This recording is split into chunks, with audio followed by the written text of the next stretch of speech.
don't understand the damage they're doing to their own influence. Local news. What happens in Seattle doesn't stay in Seattle. The bad policy spread. Like the AM 770 KTTH Facebook page for it all. Text the keyword Facebook to 1-800-465-8770 and we'll send you all the accounts to follow. This is AM 770 K. Your home for conservative thought. 770 KTTH Seattle. 94.5 K233 DT Eastway. 94.5 K233 BU Seattle. There was a murder case talked about in the campaign. Fox News, I'm Tom Rigotti. Opening statements today. In the bench trial of Jose Ibarra, the illegal immigrant charged with murdering University of Georgia student Laken Riley. Prosecutor Sheila Ross. When Laken Riley refused to be his rape victim, he bashed her skull in with a rock.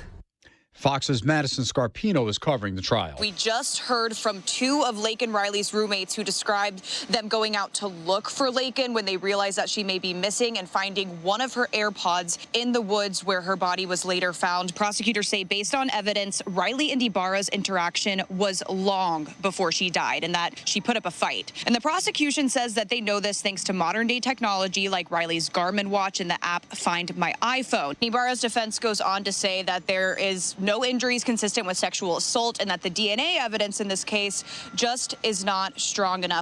He faces life in prison if convicted. Texas is surging border security forces to Eagle Pass, attempting to turn back a rush on the border before President Trump takes office. More DPS troopers, more people on the ground, and they hope this is going to send a really strong message to any migrants who see this as their last chance to cross the border here before Trump goes into office in January. And there's going to be stricter immigration laws. Troopers conducting these massive migration exercises along the border. It means, again, they're ramping up the presence of troopers in areas known for heavy border crossings. This is a program started back in 2021, and it's not just happening here in Eagle Pass. Similar scenes unfolding across the southern border. That's Fox's Brooke Taylor reporting. The stocks finishing the week in negative territory. The Dow was down 305 points today. The Nasdaq losing 427. America's listening to Fox News. The holidays mean more travel, more shopping, more time online, and more personal info in more places that could expose you more to identity theft. But LifeLock monitors millions of data points per second. If your identity is stolen, our US-based restoration specialists will fix it, guaranteed, or your money back.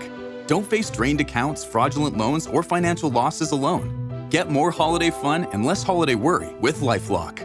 Save up to 40% your first year with promo code NEWS. Visit lifelock.com. Terms apply. Everywhere you look, things are getting more expensive. So at Consumer Cellular, we're lowering the price for those 50 and up. Now you can get unlimited talk, text, and data for $30 a line when you buy two. That's just $60 a month for 2 unlimited lines. So if you're 50 and up, make the switch and save. Come on, you've earned this.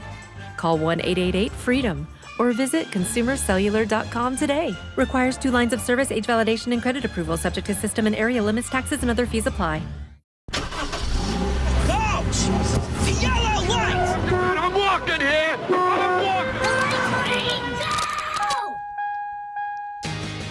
Good afternoon and welcome to the Jason Rantz Show. We are live on AM 770 KTTH, streaming on the KTTH smartphone app. The King County Sheriff's Office is nearly $2 million over budget.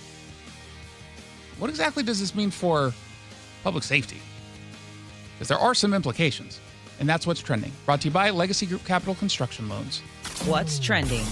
Wait, what? So the unincorporated King County Sheriff's Office is running a $1.8 million budget deficit, and somehow no one knows why.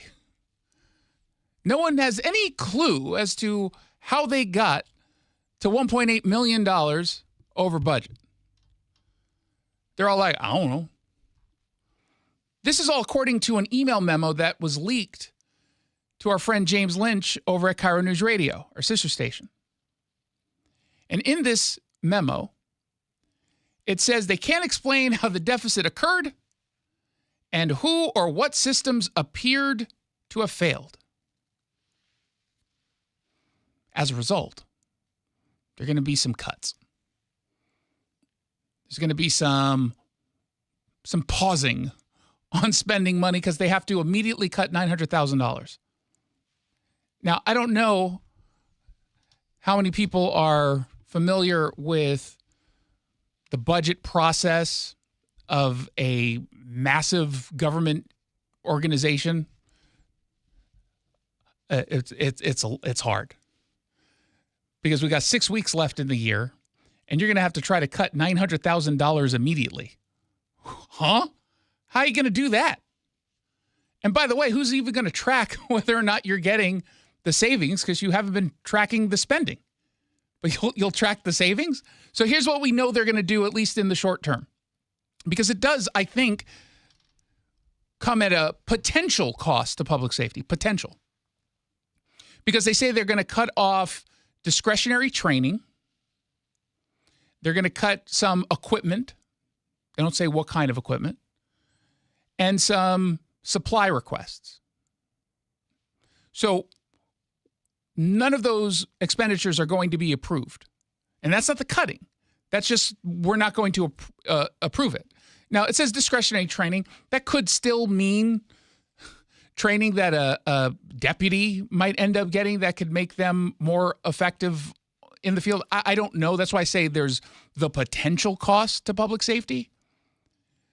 But there is a significant crisis here. And I'm not even upset about the money that was spent, more so than I am that no one knows how this happened. That's the part that bothers me. I expect that law enforcement agencies are going to, from time to time, go over budget. You want to know why they might go over budget? And I'm willing to bet it's going to be tied into this story. Why? Staff. Oh. Overtime.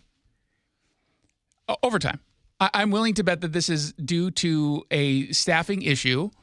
King County Sheriff's Department is not immune to some of the staffing crises that have been going on, not just around Washington State, but around the country as it relates to law enforcement. I'm willing to bet that this is due to staffing. And that's why, generally speaking, if you're over budget in a law enforcement agency, if it's because of that, I totally get it. That you don't know why, that no one knew that this had happened up until recently, that's the problem that I think is the greater story here. The former King County Sheriff, John Urquhart. Typically, there are monthly budget meetings and quarterly budget meetings with the executive budget staff. It's concerning, and I'm sure Sheriff Tyndall and the exec's office are going to be looking into how this happened. Well, it happened because of Sheriff Tyndall and the executive's office. Here's a pro tip. Do the kids still say pro tip? I think they'll throw it out every now and again. Here's a pro tip. Don't put in the sheriff's office a Dow Constantine puppet. Maybe have someone who takes the job seriously, is doing it for the right reasons, is doing it to please not Dow, but, the constituency, the people in the jurisdiction that she covers. I know that could be a little controversial to say. You shouldn't be picking puppets of far left executives, but that's a pro tip. Hashtag pro tip. And you put it on like an infographic, please. But pick a better font this time. The last time I couldn't read the font you had chosen. I think it was like sans serif or something like that. Well, they were just all symbols. Oh, I couldn't figure it was like windings.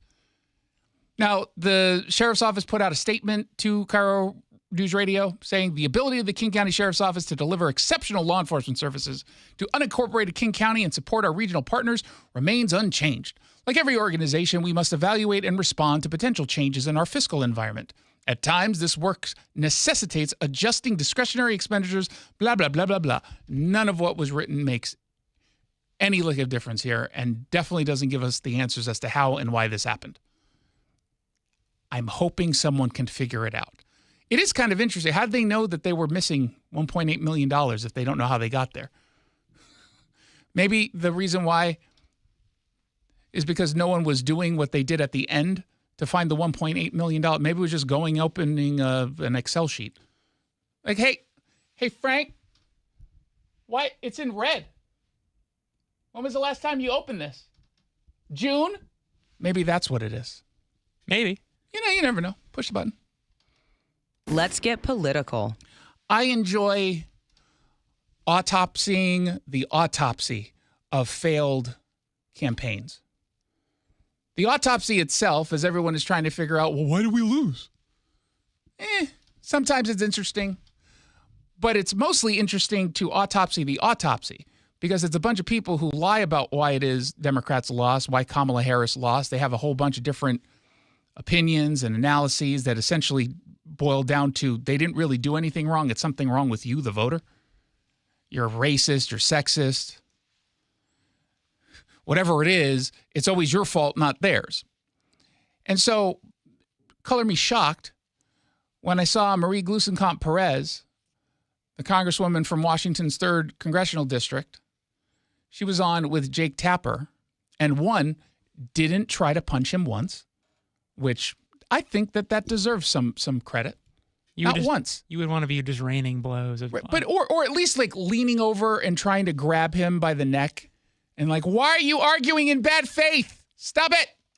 So she didn't do that, but she did get pretty critical of Democrats and why they lost and why someone like a Marie Gluesenkamp Perez, a Democrat in a Trump district, why is it that she was able to win re-election? Well, where I live, I think we're really tired of having, a set of talking points and priorities and values imported from Washington, D.C. to our home.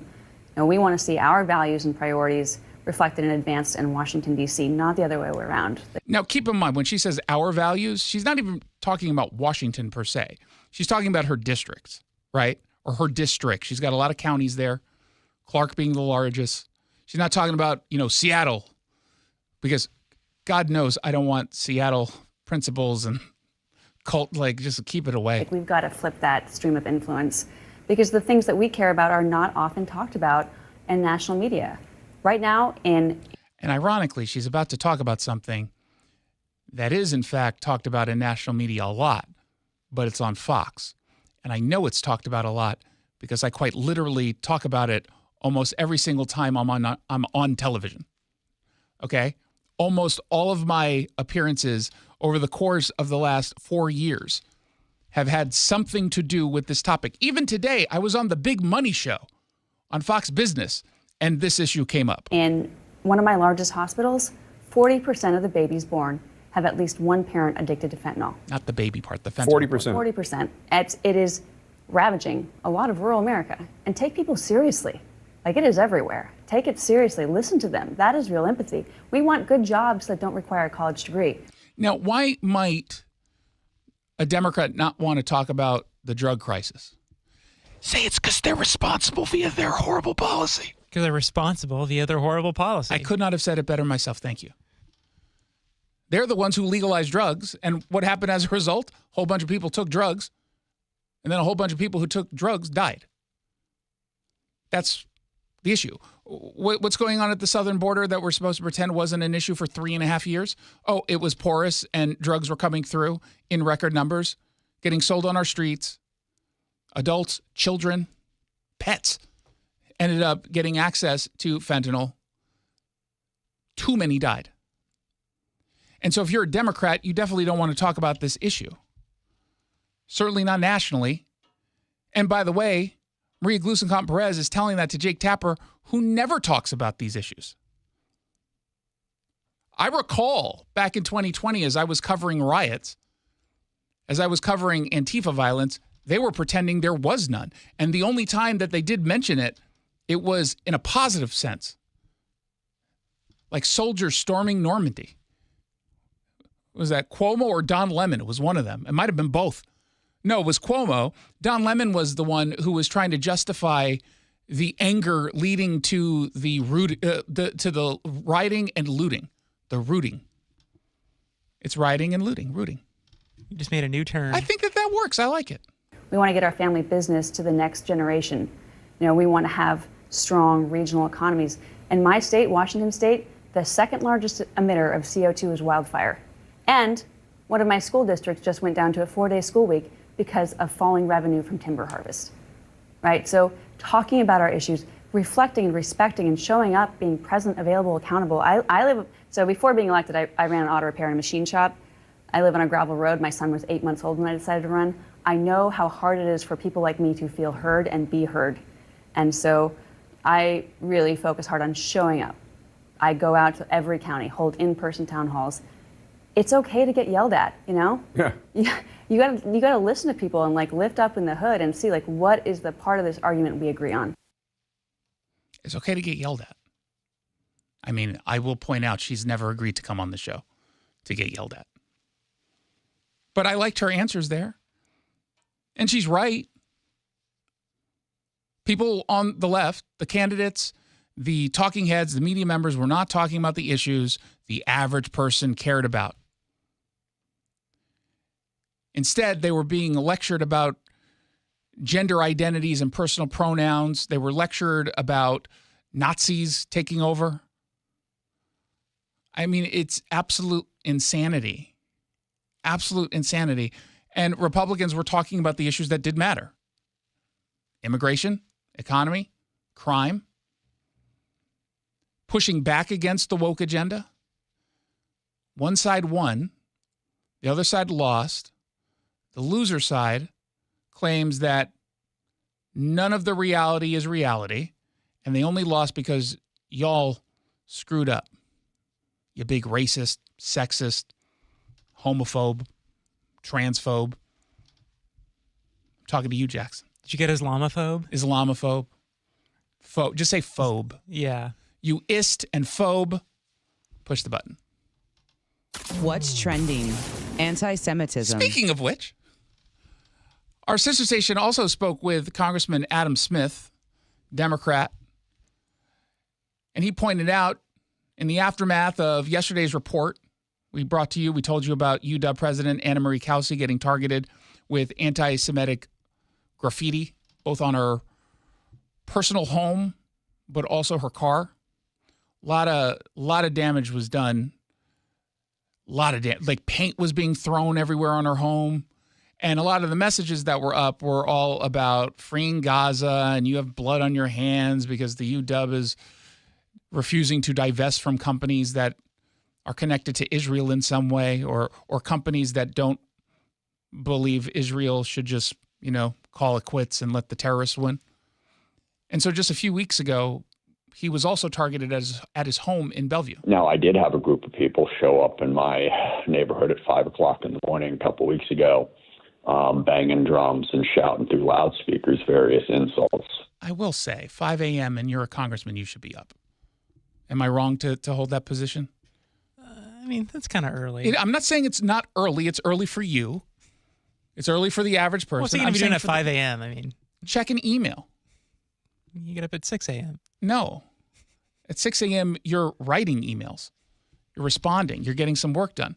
But also, as you'll recall, because we covered this, last December, the same thing happened. They painted some of the same slogans that they painted on Amari's house, they painted on mine. So the reason why this interview with our sister station caught my attention is he said something that we've been saying for the longest time, that we've been begging Democrats to acknowledge, that we've been highlighting ad nauseum.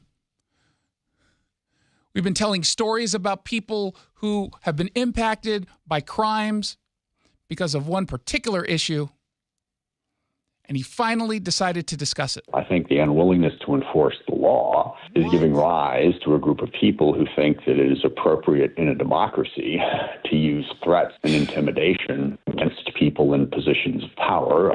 He always sounds exasperated and bored at the same time. But what did he just say? Not enforcing the law actually emboldens criminals to continue to commit crimes. I know, again, that's the second shocking thing I said today. It's not what time? It's not even 3:30. I'm glad I'm sitting down. I know, my God. He said what we've been saying, what Republicans have been saying. Why is it that it took him and other Democrats who are finally coming around, why is it taking them so long to state the obvious? Because they just lost an election? Now, I will say, in fairness to Adam Smith, I don't find him to be the most annoying partisan. Like, he's pretty reasonable most of the time. He'll take cheap shots every now and then, like my friend Rick Larson, congressman from Everett. I like him generally. He says some things, and you're like, you're just saying this because you have to. And so maybe I give them a little bit of a pass when they do that. But why is it that Adam Smith, the congressman, is saying that, but King County Executive Dow Constantine isn't? Or Mayor Bruce Harrell isn't saying it? Why is it that we're not getting this from Victoria Woodards? Why? Why isn't the city council in Bellingham or Spokane pointing all of this out? Where are you, Lisa Brown? Why is it that it's Congressman Adam Smith on November 15th, 2024, saying what we've been saying since July of 2020? I guess beggars can't be choosers. At least he finally got there. Better late than never. You know what? Yeah, I'll give him that. Push the button. What's trending? You can't make this up. This story is very, very odd. The city of Seattle has a program called Clear Alleys. And it gets rid of dumpsters because in some neighborhoods, like Pioneer Square, Belltown, they attract crime. Now, why criminals congregate around trash? Well, they are trash. Kind of makes sense when you think about it, I guess. But they get rid of these dumpsters and alleyways. But Jason, where must you put the trash? There are businesses. Oh, well, that's where the program comes in. The city gives you trash bags via the service provider. In this case, it's Recology. They give you the trash bags, you fill the trash bags, you put them in the alley, and Recology comes and picks them up multiple times a day. So it basically doesn't look like New York. Right? Just trash everywhere. Piling up. Rats getting in it. But the business owners are finally starting to say, this is price gouging. My most prized possessions are these trash bags. Aside from rent and utilities, my trash bags are the most expensive and valuable thing I have to pay for every month. If somebody ever breaks into my business, the last thing I want them to steal are my trash bags. Now that's a co-owner of an event space called River. Her name, I'm not even going to try to pronounce. That's a lie. It's Jessica Rorsky. Have we figured out how to say her last name? I can't even spell it and I'm looking at it. I believe it was, I need to look at it again. Gurvonsky. It's out in Belltown. Giveronsky? Giveronsky. But it's spelled with no vowels and an umlaut. But she spoke to King 5. She said, and I'm still confused by this. I'm still wondering how in God's name anyone ever even agreed to this. 30 trash bags to fill costs her $300. There have been a couple of times where I've had to use my own trash and take them off site, put them in my car, which is gross. Because you can't afford the trash bag. 30 for $300. Trash bags. That's like $10 a bag. That's insanity to me. And are these special bags? No. In fact, she says they're not even very good. Trash rips right through them. And how does she know that this is an insane number?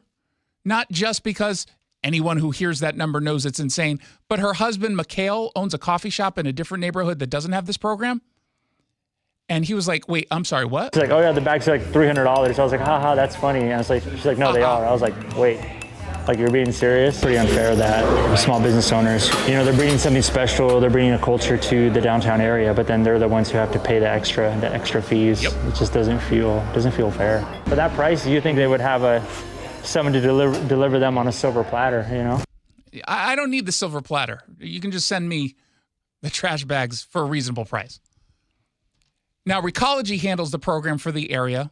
We do know that the cost of the bags is sort of built around how much it costs for the truck, the driver, and the disposal, except as King 5 pointed out, the city wouldn't provide a cost breakdown, which is always suspicious because you've got one business here paying $300 a month for 30 bags. There are a whole lot of other businesses. How expensive is this? Like, how much does it cost to have a trash truck coming around, a garbage truck coming around? It's insane. So Recology handles the trash pickup around this area. And apparently, they're really even slow to deliver the trash bags, which, if you're getting $10 a trash bag, why not really upsell and get a lot more to people? And by the way, for those of you who are like, well, just use your own. No, you get hit with a higher price if you use your own. That's just absolutely insane. I was on a call with Recology leadership to try to really understand the reasoning behind why it's so expensive, why it takes so long to get the bags. And they said, no, you should be getting your bags within 2 days. And I literally laughed in their faces. What do you mean 2 days? I would be lucky to get my bag order in 2 weeks. I asked the city person, should I do a petition, like an official government petition? And they said, you could, but it's going to take too long. Go to the news.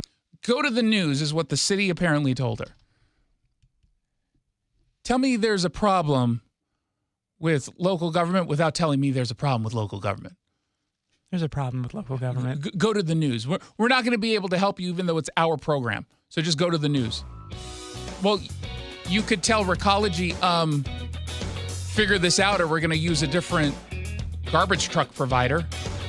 Rantz is now investing in a garbage truck because he learned that he can sell trash bags $10 a pop. 1-800-465-8770 for your text messages. 1-800-465-8770. Just a note, we are preempted at 5 o'clock, so you better embrace the next hour and a half and really just bathe in it. It's like a sound bath. That's an actual thing. Enjoy it while it lasts. Yeah, there you go. You're listening to The Jason Rantz Show. If you're living with dry age-related macular degeneration or dry AMD, you may be at risk for developing geographic atrophy or GA. GA can be unpredictable and progress rapidly, leading to irreversible vision loss. Now there's something you can do to slow it down and get it going slower. Izervay is proven to slow GA progression. Izervay gets GA going slower. Izervay or avacincaptad pagel is a prescription eye injection used to treat GA. Don't take it if you have an infection or active swelling in or around your eye. Izervay can cause eye infection, retinal detachment, or increased risk of wet AMD. Izervay may temporarily increase eye pressure. Your vision may be impaired after an eye injection or exam. Don't delay. Ask your doctor about Izervay today. Izervay gets GA going slower. Visit Izervay.com. That's IZERVAY.com. Hey, it's Jason Rantz for Alpine Specialty Services. It's that time of year. Holiday craziness is about to begin. And while that's starting, temperatures fall. So you've got a bunch of people coming over. You're going to have the heater turned up way more than normal. You want everyone to be comfortable. But unfortunately, you haven't had your air ducts cleaned in a while. If you can't remember the last time you had your air ducts cleaned, understand the average house collects 40 pounds of dust, dirt, and allergens. 40 pounds. And know that when you don't clean out your air ducts, all you're doing is pushing all that gunk back into your air. That doesn't seem very healthy to breathe in. But with Alpine Specialty Services, they can come to you with their air duct super truck, clean out your air ducts, giving you not just clean, fresh air, but the benefit of a system, an HVAC system, that now doesn't have to work in overdrive because it's been so clogged up. So go to alpineclean.com, schedule your service, mention my name, you get $75 off your next air duct cleaning. alpineclean.com. Stirring fiber, exercising, frequent trips to the store for more laxatives and fiber. Sounds like your constipation with belly pain is a lot to manage. But if your symptoms that keep coming back are signs of irritable bowel syndrome with constipation or IBS-C, ask your doctor how Linzess can help you get ahead of it. Linzess linaclotide is a prescription medicine that treats IBS-C in adults. It's not a laxative. It's a once-daily pill that helps you get ahead of your symptoms. It's proven to help you have more frequent and complete bowel movements and helps relieve overall abdominal symptoms, belly pain, discomfort, and bloating. These symptoms were studied in combination, not individually. Do not give Linzess to children less than 2. It may harm them. Do not take Linzess if you have a bowel blockage. Get immediate help if you develop unusual or severe stomach pain, especially with bloody or black stools. The most common side effect is diarrhea, sometimes severe. If If it's severe, stop taking Linzess and call your doctor right away. Other side effects include gas, stomach area pain, and swelling. Learn more at linzess.com or call 1-800-LINZESS.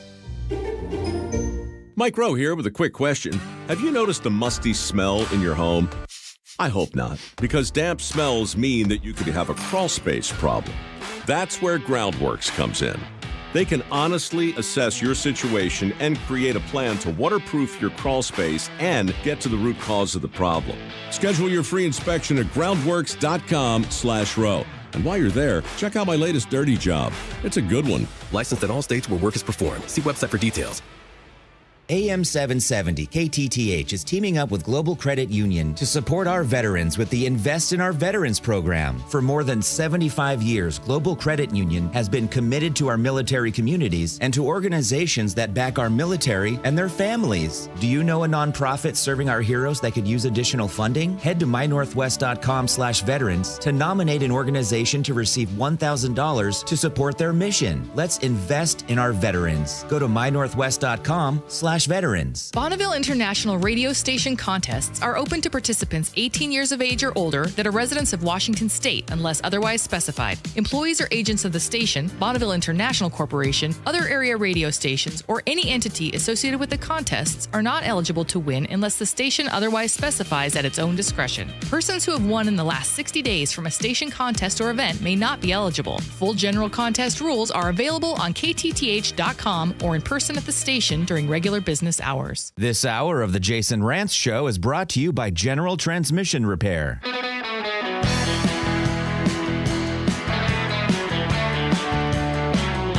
Welcome back to the Jason Rantz Show. Thank you so much for tuning in. I really do appreciate it.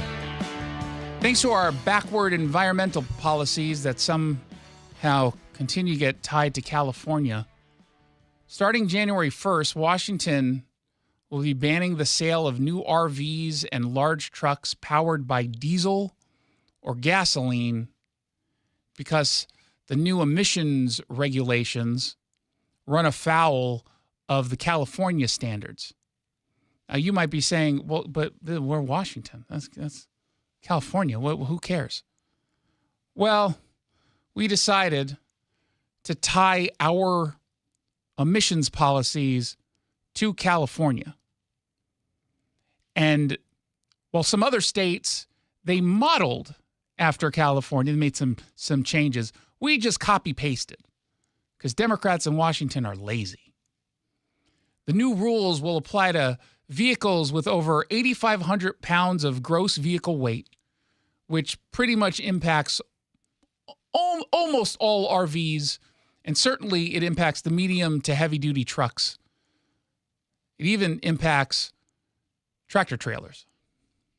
So now, starting January 1st, unless there's some sort of change at the last moment, and perhaps there is as we, head into the new year, maybe Santa will deliver an RV miracle.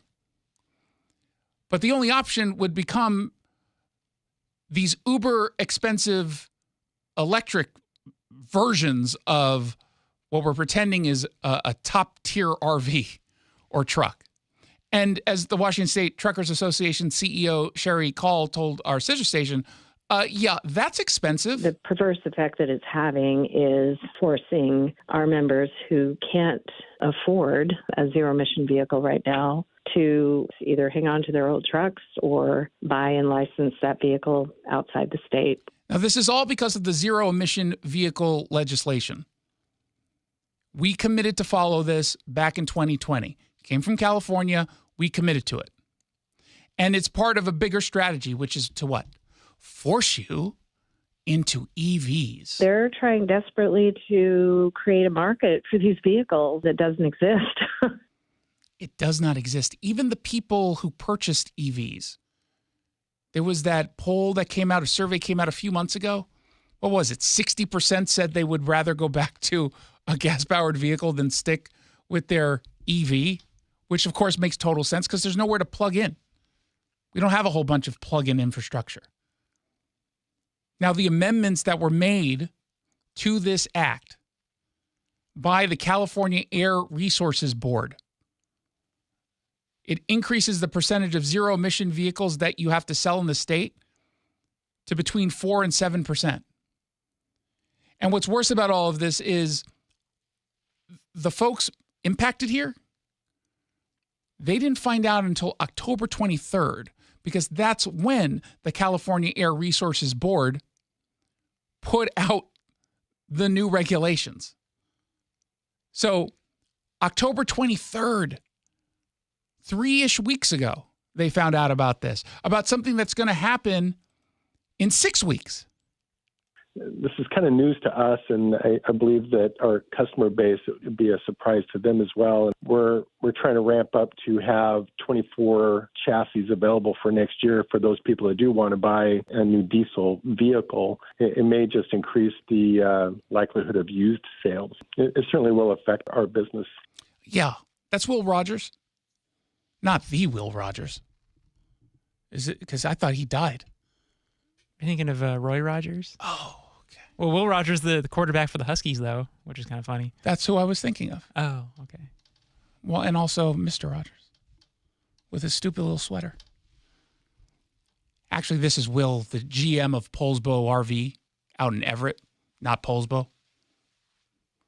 And he told Cairo News Radio that pretty much his entire inventory is impacted by this. Yeah, I don't know of any that are. Said everything that we carry, the manufacturers, none of them have an EV program. So everything that they've got will be included in this. Everything that they've got. Unbelievable. It's almost like there's a crisis. A bunch of you have written to me over the course of the last couple of weeks about this. And I'm doing my own little investigation into this.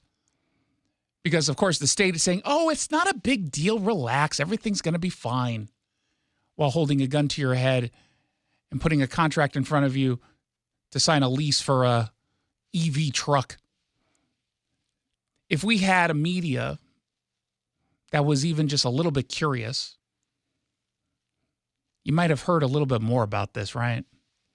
Kind of feels like this is the kind of story that should end up on television and in newspapers, not just on talk radio. It's kind of important. Just throwing it out there. Supply chains and all that. But what's the problem here? Why won't they cover it?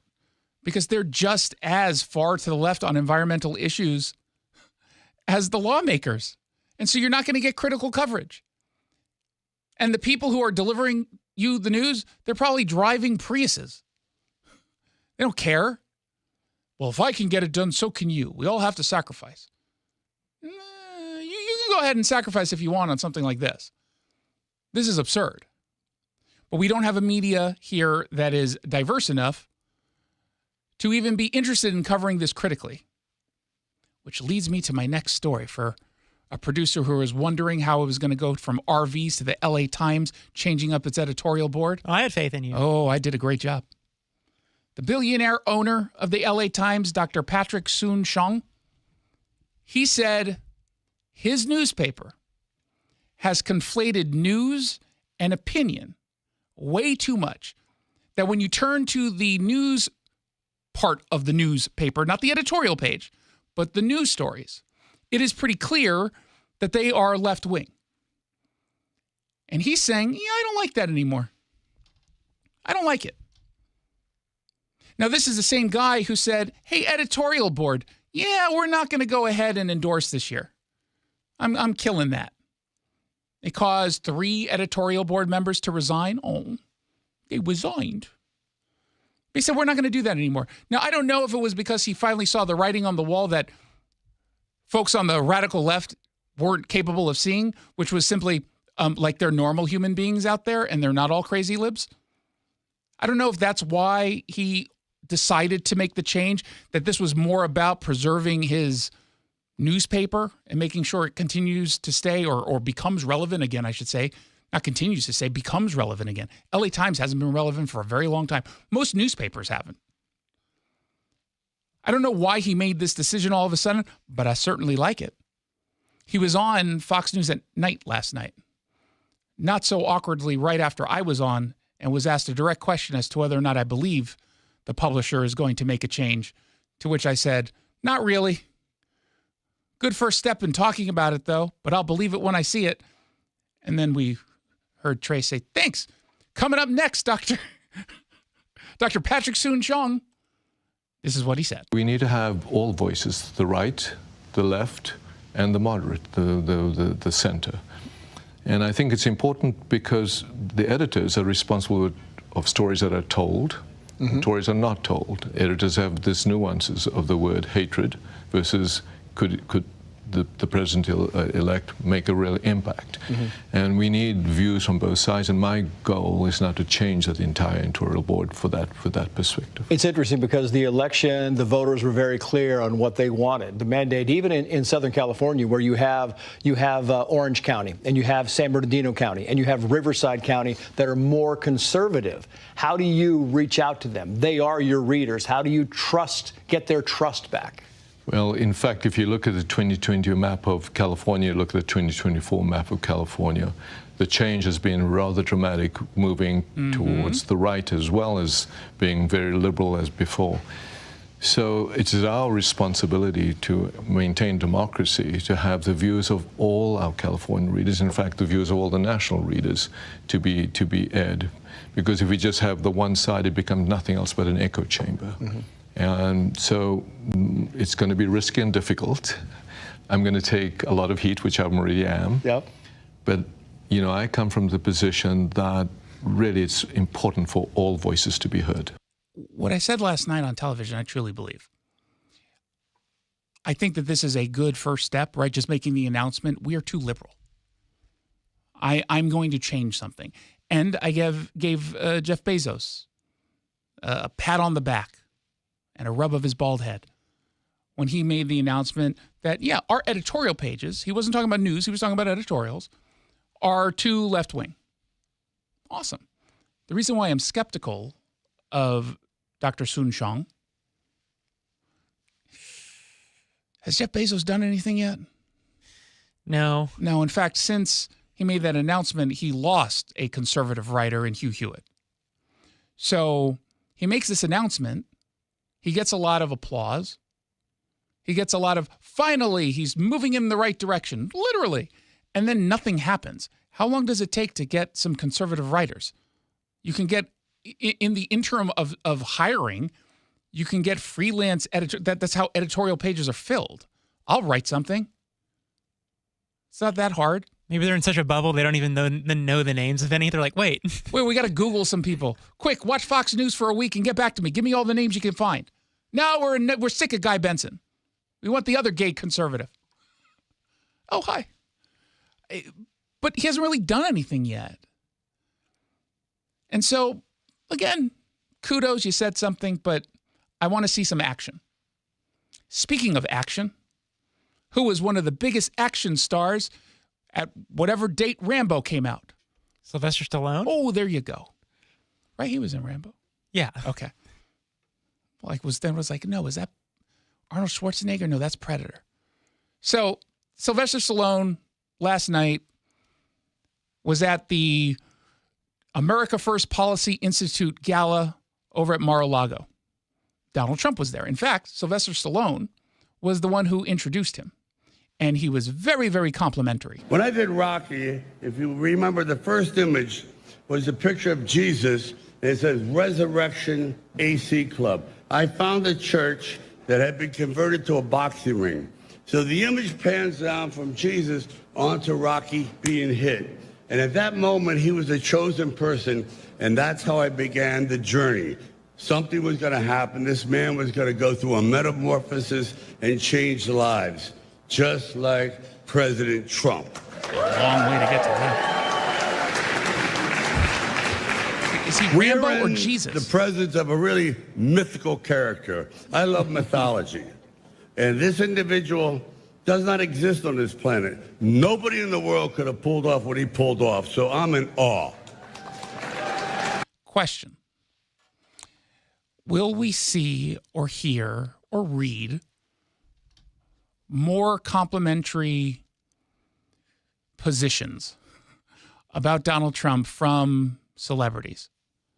Be it actors, musicians, athletes. He won the popular vote. So you can't say that he represents a minority, even though he never really did, because tens of millions of people, not a minority. But he won the popular vote, and it was a landslide electorally. Do more people feel comfortable at least not calling him a Nazi? It does seem there's a bit of a culture shift lately that like people aren't as afraid to say like, yeah, I like Trump. Yeah, it's starting with the average person. It used to be that people were scared to say they were Trump supporters. They wouldn't wear their MAGA hats. They wouldn't. And they would do, I voted for Trump. Shh. Like that kind of thing. That's definitely changed. It's still there to an extent. It might depend on where it is you live. I get it if someone here in Seattle or in LA, New York, don't want to just come out and say, I'm MAGA. Okay, I get it. But it does feel like a lot more people have said, I'm owning this. I love it. And frankly, I would probably credit the Black and Latino community. Mm-hmm. Because the reason why people wouldn't say it was because they were being labeled a white supremacist. You're a racist. Oh, well, that black dude over there with the MAGA hat. How can I'm the racist? What? No. We're on the same team. I think that's what caused that shift. I'm just wondering if it hits the celebrity class. I'm curious. We now have Sylvester Stallone, Dennis Quaid, and Zachary Levi. Zachary Levi or Levy. That guy. Shazam. Mm-hmm. Mel Gibson. I'm not owning that one. I'm going to pass on Mel. Martin Scorsese, maybe. He's got a project on Fox Digital. Fox Nation.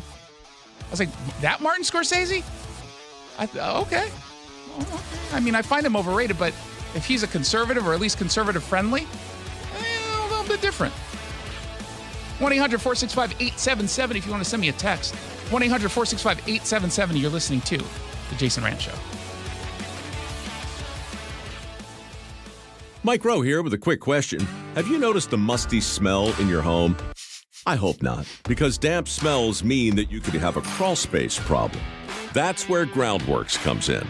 They can honestly assess your situation and create a plan to waterproof your crawl space and get to the root cause of the problem. Schedule your free inspection at groundworks.com/row. And while you're there, check out my latest dirty job.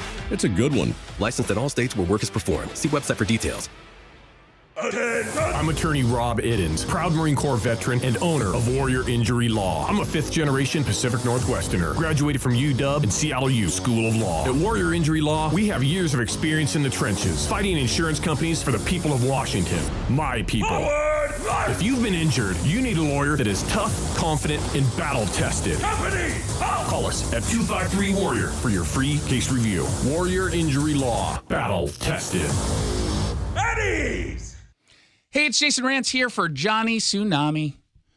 Don't spend hours or days or even weeks untangling the Christmas lights for your home. Don't risk getting up on that ladder. It's dangerous. You're going to get hurt. Especially given the fact that the job is not the best I've ever seen. You can do a little bit better. In fact, you can do a lot better by going to Johnny Tsunami. They provide a full lighting service. That means custom designs, professional installation, next-day touch-ups, even off-season storage, which means they come back and take the lights down. So ditch that ladder and the tangled mess of lights. Go with the professionals over at Johnny Tsunami. Their website is getjohnny.com. Getjohnny.com. The Johnny Tsunami guarantee means peace of mind, and with over 1,600 local 5-star reviews, you know you can count on them to do an amazing job. GetJohnny.com or call 206-207-9411. You can't escape a traffic jam. Know what else you can't escape? Seasonal allergies. And you might think you can avoid that coffee stain until... Oh, really? You can't escape a lot of things in life. But you can escape prediabetes. Prediabetes captures 1 in 3 adults. There are usually no signs of prediabetes. In fact, most people don't even know they have it. But with early diagnosis, you can change the outcome and prevent or delay type 2 diabetes. Take action by taking the 1-minute risk test at doihaveprediabetes.org. You might not be able to escape having this song stuck in your head. but you can escape prediabetes. Go to doihaveprediabetes.org today. Brought to you by the Ad Council and the Centers for Disease Control and Prevention. We live in a scary world of burglary and theft. Thankfully, there's Northwest Security and Sound. Northwest Security and Sound is your local solution for state-of-the-art security installation, monitoring, and home automation. With over 71 years of experience and 5-star Google reviews, no job is too complex. Plus, when you monitor your home or business with a burglary or fire system, you may qualify for an insurance discount. Your family, your home, and your business are precious. Get to nwsecurityandsound.com to schedule your free, no-obligation analysis. Is it time to get your home sold? Nick Southard with Upgrade Realty here. Selling hundreds of homes around the Sound for over 25 years has taught me presentation is everything. And with my luxurious marketing, you'll attract tons of buyers, sell fast at top dollar, and net more money. Because Upgrade Realty will save you thousands in fees for only 1% listing commission. To learn more, visit upgraderealty.com. Upgrade your listing for 1%. Upgraderealty.com.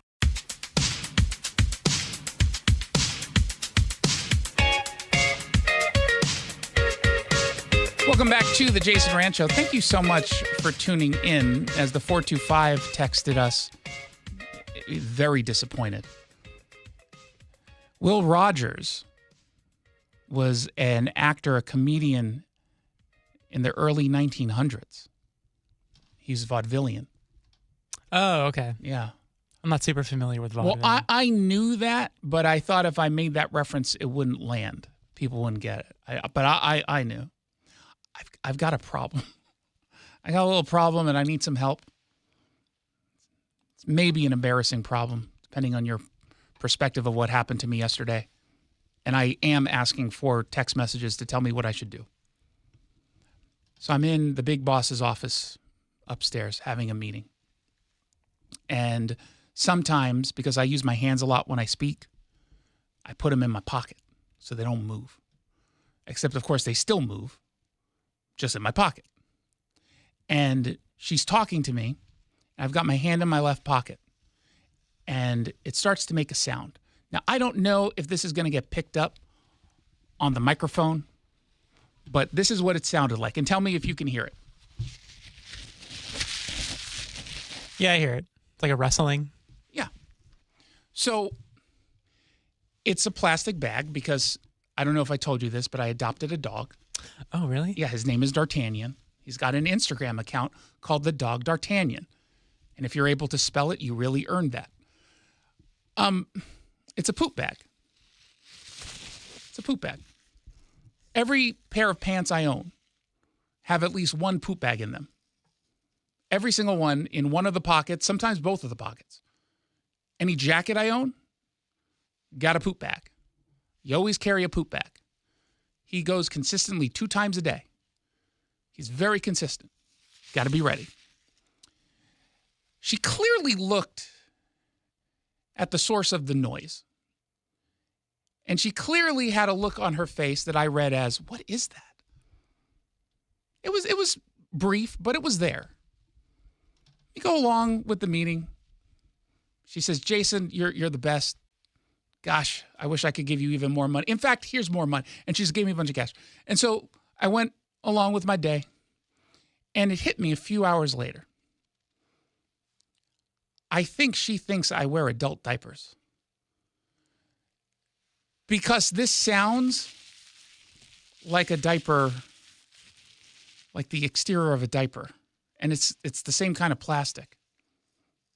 I don't know if that's the first conclusion she would jump to. No, that's the first conclusion I jumped to that she jumped to. That's the problem. And so now I legitimately have to figure out whether or not I should say something.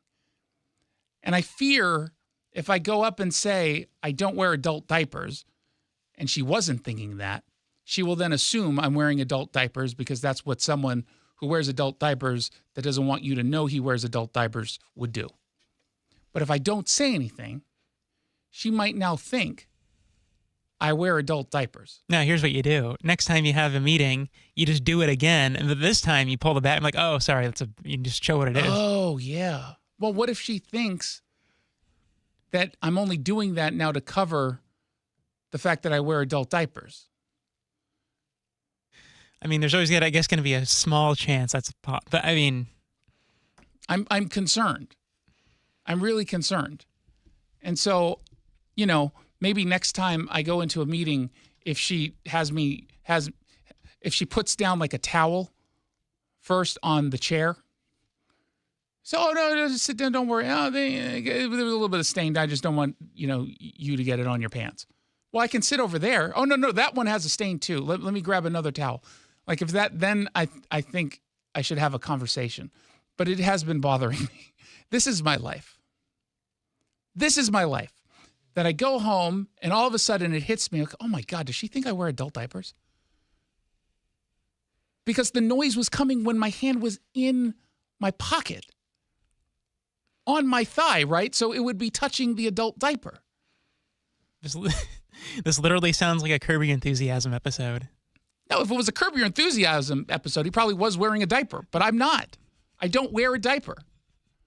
I wear very expensive underwear. Very expensive. Costs more than your entire outfit. Well, it's not saying much, but... I know, but, I want to make you feel bad. Because I do. I feel bad. So what should I do? 1-800-465-8770 if you want to send me a text message. 1-800-465-8770. I legitimately am worried now about how I come off.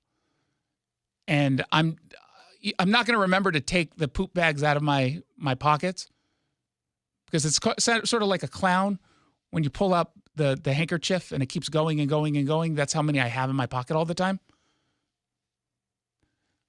I don't know what to... You're not helpful at all. You're a jerk. I gave you an idea. No, you didn't give me a good idea. I thought my idea was good. No.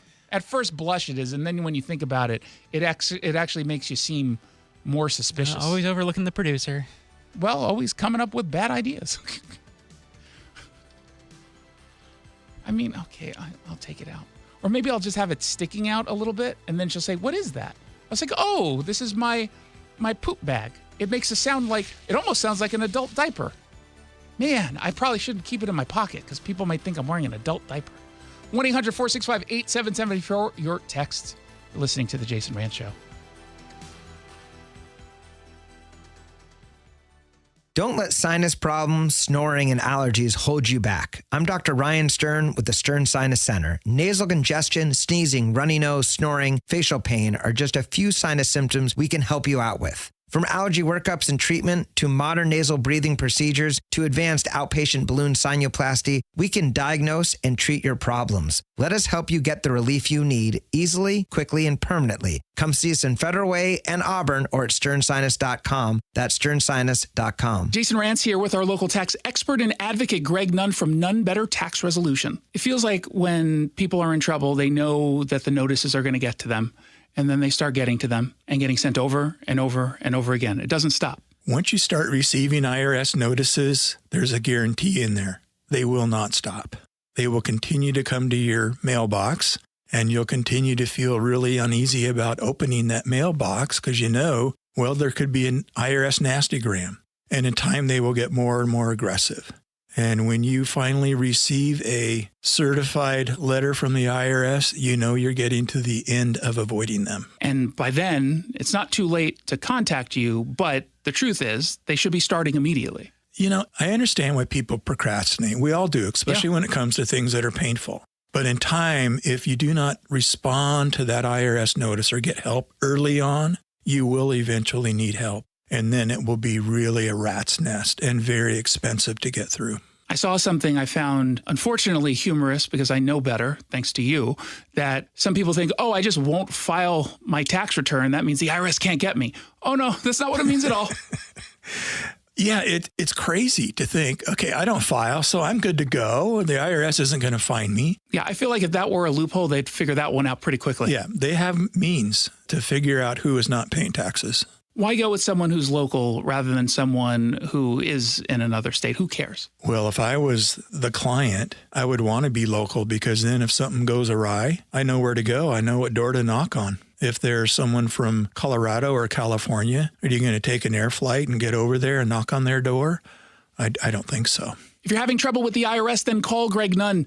Nunn Better Tax Resolution, from stress to success with IRS Solutions. 425-947-1967 or Google NUNN. Nunn Better Tax Resolution. Is thinning hair or a receding hairline making you self-conscious? Try Hair Grow from New Nordic. Stop feeling embarrassed about thinning hair and start feeling your best with Hair Grow. An airliner without warning plunges into the Gulf of Alaska. No one knows why. There are no survivors. Then loved ones are left to wonder, what happened to Flight 293? Unsolved Histories. What happened to Flight 293? Listen wherever you get your podcasts. You're home for Jason Rantz, 770 KTTH Seattle, 94.5 K233DT East Lake, 94.5 K233 VU Seattle. Transition team moves forward. I'm John Saucier, Fox News. President-elect Donald Trump continuing to quickly fill up his cabinet. We go to Fox's Bill Malugin in West Palm Beach, Florida for the latest. Donald Trump is making these announcements at such a rapid pace. He made 7 of these picks yesterday alone, the last of which happened right here in Florida last night regarding North Dakota Governor Doug Burgum. In the meantime, the New York Times is reporting that Elon Musk had a secret meeting with the Iranian ambassador to the United States earlier this week in New York City. Apparently an effort to try to cool down tensions in the Middle East. Musk has obviously been heavily involved in the transition so far. He was at Mar-a-Lago with Trump last night, where he said they're planning to shake everything up. One of Trump's most commented on picks being Robert F. Kennedy Jr. for head of Health and Human Services. Democratic House Majority Leader Representative Hakeem Jeffries says he's not impressed with this pick. Robert F. Kennedy Jr., by way of example, the best that America has to offer. Will he and others give us the best opportunity to make a difference in the lives of the American people? Let's talk about Jose Ibarra, a suspect charged in the February murder of Laken Riley on the University of Georgia campus. Fox's Madison Scarpino reports from Athens, Georgia, and what's currently known from this first day in court.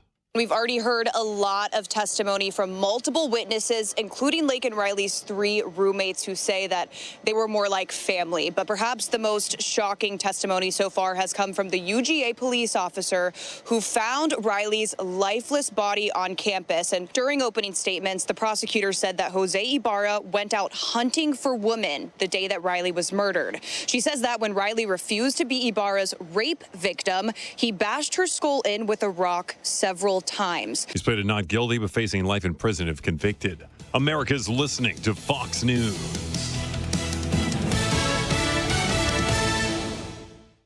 The holidays mean more travel, more shopping, more time online, and more personal info in more places that could expose you more to identity theft. But LifeLock monitors millions of data points per second.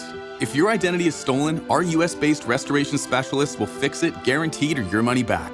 Don't face drained accounts, fraudulent loans, or financial losses alone. Get more holiday fun and less holiday worry with LifeLock. Save up to 40% your first year with promo code NEWS. Visit lifelock.com. Terms apply. Everywhere you look, things are getting more expensive. So at Consumer Cellular, we're lowering the price for those 50 and up. Now you can get unlimited talk, text, and data for $30 a line when you buy 2. That's just $60 a month for 2 unlimited lines. So if you're 50 and up, make the switch and save. Come on, you've earned this. Call 1-888-FREEDOM or visit consumercellular.com today. Requires 2 lines of service, age validation, and credit approval, subject to system and area limits, taxes, and other fees apply. Coach! The yellow light! I'm walking here! I'm walking! Good afternoon and welcome to the Jason Rantz Show on AM 770 KTTH on this Friday afternoon. We got some bad news for those of us who actually respect the Second Amendment. Your rights are being violated right now all across Washington state. Some of you don't even realize it, and that's what's trending. What's trending? Legal. Some people don't realize, but Washington state right now, courtesy of the Washington State Patrol, they are violating your Second Amendment right, my Second Amendment right. And now they're at the center of a potential lawsuit. You see, the computer system that the state uses to process the background checks before one gets a firearm, it's been down. And there doesn't appear to be any workaround because the specific law around firearm sales and the background checks that are necessary requires the state to use something called the SAFE system, Secure Automated Firearms E-Check. But the system is down because the state's administrative office of the courts system is down. And it's been down for the last 15 days. And as a result, someone who wanted to purchase a firearm for sport, for personal protection, they haven't been able to do that. They're not even going through their 10-day waiting period. They're still waiting for the background check to happen. And I reached out to the Washington State Patrol to sort of figure out, like, what? Hi, guys, what's going on here? What? Huh? And they're just like, hey, well, I don't know what you want us to do. We can't use the system. It's beyond our control. Here's Chris Loftus, the spokesperson for Washington State Patrol, talking to Como. Those checks are designed to keep people safe. They're designed to make sure that people who should not have guns don't have them. Oftentimes we can detour or find another way around it. In this case, there's no way around it? In this case, there's no detour. There's no detour. It's like driving down the road, pulling up to a bridge that isn't actually there. That's what they claim. And so as a result of that, Dave Workman with the Second Amendment Foundation, he is threatening a potential lawsuit, or the Second Amendment Foundation is threatening a lawsuit. You cannot temporarily suspend constitutional rights, even if it's about guns. The whole thing is, this isn't about guns, it's about rights. Yep. Their 10-day waiting period is up. They're going to come back knocking on his door wanting their gun, and he can't give it to them.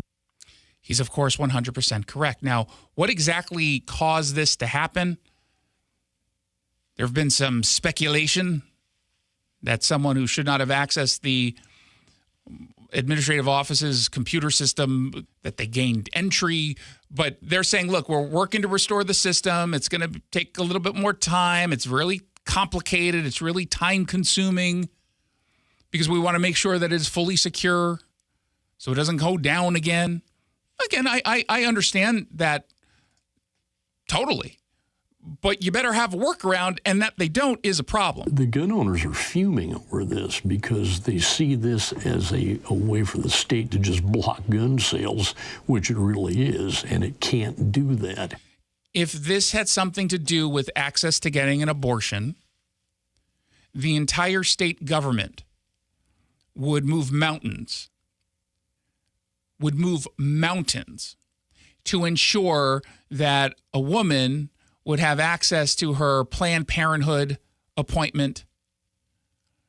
They would make sure that everything that could potentially be done is being done. They'd be sounding the alarms about it. They'd be doing everything in their power. And they would make sure that we knew about it. Does anyone actually think that's been the case when dealing with this SAFE system being down? Does anyone actually think that they're trying to move mountains to get this figured out? Does anyone actually think that they're taking this seriously? I have no doubt even that the system from the administrative office of the courts, I have no doubt that if that wasn't tied to the SAFE system for guns, that it would already be back up and running. I think they're taking their time. I think it's being done intentionally. At a bare minimum, I think that they just really don't care all that much about this because they don't want you to gain access to a gun. But think about the person who decided they were finally ready to make a purchase, and they're doing it because of safety reasons. Imagine what could happen if they were motivated to purchase because of some sort of threat that wasn't quite imminent, but also not. And then, God forbid, something were to happen that they otherwise could have protected themselves had they had access to the firearm, which is their constitutional right. They are not making a big deal about this. They're not. And while they say, well, we're cautiously optimistic, we might be able to get the system back up next week. Yeah, I don't want to be cautiously optimistic. I want to guarantee that it's going to be up. And frankly, the guarantee should have been that it was up the same day it went down. You guys don't have a plan for that? And how dare they not have a backup system in place, whatever that might look like, to handle these kinds of cases? How dare they? It is just absolutely absurd that we're at this point. And you know what? Kudos to the news outlets that covered this. They covered it today. I saw it pretty much everywhere. Great. But this went down on November 1st. Why did it take a threat of a lawsuit for some reporters to finally cover this story? And why are they doing it on a Friday where it might get lost over the weekend? This is not okay. This is not okay. Treat it as if women didn't have access to an abortion. That's my message to the state. Oh, wait. See, that so-called right, which isn't actually a constitutional right, is more important than the right to bear arms, an actual constitutional right. Let's find out what else is trending. What's trending? Crime.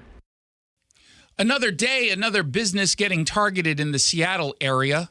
Of course, it's a small business, one that's already likely struggling just doing business in a city like Seattle where it's incredibly expensive. In this case, it happened in the Crown Hill neighborhood. It was all caught on camera.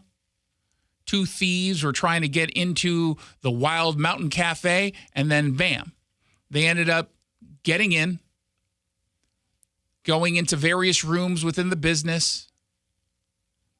The business owner gets an alert.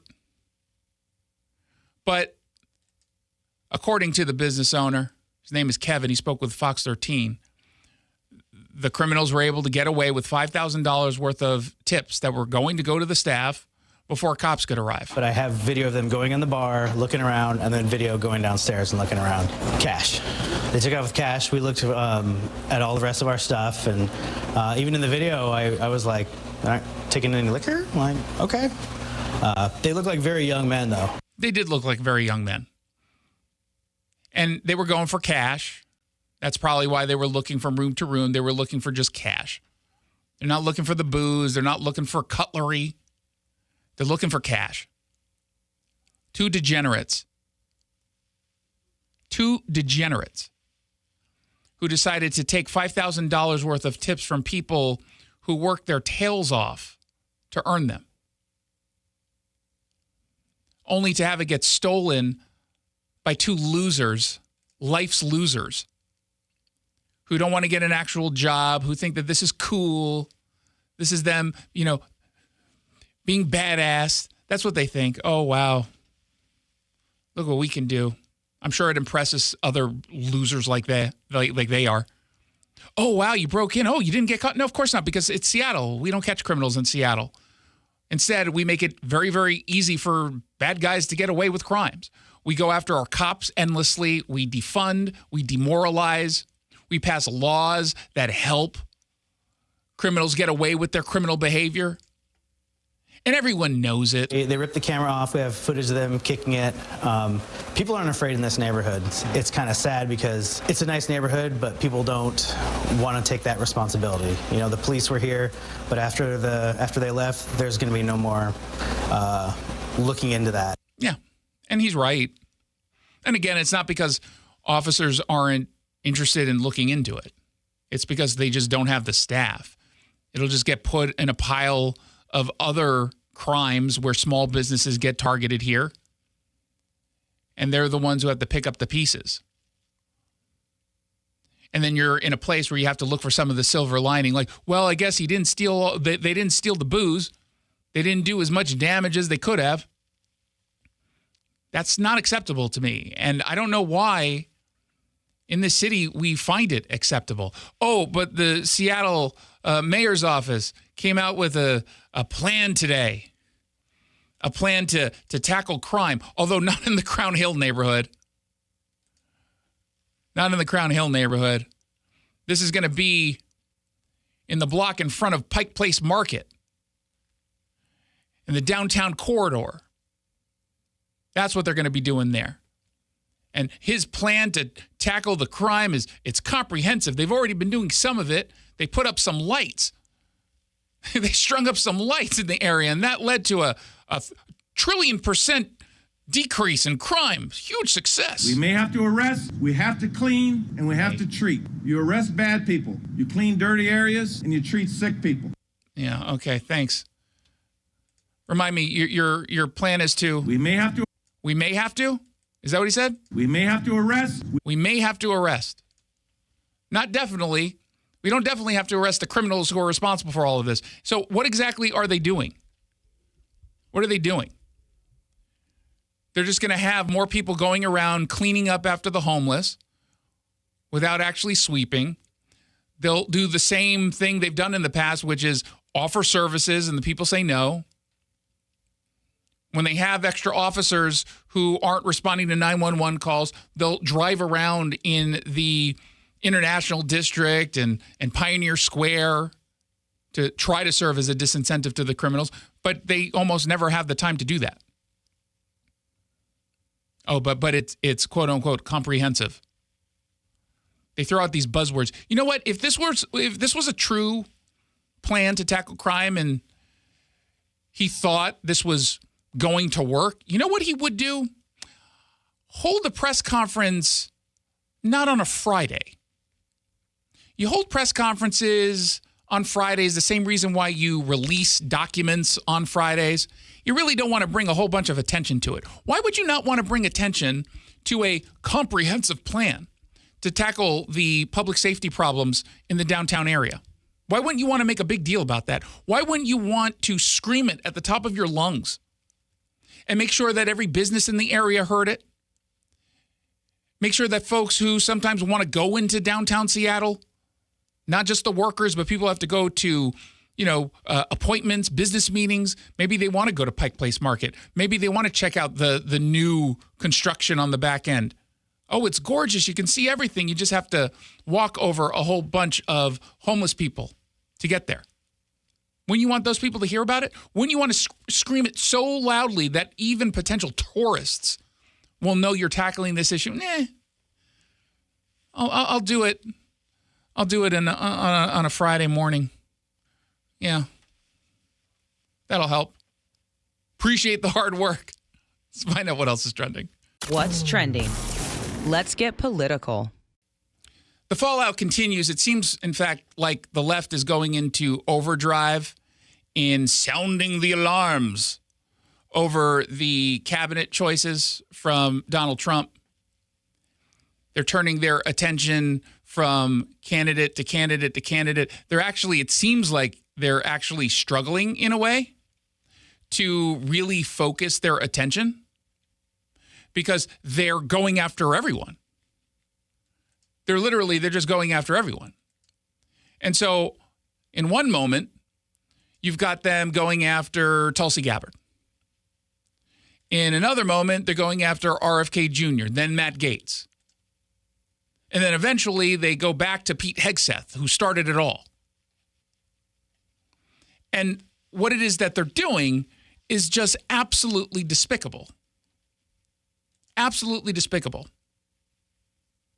Especially when we're talking about Pete Hegseth, who is a genuinely good person, a stand-up person. You will find no one who loves this country more than he. And yet they attack and attack and attack. And something last night with Sherilyn Ifill, excuse me. She's a Howard law professor. She was on with Chris Hayes, or was it Rachel Maddow? I can't tell. No, it was Chris Hayes on MSNBC last night. Listen to this level of attack. I'm going to add the Secretary of Defense nominee, Peter Hegseth, the Fox News commentator as well, because this is someone who weekend host. Important distinction. Not really. This is someone who, is known to be a white supremacist, known to be an extremist, whose platform, whose book is basically about his opposition to the advancement of black officers. She's already started out by just lying. Everything she said was a lie. But she makes this claim about the book that's just verifiably false. To the top brass. And the military is actually a very important area for black advancement. And so him selecting that particular person, and by the way, the Department of Defense has 3 million employees. There's no evidence that this man has ever run anything. The fact that he is a veteran is simply insufficient. I'm sorry. It's insufficient. He only earned 2 Bronze Star medals. Oh. And so those two, because these are two very, very important positions, strike me as eminently dangerous. And you're right, it takes our attention, but it also demands our attention because it shows us that Trump has gone off the rails and he was never really on the rails. Okay, thanks. That's just so despicable. It's so despicable. If you want to question whether or not he's the right person for the job, if you want to question whether or not he can manage a department the size of the Defense Department, I think that's totally fair. I think it's totally fair. And you have an obligation to question him thoroughly. That's part of the gig. That's why we have a confirmation process. But to just label him a white supremacist, how dare you? And Chris Hayes, who later on, he gave a little bit of a disclaimer, something along the lines, well, Pete Hegseth would disagree with that characterization. No, how about responding by saying, what evidence do you have that he is a known white supremacist, you truly awful human being? And, of all the people to actually come to Pete's defense, John Bolton, the former national security advisor, who goes on CNN to constantly criticize Donald Trump and everything he does,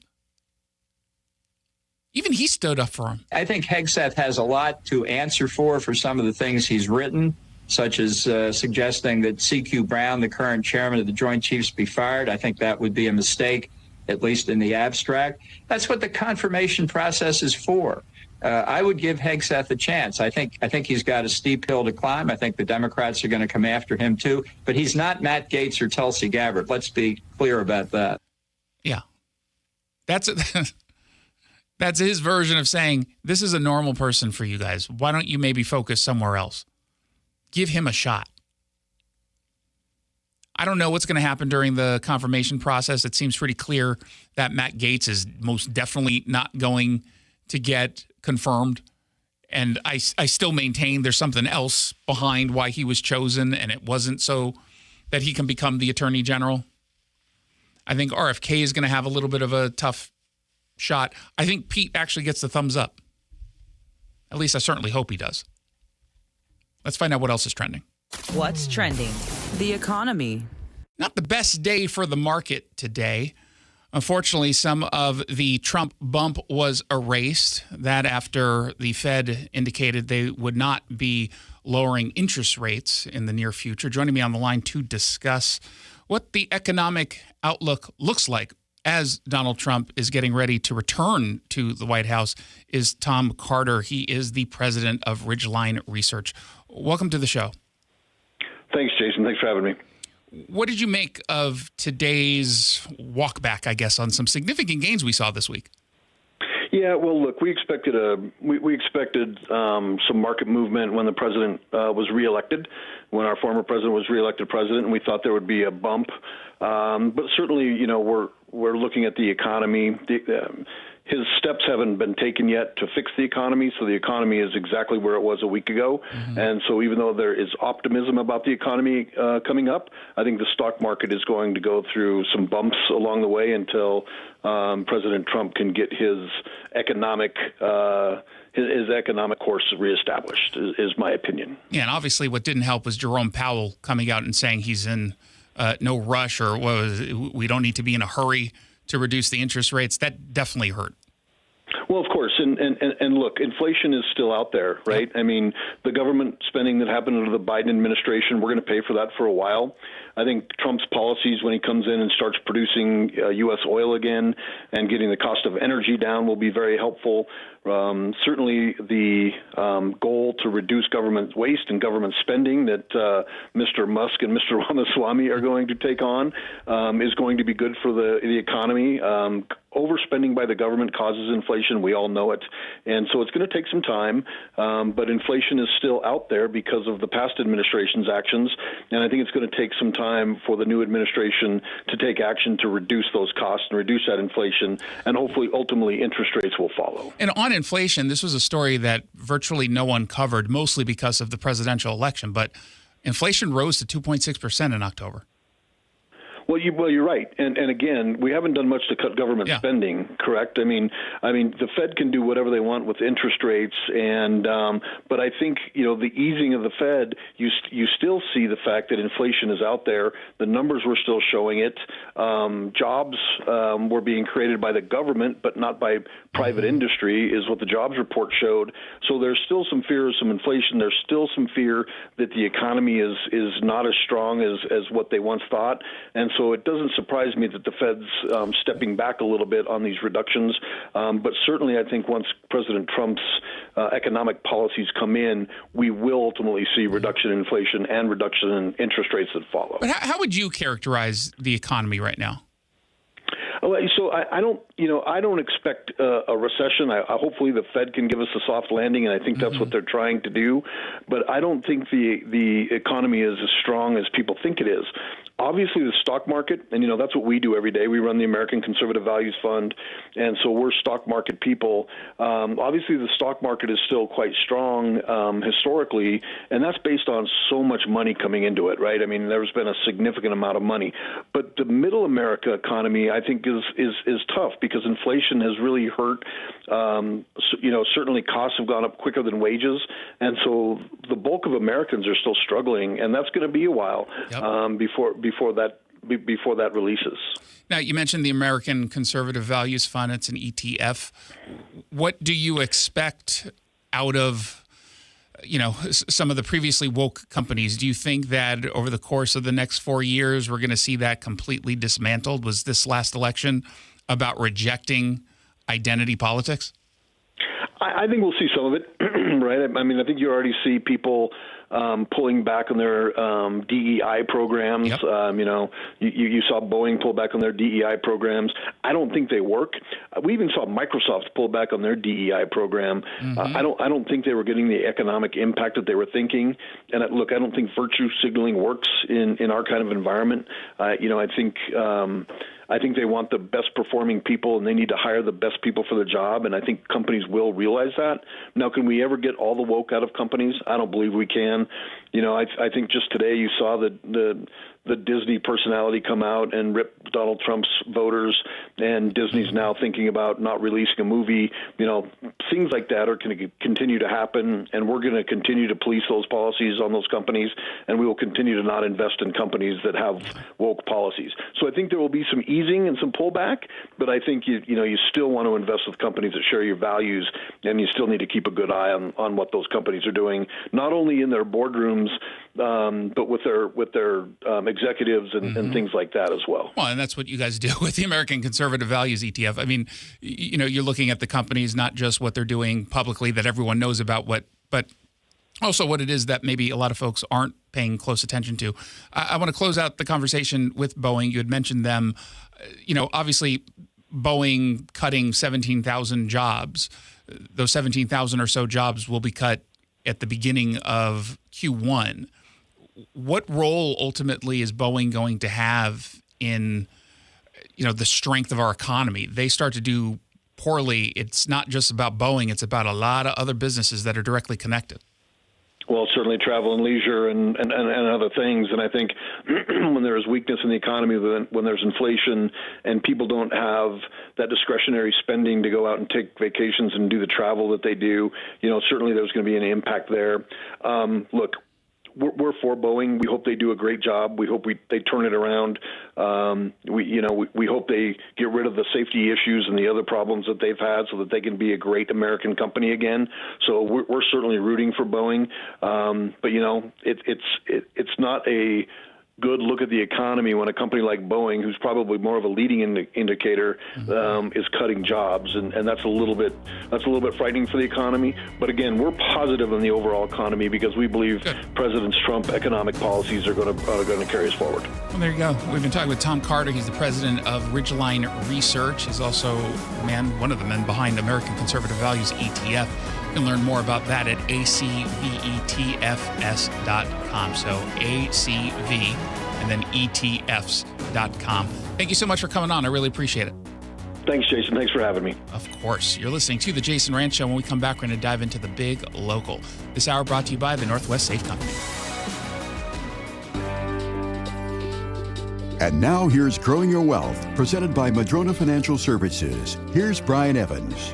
Today I want to talk about some tips on passing gifts or inheritance to kids. One of the things I've been presented with is people make gifts sometimes and they don't really realize that if they don't do something different, the money becomes their kids' money at 21 to do with whatever they want to do with it. And there are no restrictions that can be put on after the fact. It's their money. I've had people make gifts and go, well, I really need that money back for something, but no, you can't do that as custodian. And so there's something to consider, that you may want to just retain control over certain money that you're going to maybe give to kids later on down the road until you decide it's the right time to do that. That's why often it's good to gift maybe down payments for houses or money for starting a business, money for college, that kind of thing, tuition, all that. Leaving money upon your passing, certainly most of the time kids are older, so maybe they can handle the money, but if you're leaving it to grandkids or if you have a premature death, then you might want to have trust provisions in your will so that they don't just get a lump sum of money all at once, because most people that have not earned a lot of money in their life and haven't handled a lot of money that get a lot of money, think athletes or lottery winners and that kind of thing, they don't end up with a lot of money for very long. And so it would be very beneficial, obviously, to future generations if there were some controls over that with a trustee managing assets for a period of time until that money is dispersed to those younger people over a period of time, potentially with even more than one distribution. Even the mightiest of trees can be blown over if they don't have strong roots, and the same is true for your investment plan. Can your plan withstand a financial storm? Go to MadronaFinancial.com and get started to request your Rooted Wealth analysis. You can also click on the chat button and ask us anything. We have a searchable library with answers to your questions. Visit MadronaFinancial.com. Hey, it's Jason Rantz here for our friend Harold D. Carr. He is a personal injury attorney who cares deeply about his clients. It's why I recommend, if you've been in a car accident, if you've been injured, you have to connect with the law offices of Harold D. Carr, because he's going to take on the insurance companies in a way that you don't know how.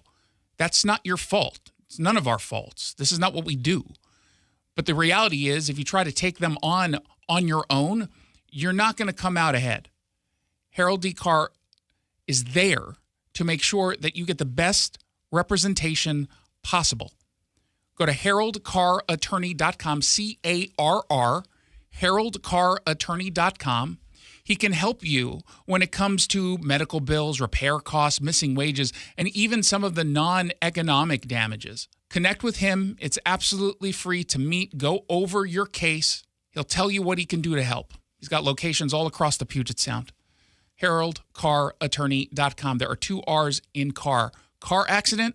Call Carr. HaroldCarrAttorney.com. C-A-R-R.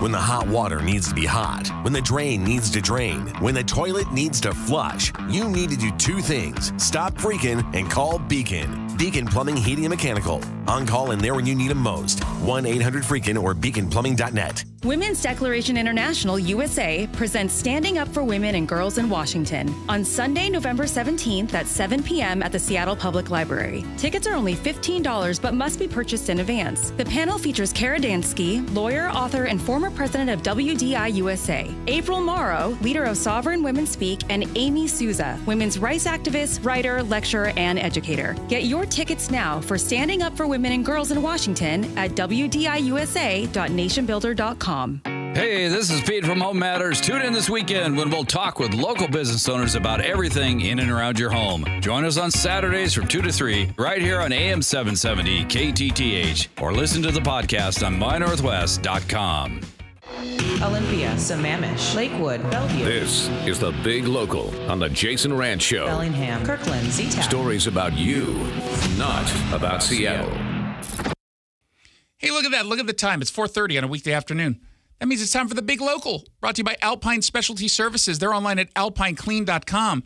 This is the part of the show where we completely ignore the stories coming out of Seattle and instead focus all of our attention on the communities you live in and care about most. And we start in Tumwater. There was a tragedy there. A tragedy that will be exploited for political gain. A tragedy that already, I think, is being dishonestly or disingenuously reported. And I don't know why, but I saw a King 5 story, and the title just made me suspect that there's something more to the story. Man killed in Tumwater after being struck by driver fleeing traffic stop. Now, maybe I'm hypersensitive to this because I work in news and I cover news. I cover policy. I cover debates. And we've been hearing from folks on the left who are against police pursuits that is just going to lead to a whole bunch of innocent people dying, as if it's the cop's fault or the deputy's fault or the trooper's fault that someone flees and then hits an innocent civilian. It's not their fault. It's the fault of the bad guy, the criminal, the driver. But to me, this gave off the impression that it was part of a pursuit because he was, quote unquote, fleeing. But then when you read the story, you get some clarifying details. It happened in Tumwater on Thursday night, so last night. A Thurston County Sheriff's deputy was trying to pull over the driver for, they say, driving 62 miles per hour in a 35 mile per hour zone. It happened just after 10 o'clock last night. And so let me read directly from King 5. As the deputy attempted to pull the vehicle over, it sped away and headed west on Yelm Highway Southeast. The deputy pursued the vehicle, but eventually lost sight of it after it turned west on Tumwater Boulevard Southeast. The suspect was traveling at speeds that easily exceeded 100 miles per hour in order to elude deputies, according to probable cause documents. So he gets away. The deputy lost him. Couldn't see him anymore. But then it says, when the deputy approached Capitol Boulevard, he found a crash scene involving the fleeing driver and an uninvolved motorist. And unfortunately, of course, that uninvolved motorist died. The suspect, according to the deputies, ran through a red light, smashed into this other car. Now, the vehicle that the driver was in, the alleged bad guy, flipped, slid into a tree, and then came to a stop. He's going to be fine. The wrong person, of course, died here. But this is hardly a story of a police pursuit. At least not in the traditional sense that we think of it. This wasn't the deputy in this case irresponsibly chasing someone where there were a whole bunch of folks around and a tragedy that very easily could have been avoided wasn't. That's not what the story is. And yet you get the impression of it from the headline. And again, I fully concede, maybe I'm being too sensitive here and I'm seeing something that isn't there and wasn't intended. I don't even know if there was any intent. I don't even think, let's say you guys agree with me in the framing of it. I don't think the intent was there, at least not consciously. But I can't help but wonder. Seriously. I just can't help but wonder if that's really what this is about. And even if it's not about that, I can't help but wonder whether or not other people who are in fact aware of the debates will take it that way. Meanwhile, in Marysville, apparently people are flocking to live there, not for the school district. Also from King 5, they say the NMLS, the Northwest Multiple Listing Service, shows that the housing market is on fire. It had the highest number of brand new homes sold in all of the state. The problem, however, is they're still not able to keep up with demand, which means basic supply and demand, basic economics, the prices aren't coming down. The prices aren't coming down. But the good news is there are at least still new homes coming onto the market. And at some point, there's going to be an evening out of supply and demand. Here's a senior broker with Tanya Mock Real Estate in Snohomish, Crystal, speaking with King 5, Crystal Dickerson. In the last 180 days, 310 new construction homes have come on the market. So that's like 2 per day. Yes. I mean, that's higher than normal. Okay. Yeah, that is a lot higher than normal. Now they write, out of the group of new homes, 87% have gone pending or sold. Now, why is this happening? Why is this happening all of a sudden? Because it's not just new homes on the market. It's developers who decided, yeah, this is the place I want to start building. This is where I want to start developing the next hot spot. Well, part of the reason is obviously the prices in the Seattle area are expensive. And even though the prices are quote unquote high in Marysville, it's in the context of prices in Marysville, not in the context of prices of Seattle. So it's still considerably cheaper there. But also think about where Marysville is in relation to I-5. You had a bunch of people who are leaving Seattle, but they might still work in Seattle. Amazon employees, for example. And Marysville is, it's a nice little drive away. That's a commute. And so you want to be in a community that is hot right now, got everything you need, but also really easy to get onto I-5, gives you quick access. Seriously, that's what this is about. We really do have a housing shortage. I don't see home prices dropping anytime soon. We are seeing a lot of people migrating up north just because of that affordability. The further north you go, the further your dollar goes. We are seeing just buyers, they're tired of waiting. They're tired of waiting. I think that is a clear reference to just whether or not prices are going to come down in the Seattle area. And again, the answer is no. Meanwhile, there's a little bit of a potential controversy brewing in Snohomish County. A report was released about hiring practices that are a little questionable in the Snohomish County Executive Office. The report was released by a third-party auditor. The Everett Herald says the report mostly details issues within the Office of Social Justice and the Office of Recovery and Resilience, both housed in the executive branch of county government. Now, of course, the Office of Social Justice is a scam built out of a grift. This came in 2020 as part of the BLM movement. The Office of Recovery and Resilience is something that's not even necessary anymore because it was created to distribute COVID funds. But the Herald reports that this third-party audit, quote, found overlapping duties between the two offices and other county departments. It also said Executive Dave Summers' office could do more to track and measure the impact of programs. Position creation and compensation within the executive's office did not always follow human resources protocols for hiring. On at least one occasion, a job description was created after a position was already filled. That sounds wrong. How'd the person know to apply for the job if there was no job description? How'd they know what they were getting into? It almost sounds like that was all a scam. They continue. Other employees received multiple wage step increases without going through a standard merit process that usually would be required.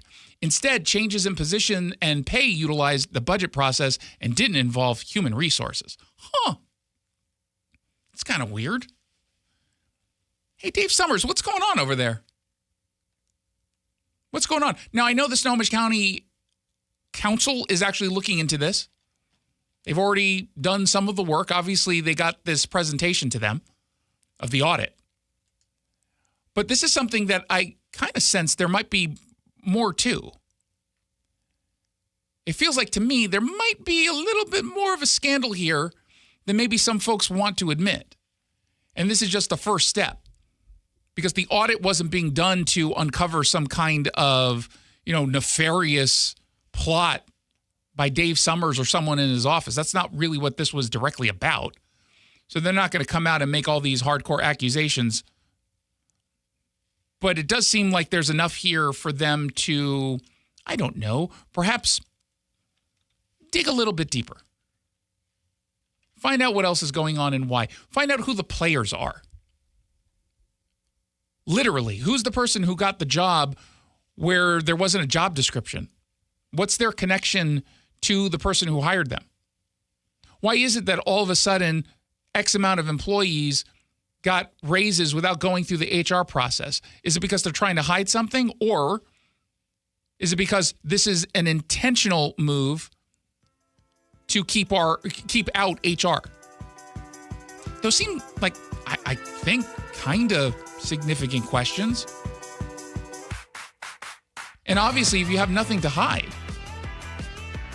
you would expect that Dave Summers will happily answer any questions. Let's see if he'll come on and answer some questions. I'm legitimately curious. I'm not making any accusations. I have no idea. I just know that this doesn't look good.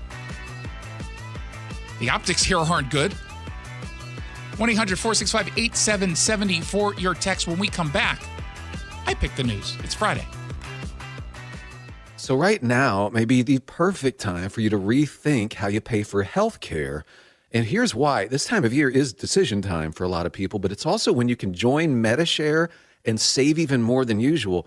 For many families, joining MediShare means saving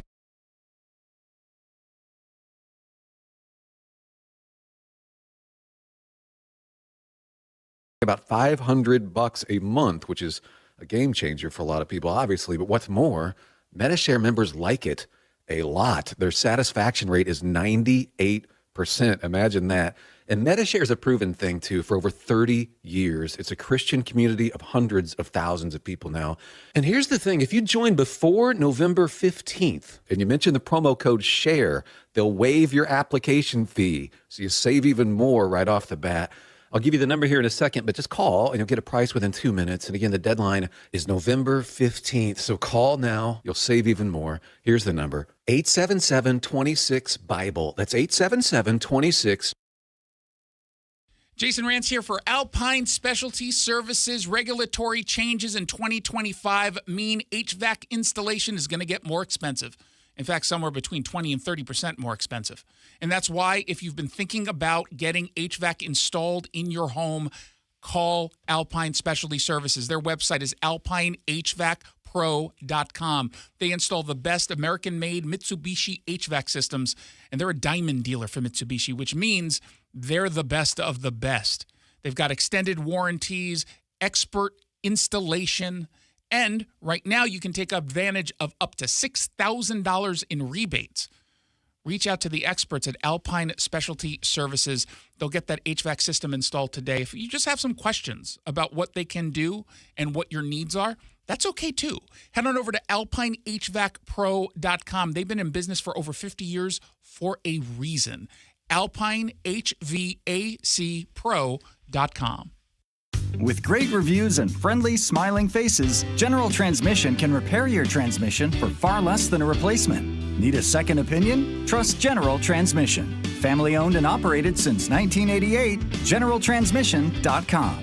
Traffic backups are inconvenient, but if your pipes are backing up at home, that's bad. There's only one cure for this pesky problem: the experts at Beacon Plumbing, Heating, Septic, and Mechanical. Trust them to clear your clogs. Stop freaking and call Beacon. 1-800-FREAKIN. Imagine controlling your entire home with just one device. At Northwest Security and Sound, they specialize in state-of-the-art home automation systems that simplify your life and keep you safe. Adjust lighting, temperature, and video security all from the palm of your hand. Be secure with smart locks and surveillance that you can monitor remotely. Experience the ultimate convenience and peace of mind. Automate and integrate your smart home today with Northwest Security and Sound. Get to nwsecurityandsound.com to schedule your free, no-obligation home automation analysis today. Women's Declaration International USA presents Standing Up for Women and Girls in Washington on Sunday, November 17th at 7 p.m. at the Seattle Public Library. Tickets are only $15 but must be purchased in advance. The panel features Kara Dansky, lawyer, author, and former president of WDI USA, April Morrow, leader of Sovereign Women Speak, and Amy Souza, women's rights activist, writer, lecturer, and educator. Get your tickets now for Standing Up for Women and Girls in Washington at WDIUSA.nationbuilder.com. Trying to make sense of the markets? Looking to diversify out of all the craziness? Thinking about tangible assets like precious metals? Listen to The Gold Show with Kenny Michaels right here on KTTH 9 a.m. Sunday mornings. Stay up to date on retirement trends, how the IRA rollover process works, and why investors are turning to physical gold. Kenny is a national talk show host with decades of experience in the markets. Tune in for Kenny's Insights and The Gold Show this Sunday morning at 9 a.m.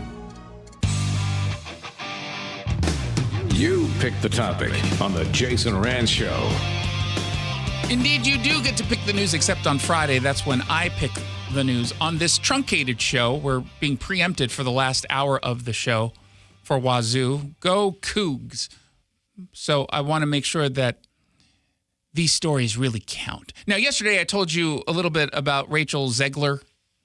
She is an actress, an up-and-comer, an award winner. She posted on her Instagram account a pretty disgusting and disturbing attack against Trump supporters. And at the end of her little screed about how everyone is, now hateful, it's a country of hate, blah, blah, blah, blah, blah. After she called the country out for having a quote-unquote deep sickness, after she said it was quote-unquote terrifying that the majority of the country or the majority of the voters voted for Donald Trump, she then says, may Trump supporters and Trump voters and Trump himself never know peace. Huh. Kind of sounds like a threat. Well, now she's apologizing.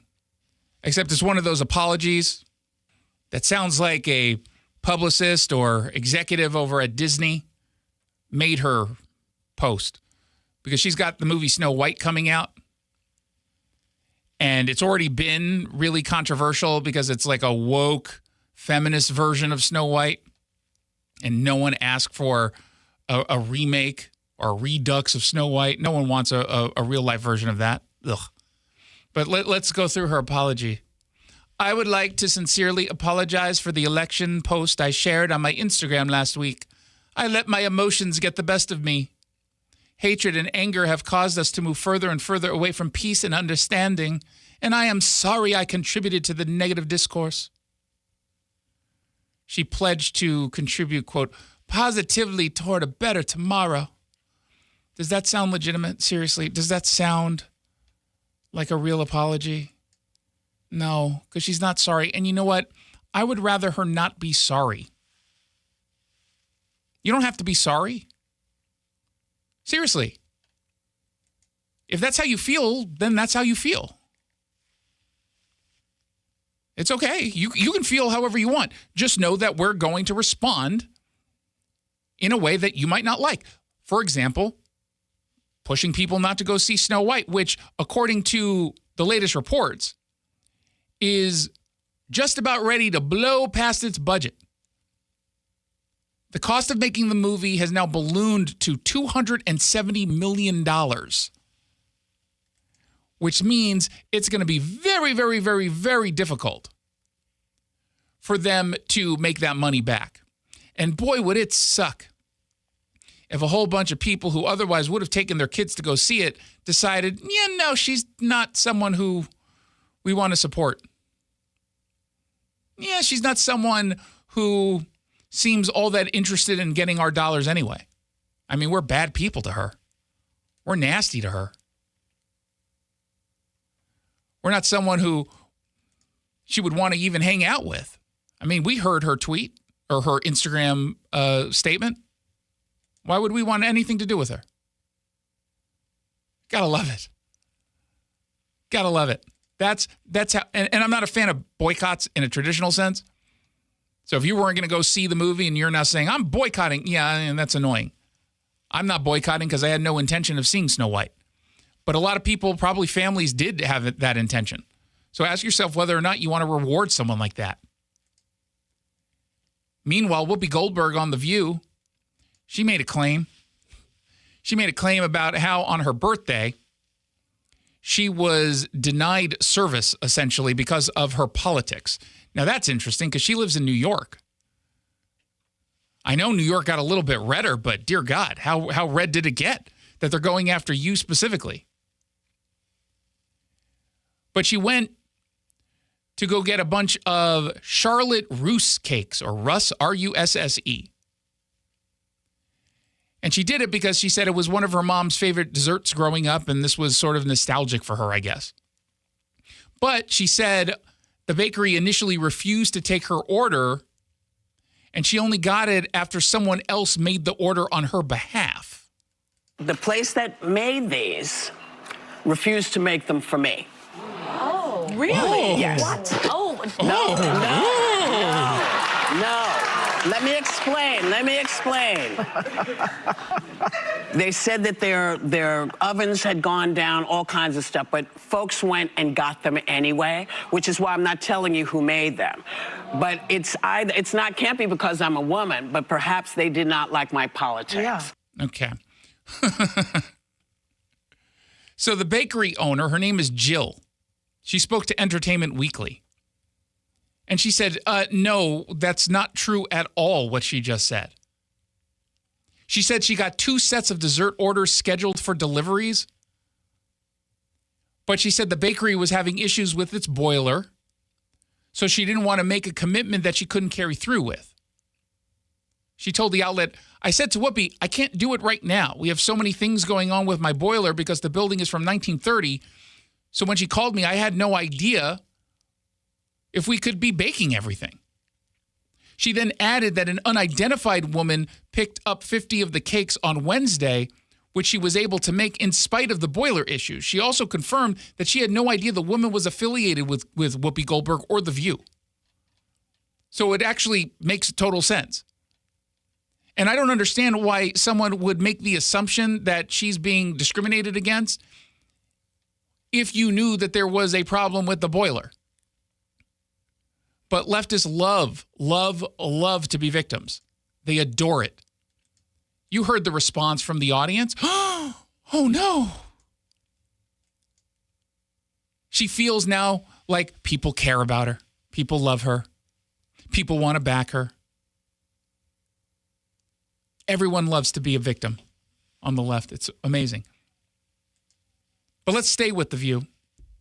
One more moment. Because Eric Adams was on.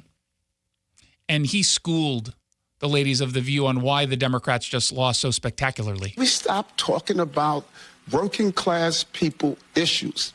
When mom and pops are afraid, I can't pay my college tuition, the rent is too damn high, healthcare is too expensive. We stopped talking to everyday New Yorkers and Americans. When I'm in the street talking to them, they're not asking me, Eric, tell me about fascism. They're talking about finance. They're not talking about Hitler. They're talking about housing. We need to talk to everyday working class people, and we stopped doing that. And those are the issues that they are afraid of. They're afraid of the future of their children.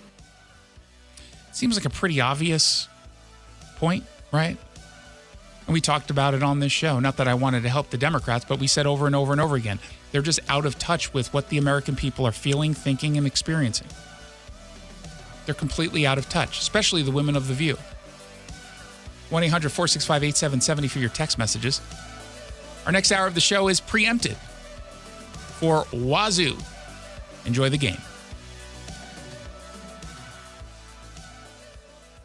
I'm attorney Rob Iddens, proud Marine Corps veteran and owner of Warrior Injury Law. I'm a 5th-generation Pacific Northwesterner, graduated from UW and CLU School of Law. At Warrior Injury Law, we have years of experience in the trenches, fighting insurance companies for the people of Washington, my people. Forward, if you've been injured, you need a lawyer that is tough, confident, and battle-tested. Call us at 253-WARRIOR for your free case review. Warrior Injury Law, battle-tested. Eddie's! Be advised, this is your opportunity to save up to 40 to 80% on a hot tub or swim spa. This weekend only, today through Sunday. Linwood Event Center. Be advised, this is your opportunity to save up to 40 to 80% on a hot tub or swim spa. This weekend only, today through Sunday. Linwood Event Center. 18-month interest-free financing. Our factories have demanded we sell 1,000 hot tubs and swim spas this weekend. Linwood Event Center. Huge factory incentives, factory rebates, this weekend only. Linwood Event Center. We can remove your old hot tub. Free delivery of your new hot tub. Hot tub starting at $2,999. Linwood Event Center. Free delivery of your new hot tub. Just relax and enjoy. Linwood Event Center. Today, 2 p.m. to 8 p.m. Saturday, 10 a.m. to 8 p.m. Sunday, 10 a.m. to 6 p.m. Free admission, free parking, free delivery. Linwood Event Center. Call 833-SPA-SALE or visit hottubandSwimSpaSale.com. Don't you wish your life came with a warning app? Stop. That dog does not want to be petted. Just a little heads up before something bad happens. Move your coffee cup away from your computer. Oh, no. So you can have more control. Stop. You're texting your boss by mistake. Uh-oh. Well, life doesn't always give you time to change the outcome, but prediabetes does. With early diagnosis and a few healthy changes like managing your weight, getting active, stopping smoking, and eating healthier, you can stop prediabetes before it leads to type 2 diabetes. It's easy to learn your risk. Take the 1-minute test today at doihaveprediabetes.org. Warning, the cap is loose on that ketchup. Ugh. Don't wait. You have the power to change the outcome. Visit doihaveprediabetes.org today. That's doihaveprediabetes.org. Brought to you by the Ad Council and its prediabetes awareness partners. Text your favorite shows, 800-465-8770. Is thinning hair or a receding hairline making you self-conscious? Try Hair Grow from New Nordic. Stop feeling embarrassed about thinning hair and start feeling your best with Hair Grow. An airliner without warning plunges into the Gulf of Alaska. No one knows why. There are no survivors. Then loved ones are left to wonder, what happened to Flight 293? Unsolved Histories. What happened to Flight 293? Listen wherever you get your podcasts. You're home for Dan Bongino, 770 KTTH Seattle, 94.5 K233DT East Lake, 94.5 K233BU Seattle.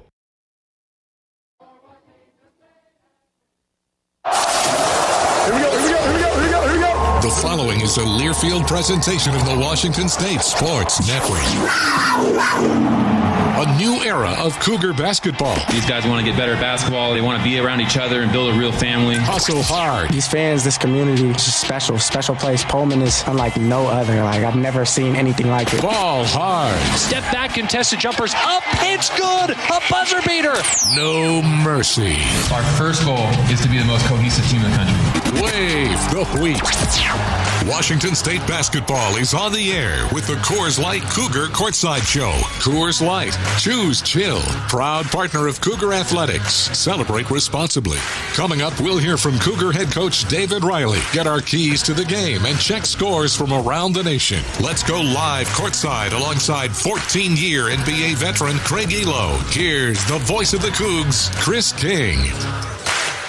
Well, we do indeed have Craig Elo here courtside, but Trevor Williams in for Chris King tonight. He is with the football team getting ready for action tomorrow against New Mexico State.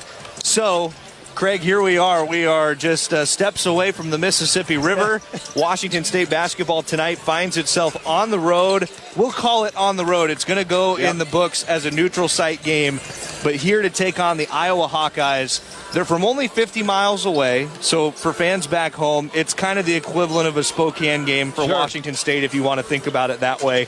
But here in Moline, Illinois, just across the border from the state of Iowa, really exciting matchup tonight for the Cougars. Both teams coming in 3-0, Washington State and Iowa. Iowa's inside of the top 50 in the KenPom, and this is a great opportunity for David Riley and his guys to pick up a statement win early in the season. Really early in November, they're meeting an opponent that plays in the Big Ten, which is not, known for football and basketball, but Iowa and Fran McCaffrey have always been really good teams, and I totally agree with you. I think this is an early challenge for the Cougs, and actually Iowa 3-0 has beaten Quad 3 and Quad 4 teams, and the Bradley game against the Cougs it was a Quad 2 win for us. So we have had a bit of a challenge, but this is a huge challenge coming here.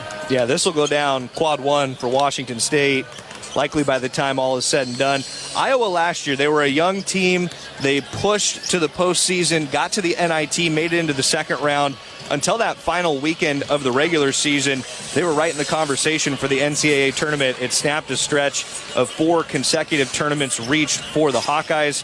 You mentioned, of course, Fran McCaffrey, legendary coach here at Iowa, the all-time winningest. He's had more years coaching than David Riley's had years on this earth. Exactly. It's fun tonight, I think, for Washington State to come in and get this measuring stick against a good Iowa team. And the Cougars have a lot to be happy about with these first 3 games. They're scoring the ball at will. Oh, they are. All 3 games in the 90s, and we've had really balanced scoring across the board. And, it's kind of like you always talk about building chemistry in your team in November and December, and then you go into your conference, and this team, basically the Eastern Four that came with David, played together, and then you add Nate Calmese to the mix. Yep. This young man thought he found a home at Washington, but never got off the bench, and he's been a really, really big surprise for, I think, Coach Riley and having him out there. And the chemistry,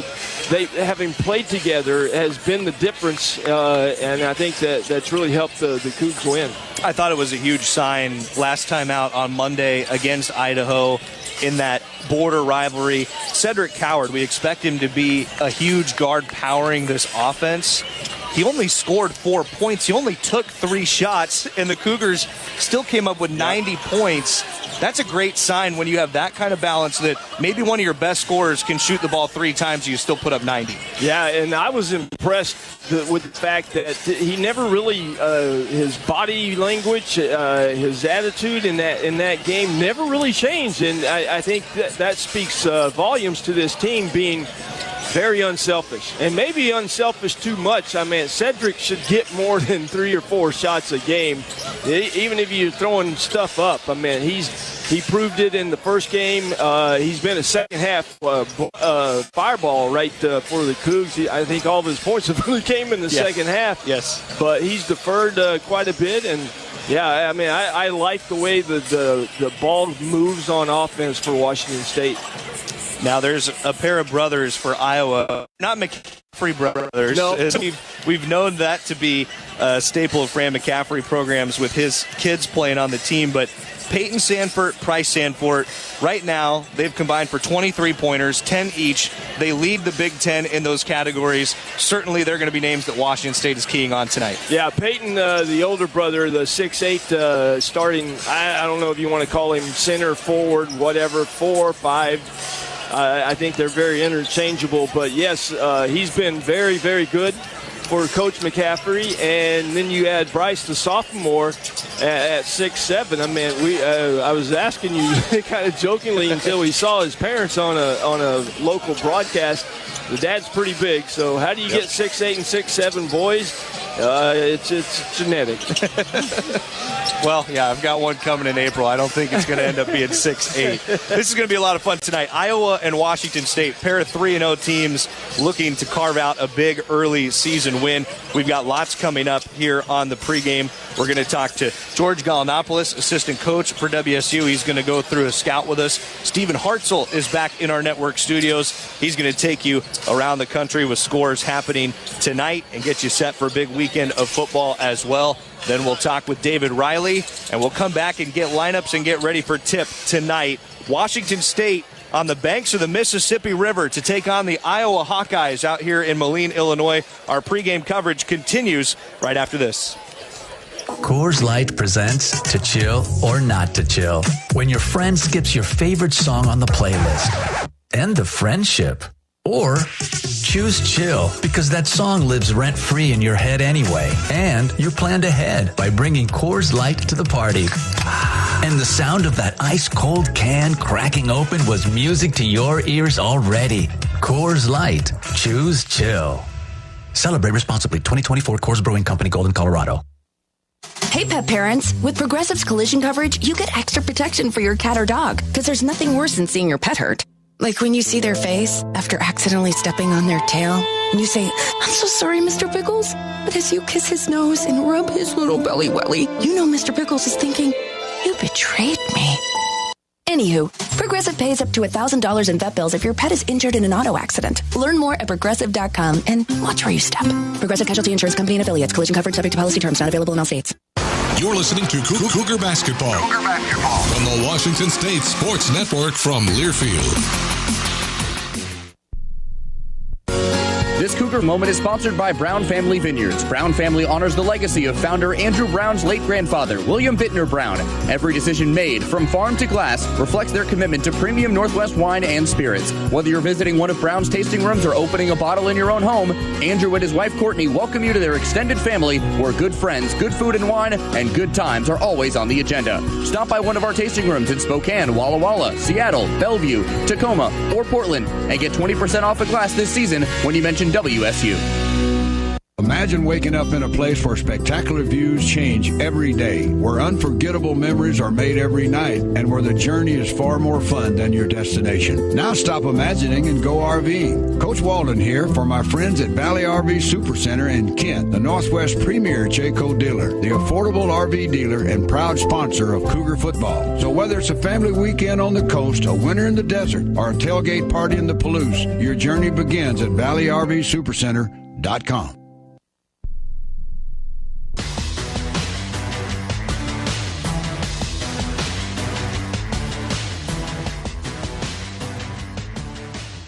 We're back here pregame tonight. Washington State taking on Iowa in the Quad Cities Showdown in Moline, Illinois.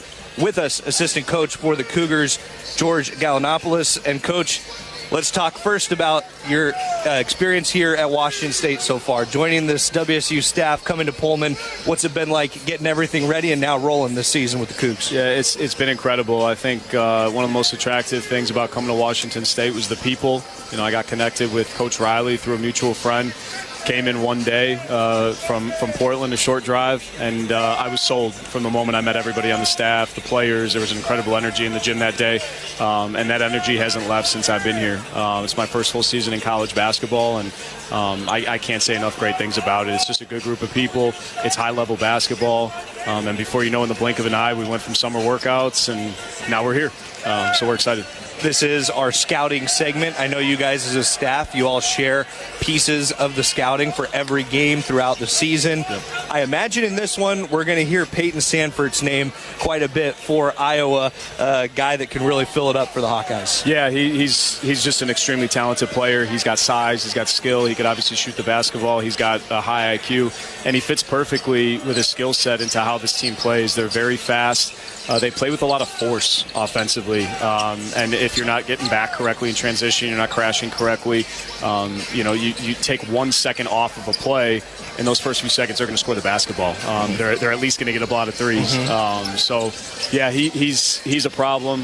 His brothers fit in nicely as well. Harding, obviously, the point guard. Dowell plays a lot of minutes for them. They're just a talented roster up and down, and I compared them actually to the Warriors today as far as, like, they get up so many threes and they play so fast that in the blink of an eye you could be down 15, and then the crowd's into it and whatnot. So we just got to make sure that we're on point with our scouting and the players should be all right. Now, I know on this Washington State side, we're not afraid to play up as well.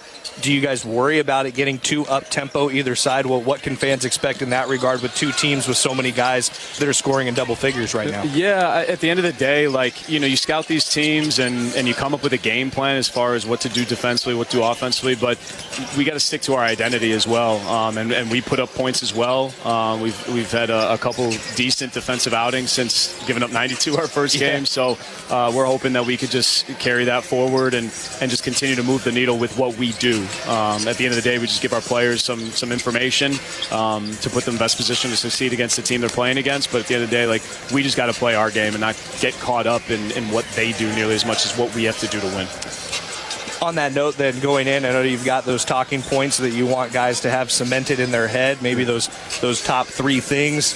What's that internal conversation look like that you guys are giving to the players saying, hey, if you can do these three things tonight, it gives us a great chance to get out of here with a big win? Yeah, it comes down to every team that you face, what their identity is. This team is obviously fast. They play fast. They want to get a lot of threes up.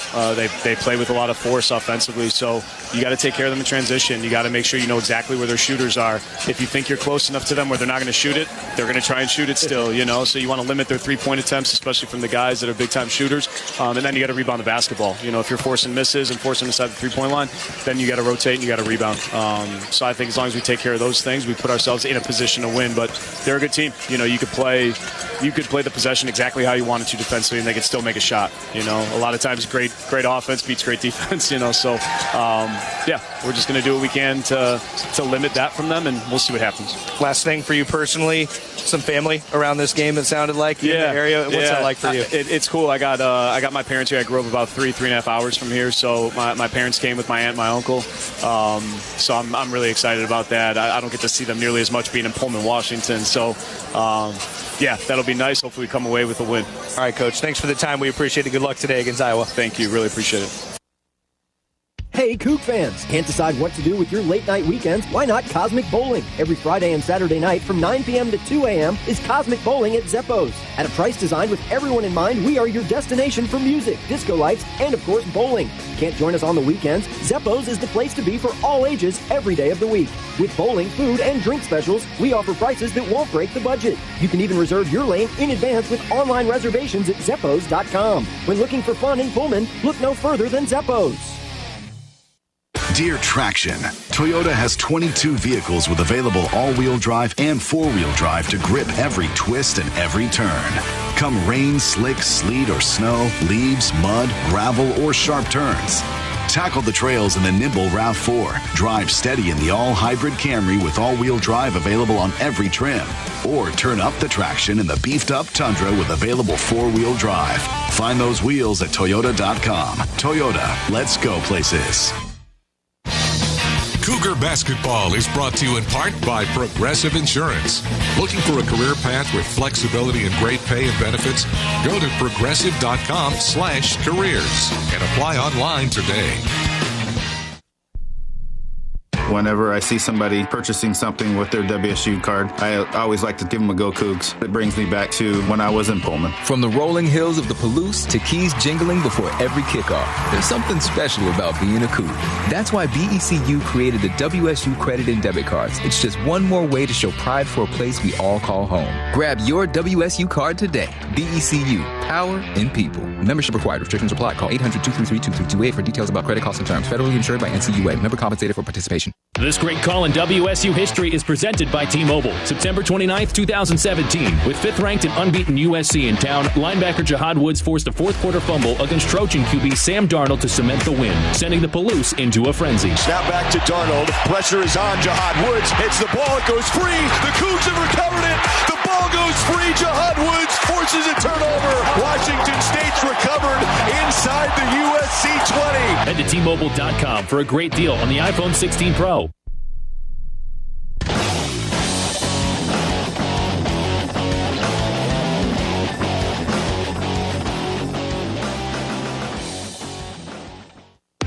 Time now to check scores from around college basketball with the Coors Light scoreboard. Coors Light. Choose chill.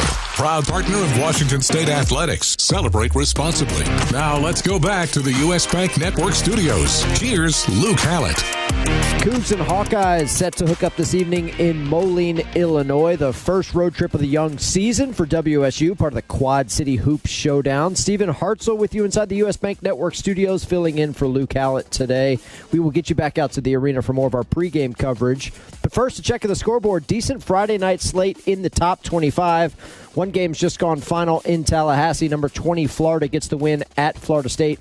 87-74. Gators improved to 4-0 on the season. In progress right now, number 24 Rutgers leads Monmouth 79-68. 5 minutes to play in New Jersey. Good one at Mackey Arena. Pair of top 15 teams hooking up. Number 2 Alabama on the road at number 13 Purdue. Crimson Tide lead by a bucket 51-49 at the under 16-minute timeout in the second half. Elsewhere, number 17 Cincinnati leads Nichols 57-25. They are early in the second half there. Just getting started in Chapel Hill. Number 10 North Carolina leads American University 9-8. And just getting started in College Park, you got number 15 Marquette trailing early to Maryland 6-4. Still to come later tonight, a trio of 6 o'clock tips. Number 4 Gonzaga taking on UMass Lowell. 9th-ranked Arizona on the road at Wisconsin. And a pair of ranked teams hooking up in College Station as number 23 Texas A&M takes on 21st-ranked Ohio State. Outside the top 25, the Cougs aren't the only WCC team in action today. We told you about number 4 Gonzaga hosting UMass Lowell at the Kennel. Tipping off at 7 o'clock in Corvallis, Oregon State will put their 3-0 record on the line when they host Cal State Fullerton inside Gill Coliseum. I'll be back at halftime with more scores, but coming up next, we'll kick it back courtside. Trevor Williams will go one-on-one with Cougs head coach David Riley as we get you closer to tip-off between Washington State and Iowa. More of our pregame show coming up after this. You're listening to Washington State basketball from Lear Field. Imagine waking up in a place where spectacular views change every day, where unforgettable memories are made every night, and where the journey is far more fun than your destination. Now stop imagining and go RVing. Coach Walden here for my friends at Valley RV Supercenter in Kent, the Northwest premier Jayco dealer, the affordable RV dealer and proud sponsor of Cougar football. So whether it's a family weekend on the coast, a winter in the desert, or a tailgate party in the Palouse, your journey begins at ValleyRVSupercenter.com. In business, just like sports, it's all about the team you assemble to get the job done. And for over 65 years, McVeigh Brothers has put an all-star team together of the best siding, window, and roofing installers in the business. So if you're in the market for an upgrade, remodel, or add on to your home, give the pros at McVeigh Brothers Roofing, Siding, and Windows a call today. We'll come out and give you a free estimate. McVeigh Brothers Siding and Windows. We're always working for you. Cougar basketball is brought to you by Progressive Insurance. What do your home and auto have in common? They're yours. And Progressive protects them both. Bundle today at Progressive.com. Imagine waking up in a place where spectacular views change every day, where unforgettable memories are made every night, and where the journey is far more fun than your destination. Now stop imagining and go RVing. Coach Walden here for my friends at Valley RV Supercenter in Kent, the Northwest premier Jayco dealer, the affordable RV dealer and proud sponsor of Cougar football. So whether it's a family weekend on the coast, a winter in the desert, or a tailgate party in the Palouse, your journey begins at ValleyRVSupercenter.com. Cougs. This Washington State University sports broadcast is brought to you in part by Pullman Regional Hospital, the official hospital of Washington State Athletics. The combined expertise of our university and our award-winning hospital are being deployed to provide greater access to resources, education, employment opportunities, and innovations to improve health care and health outcomes for all of us. Learn more at pullmanregional.org. Pullman Regional Hospital and Washington State, partners in excellence.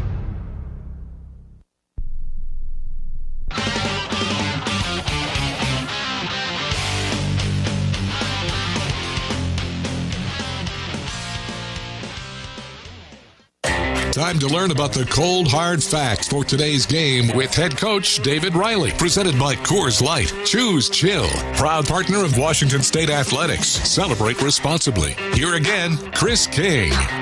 We're back here for pregame for the Quad Cities Showdown with the head coach of the Cougars, David Riley. And Coach, you get to take your guys on the road for the first time this year, taking on an Iowa Hawkeye team that a lot of folks around the country expect to be a really good team when things are all said and done. You guys have shown that you could be a really good team when things are said and done this year. Both teams off to 3-0 starts. How excited are you to get on the road for the first time with these guys? Just excited for the challenge. I mean, I love road trips with our team. I think our guys get closer on these trips. We get a chance to bond and spend a lot of time together and talk about hoops and stuff off the court as well. So it's been a fun couple of days, and now we're ready to get going. You guys get going here in Moline, Illinois. It's about 90 miles south of the University of Iowa. Coach, let's talk about this Iowa team that you're going to see here tonight. What do you expect from them? You've played a Bradley team who was inside of the Ken Palm Top 100 already this year. Iowa, they're the best team on paper so far you guys have played this season. Yeah, you look at them analytically, they're one of the top 50 teams in the country, and they do a great job playing fast, scoring the ball. I think just from a basketball fan perspective, it's going to be a heck of a game. Teams that like to score, or that have scored a lot of games in the 90s, they do a heck of a job moving the ball, playing together. Obviously, legendary coach, and we got a great game ahead of. There are 13 players combined, like you mentioned, on these two teams that are averaging double figures through the first three games for either side. What have you liked offensively for you guys? I mean, it's totally different than what people have seen over the past years at Washington State. You guys have 6 players, 7 in double figures, but 6 in those first couple games. What have you liked from this offense so far? Yeah, I think, I think we are playing at a pace that we like. We're playing fast. We're moving the ball up the floor quickly. We're sharing the ball pretty well, too. I think our assist numbers can still go up a little bit. But I think just the togetherness and the pace has been good. And then I think defensively we've taken steps each game. Every game I feel like we've played a better defensive game. We still have pockets where we let up, but that's normal. I mean, you're not supposed to have it all figured out in November. Here with head coach of the Cougars, David Riley, right now getting ready for this Friday night game on the road in Moline, Illinois against Iowa.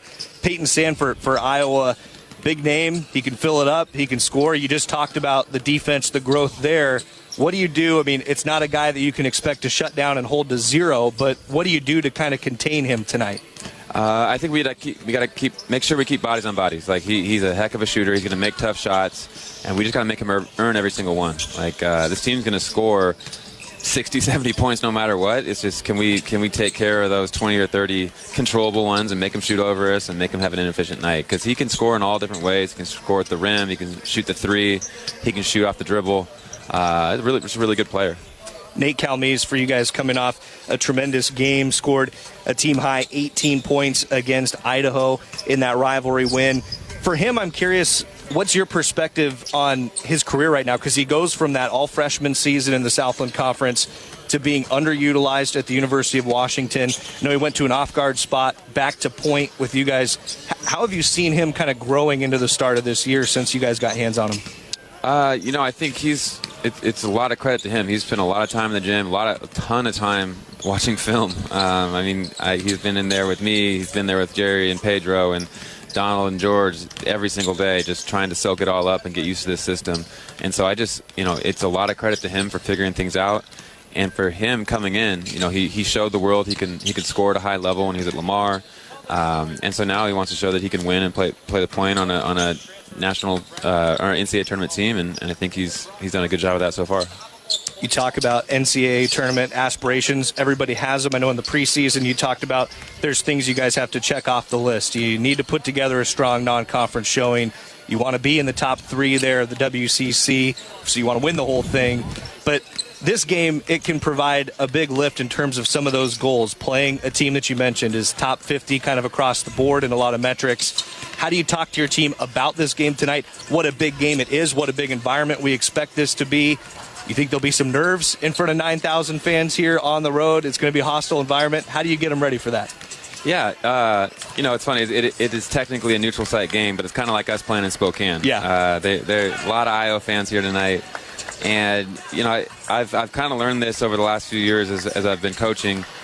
There's technically there's no one game that's more important than the other. Like I told our team 2 days ago that it was the most important practice of the year because it was the practice we had today. And so that's kind of how we feel about today's game. It's the most important game of the year because it's the one we have today. We got a big opportunity to play a Big Ten team. We're excited about it, and if you can't get fired up for this one, you got something wrong with you. So we're ready to go. We're fired up here, ready to roll as well. Thanks for the time, Coach, and good luck here against Iowa. Appreciate it. Go Cougs. Coors Light presents To Chill or Not to Chill. When your friend skips your favorite song on the playlist. End of friendship. Or choose chill because that song lives rent-free in your head anyway. And you're planned ahead by bringing Coors Light to the party. And the sound of that ice-cold can cracking open was music to your ears already. Coors Light. Choose chill. Celebrate responsibly. 2024 Coors Brewing Company, Golden, Colorado. Okay, you say, I want some breakfast. Your so-called boyfriend says, we got eggs in the fridge. Obviously, when you say breakfast, you mean McDonald's. Definitely a side-eye situation. And now it's a BOGO situation with buy one, get one for $1 on Sausage McMuffin, burritos, hash browns, and more. Price and participation may vary. Cannot be combined with any other offer or combo meal. Valid for item of equal or lesser value. Ba-da-ba-ba-ba.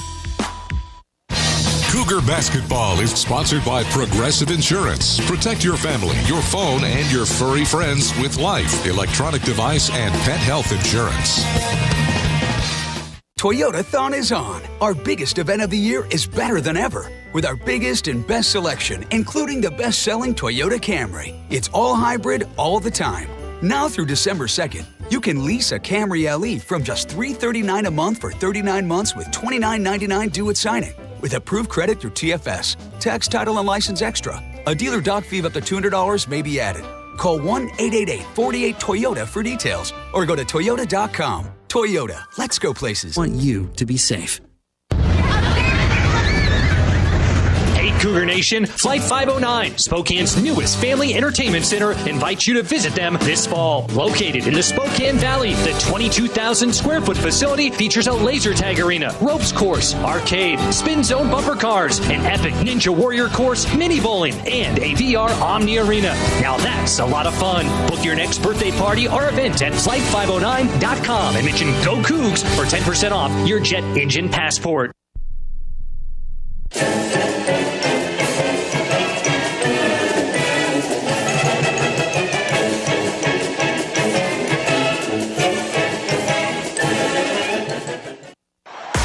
It's game time on the Washington State Sports Network from Learfield. Cougar basketball is brought to you in part by Coors Light, proud partner of Washington State Athletics. Choose chill. Celebrate responsibly. U.S. Bank. U.S. Bank is a proud supporter of Cougar athletics. Together, there's nothing as powerful as the power of us. U.S. Bank. Equal housing lender. Member FDIC. And by SeatGeek, official ticket marketplace of Washington State Athletics. Now, let's go live courtside alongside 14-year NBA veteran Craig Elo. Here's the voice of the Cougs, Chris King. Trevor Williams in for Chris King tonight here in Moline, Illinois, the headquarters of John Deere. It's the John Deere Quad Cities Showcase. Washington State facing Iowa. We're coming back on the other side of a timeout to get our keys to the game and lineups. That'll be from Craig Elo when we come back. Cougs and Hawkeyes tonight. A big game for Washington State. Chance to make an early season statement when we return to Moline, Illinois, right after this timeout. This Cougar basketball tonight from Learfield. Whether you root for the Zags or the Cougs, now's your chance to play for your favorite team. It's the Winning Colors Challenge at Northern Quest. Simply pick up your special Gonzaga or WSU Camas Rewards card now through November 30th and play as usual. Whichever fan base earns the most Camas points wins $10,000 for their program. Become a card-carrying Zags or Cougs fan during the Winning Colors Challenge only at Northern Quest. Hampton and Pullman is just a short drive from the WSU campus. They've got you covered for all your lodging and dining needs with the addition of their on-site bar and restaurant, Crimson Bar and Bites. You will feel right at home with their spacious rooms, famous Hampton waffles, cozy outdoor patios, Cougar gift shop, and the friendliest staff in town. Visit HamptonByHilton.com to reserve a room for your next trip to the Palouse. Coug owned and Coug managed. It matters where you stay. Hampton and Pullman. Hilton for the stay. Hey, this is Taylor Rochester, and you're listening to Cougar Basketball. Go Cougs. Boost Collaborative is a proud sponsor of Cougar Basketball and is a proud supporter of people with disabilities on the Palouse. For over 50 years, Boost Collaborative has been here to help families and their toddlers meet developmental milestones. For youth and adults with disabilities, Boost provides job placement, on-the-job training, and follow-along support. Now you can play a part in Boost's success through your donations and purchases at Palouse Treasures Thrift Store in Pullman. Boost Collaborative, empowering people with disabilities on the Palouse. Go Cougs! At U.S. Bank, when they say they're in it with you, they mean it. Not just for the good stuff, the grand openings and celebrations, although those are pretty great, but for all the hard work it took to get there, the fine-tuning of goals, the managing of cash and workflows, and decision-making. They're in to help you through all of it, because together they're proving day in and day out that there is nothing as powerful as the power of us. Visit usbank.com to get started today. Equal housing lender, member FDIC, copyright 2024, U.S. Bank.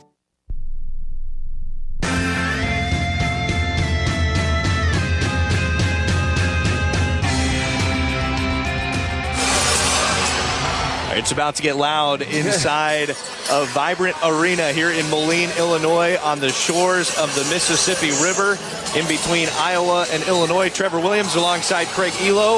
We have Cougar hoops tonight against the Iowa Hawkeyes. And Craig, time for your keys to the game here. This one for the Cougars. Chance for a win over a team that comes in ranked 43rd by KenPom. It's could be a big early season test for the Cougars. No question about it. I totally agree with you. And the one key that I really want to stress is take care of the basketball. We've dug holes for ourselves early in the games back at home. We're playing a much tougher opponent, and this opponent actually forces 16 turnovers a game. So we really got to take care of the ball and not get ourselves in a hole. It'll be the bigger hole to dig out of tonight here at Vibrant Arena.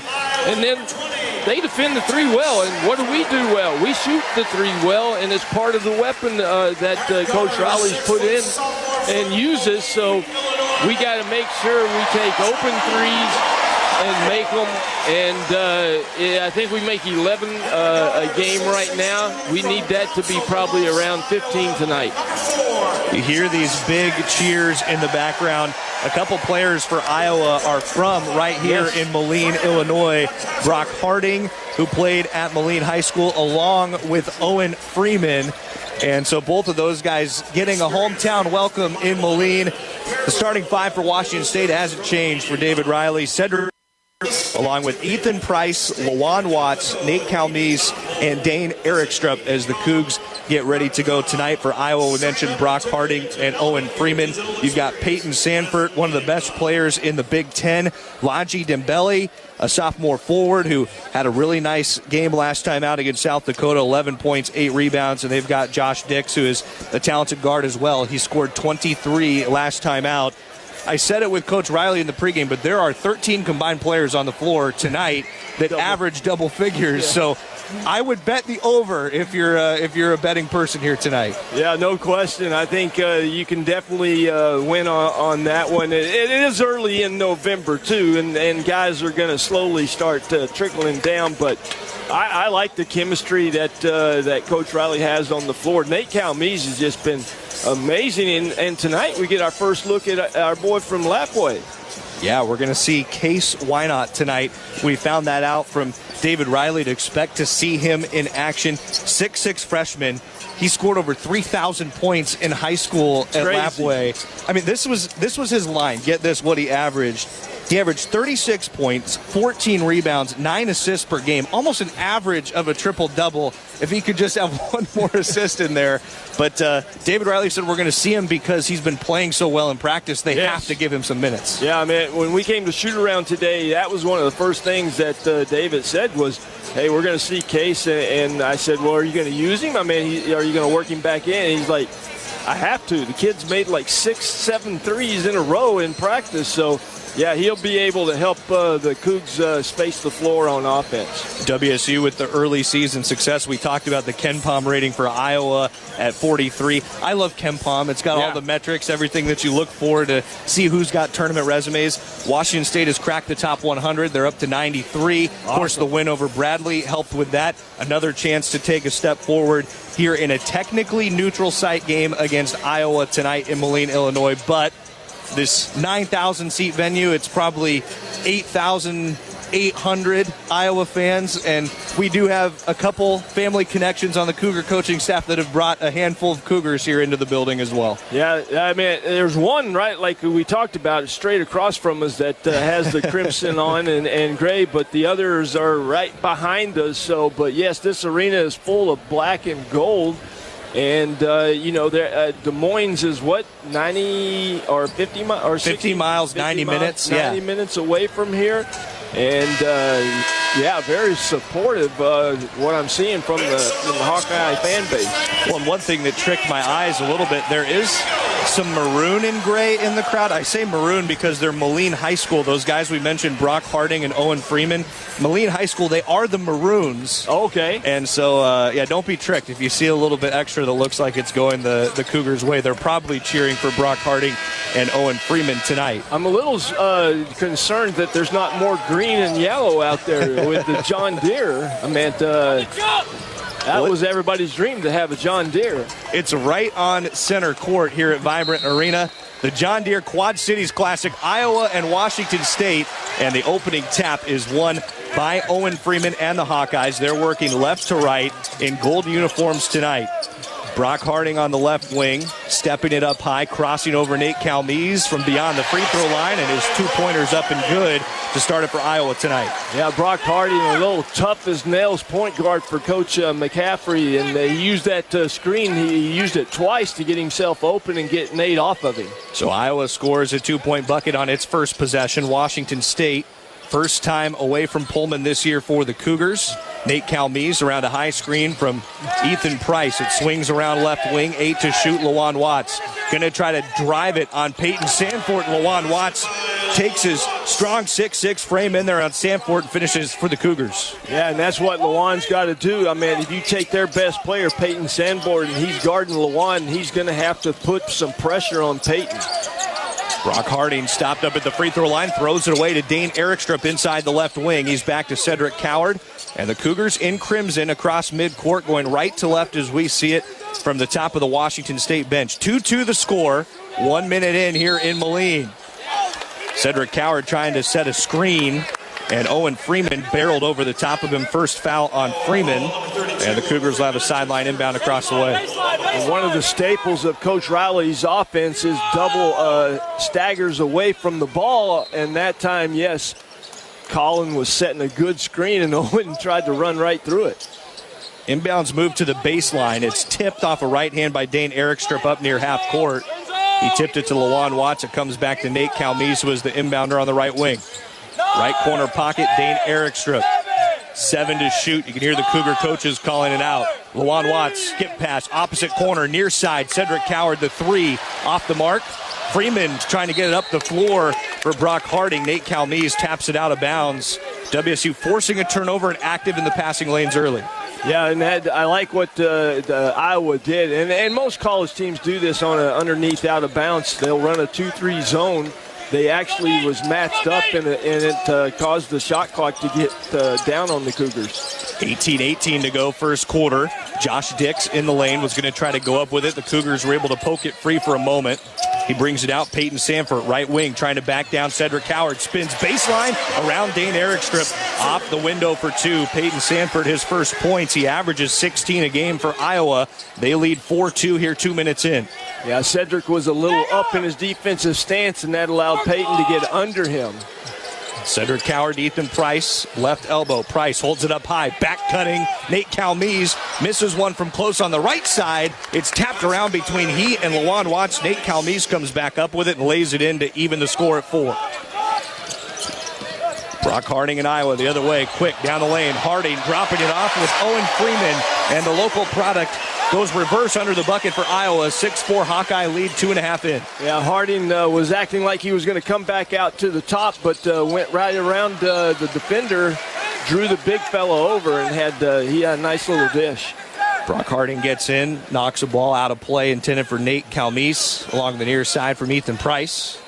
17-19 here on this first half clock. The Cougars down 6-4. Calmese inbounding to Ethan Price. Comes for a high handoff. Now operating the left side. Up top, Cedric Coward. Ethan Price posting up, right block on Owen Freeman. Ball popped out by a guard coming to help from behind. Skip pass hits the underside of the rim. It's taken away by Iowa.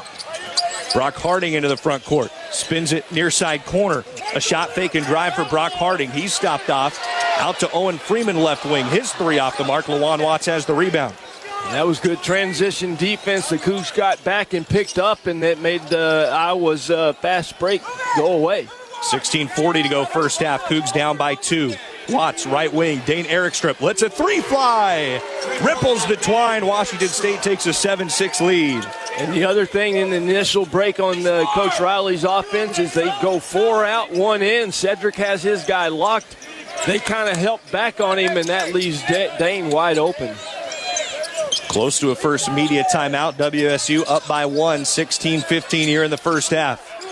Free throw line, trying to drive. Laji Dembele fade away on Erickstrup. He bothers the shot enough, and Lawan Watts in for another rebound. He had 14 last time out against Idaho.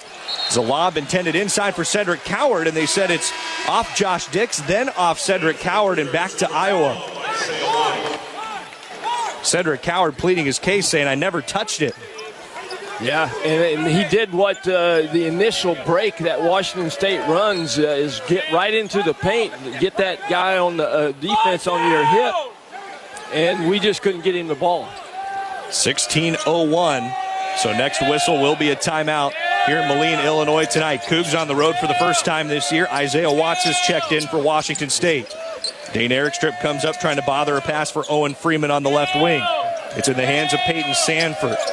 Driving left side, handoff Brock Harding. He pulls it back at the wing 10 to shoot. Harding pulls back, drives, goes down left side. Lawan Watts got a fingertip on the shot off the backboard. Cougs down with it, quickly right to left the other way. Nate Calmese on the run, a floater for two, and it's a 9-6 Washington State lead. What a bucket there from Calmese down the left side. Yeah, I don't think Demba Bell thought Calmese had the gonads to do that. He definitely did. Cojones. 4 points. He had 18 last time out against Idaho. Josh Dix, a drive left side, put a shove out on Isaiah Watts, kicks out left wing, Longy Dembele for three for Iowa, and the Hawkeyes knotted at 9. 15 minutes to go. Cougs quick up the floor to Isaiah Watts. He tries a three, a loose ball foul called against Nate Calmese, and that'll take us to our first timeout tonight. High-scoring start, 9-9 in the first 5 minutes. We've got a good one coming tonight in Moline, Illinois. You can feel it. The Cougars here on the road to take on the Iowa Hawkeyes, and we're back after this timeout. Cougar basketball here from Learfield. Coors Light presents To Chill or Not to Chill. When your friend skips your favorite song on the playlist. End of friendship. Or choose chill because that song lives rent-free in your head anyway. And you're planned ahead by bringing Coors Light to the party. And the sound of that ice-cold can cracking open was music to your ears already. Coors Light. Choose chill. Celebrate responsibly. 2024 Coors Brewing Company, Golden, Colorado. Whenever I see somebody purchasing something with their WSU card, I always like to give them a Go Cougs. It brings me back to when I was in Pullman. From the rolling hills of the Palouse to keys jingling before every kickoff, there's something special about being a Coug. That's why BECU created the WSU credit and debit cards. It's just one more way to show pride for a place we all call home. Grab your WSU card today. BECU, power in people. Membership required. Restrictions apply. Call 800-233-2328 for details about credit costs and terms. Federally insured by NCUA. Member compensated for participation. Dear Traction, Toyota has 22 vehicles with available all-wheel drive and four-wheel drive to grip every twist and every turn. Come rain, slick, sleet, or snow, leaves, mud, gravel, or sharp turns. Tackle the trails in the nimble RAV4. Drive steady in the all-hybrid Camry with all-wheel drive available on every trim. Or turn up the traction in the beefed-up Tundra with available four-wheel drive. Find those wheels at Toyota.com. Toyota, let's go places. 15:03 to go here in the first half. Washington State is in Moline, Illinois tonight, about 50 miles away from the campus of the University of Iowa to take on the Hawkeyes in a building that is stuffed full of Iowa Hawkeye fans. Just a moment ago, we saw Nate Calmese drive down the left side. A crazy runner for him, floater into the basket for WSU. That drive to the hoop brought to you by the Progressive Keys to Progress program. The Keys to Progress program is helping to drive veterans' lives forward by providing cars to veterans in need. And so far, as advertised, up-tempo ball game to start it. Craig Elo, all tied at 9 here, 15:03 left in the half. Yeah, we're 4 for 8. They're 4 for 7. So the pace of the game has been very fast. 9 points, you would think that both teams would be a little bit more than that. But the one thing you can do to stop fast breaks is to pick up 94 feet, and it may be token pressure, but that's what Washington State defense does. Marcus Wilson is checked in for the Cougars, along with Isaiah Watts, Lawan Watts, Andy Okafor in as well, and Ethan Price. Peyton Sanford being taken away up high by Lawan Watts. Now he drives left side around Watts, tries to throw one up on the run. Lawan Watts taps it out to Marcus Wilson. 3-on-2, go the Cougs the other way. Wilson keeping it himself, and he's stuffed near the basket by Josh Dix. WSU wanted a foul. Quick transition the other way, and Andy Okafor returns the favor. Blocking away Seydou Traore. Okafor up the floor. He's trying to scoop it right side of the lane. Frenetic pace and blocks on both ends. Lawan Watts has a post-up down low of Brock Harding. Big size advantage there for Lawan Watts, and the left-handed layup gives the Cougs an 11-9 lead. Yeah, in transition defense, Brock Harding had to get on Lawan, and Lawan recognized the mismatch and went right into the paint. 14 minutes to go here, first half. A long two thrown up left wing by Peyton Sanford, and it's just short. WSU down with it up the floor, leading 11-9. Marcus Wilson starts left side. It swings around to Isaiah Watts on the right wing. Wilson coming up high for it. Brock Harding got a handed. Wilson back to it. 13 on the shot clock, up high with Isaiah Watts. Takes a couple steps right, behind the back dribble, kick left, Ethan Price, three-pointer triggered, off the mark to the right side. 13:30 here in the first half. Cougs lead by 2, 11-9. Josh Dix trying to work down the right side. Isaiah Watts taking it away. A kick out for three, airballed by Laji Dembella, and it's back to WSU. We saw N.D. Okafor in his Cougar debuted last game in Pullman come up with 14, 16 points and rebounds, and his energy at his size has been a really good thing for the Cougars these last two games. And yeah, defensively, he's a big body in there. The transfer from the Cal Bears had a big block a moment ago as Cougs up 2. Working left side of the floor as we see it. Isaiah Watts down to Lawan Watts. And Watts off the glass for 2 again. 6 points for Lawan Watts. He has 6 of the Cougars' 13 who lead by 4 here 7 minutes in. Yeah, he kind of used that flex cut. Isaiah Watts picks a pocket of Seydou Traore. Watts the other way, fouled on his way to the basket. Fouled by Drew Thelwell. And it'll be the Cougars basketball under the hoop down to our left side, leading 13-9, doing a great job since this first media timeout, Eggs. Yeah, I thought the defense was awesome on the last possession by the Hawkeyes. And, yeah, Isaiah, I think his vision was to take the ball over the defender, but the defender got a lot of his arm. Over to Ethan Price, right wing for WSU. He's looking to pass. Iowa in a man defense around Nate Calmise, left side of the circle.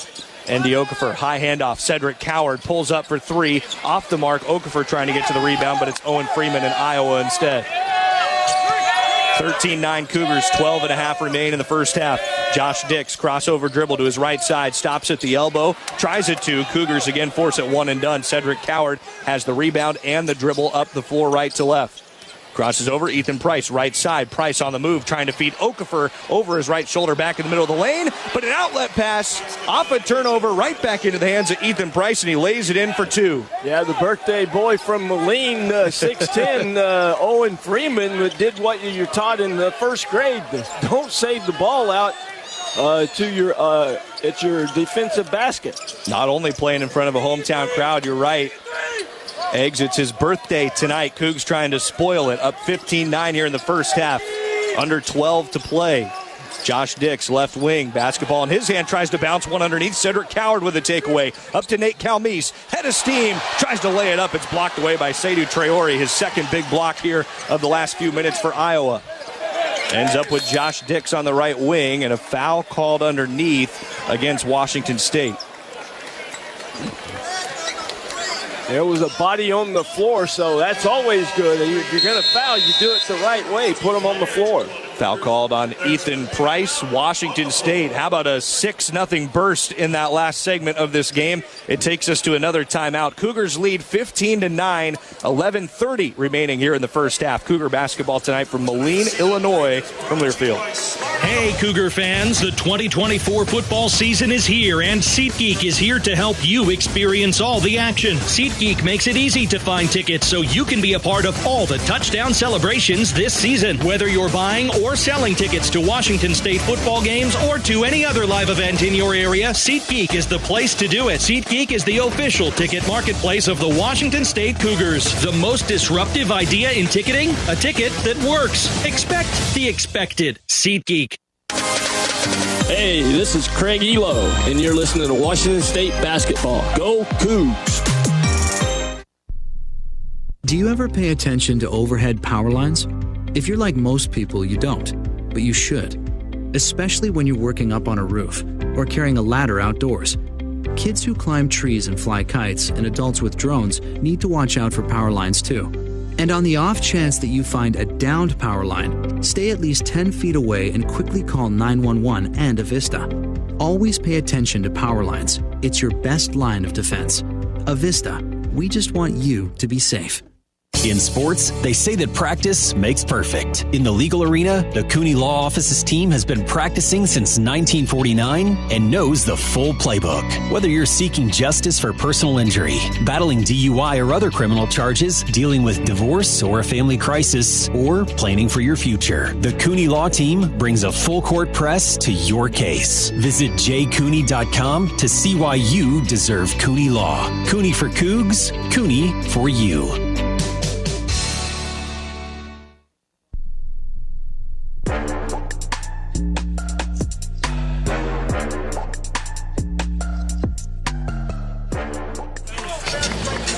When the holidays get real, start at Kohl's and Kohl's.com, where you'll find amazing deals on everything you need all in one place so you can focus on the moments that matter.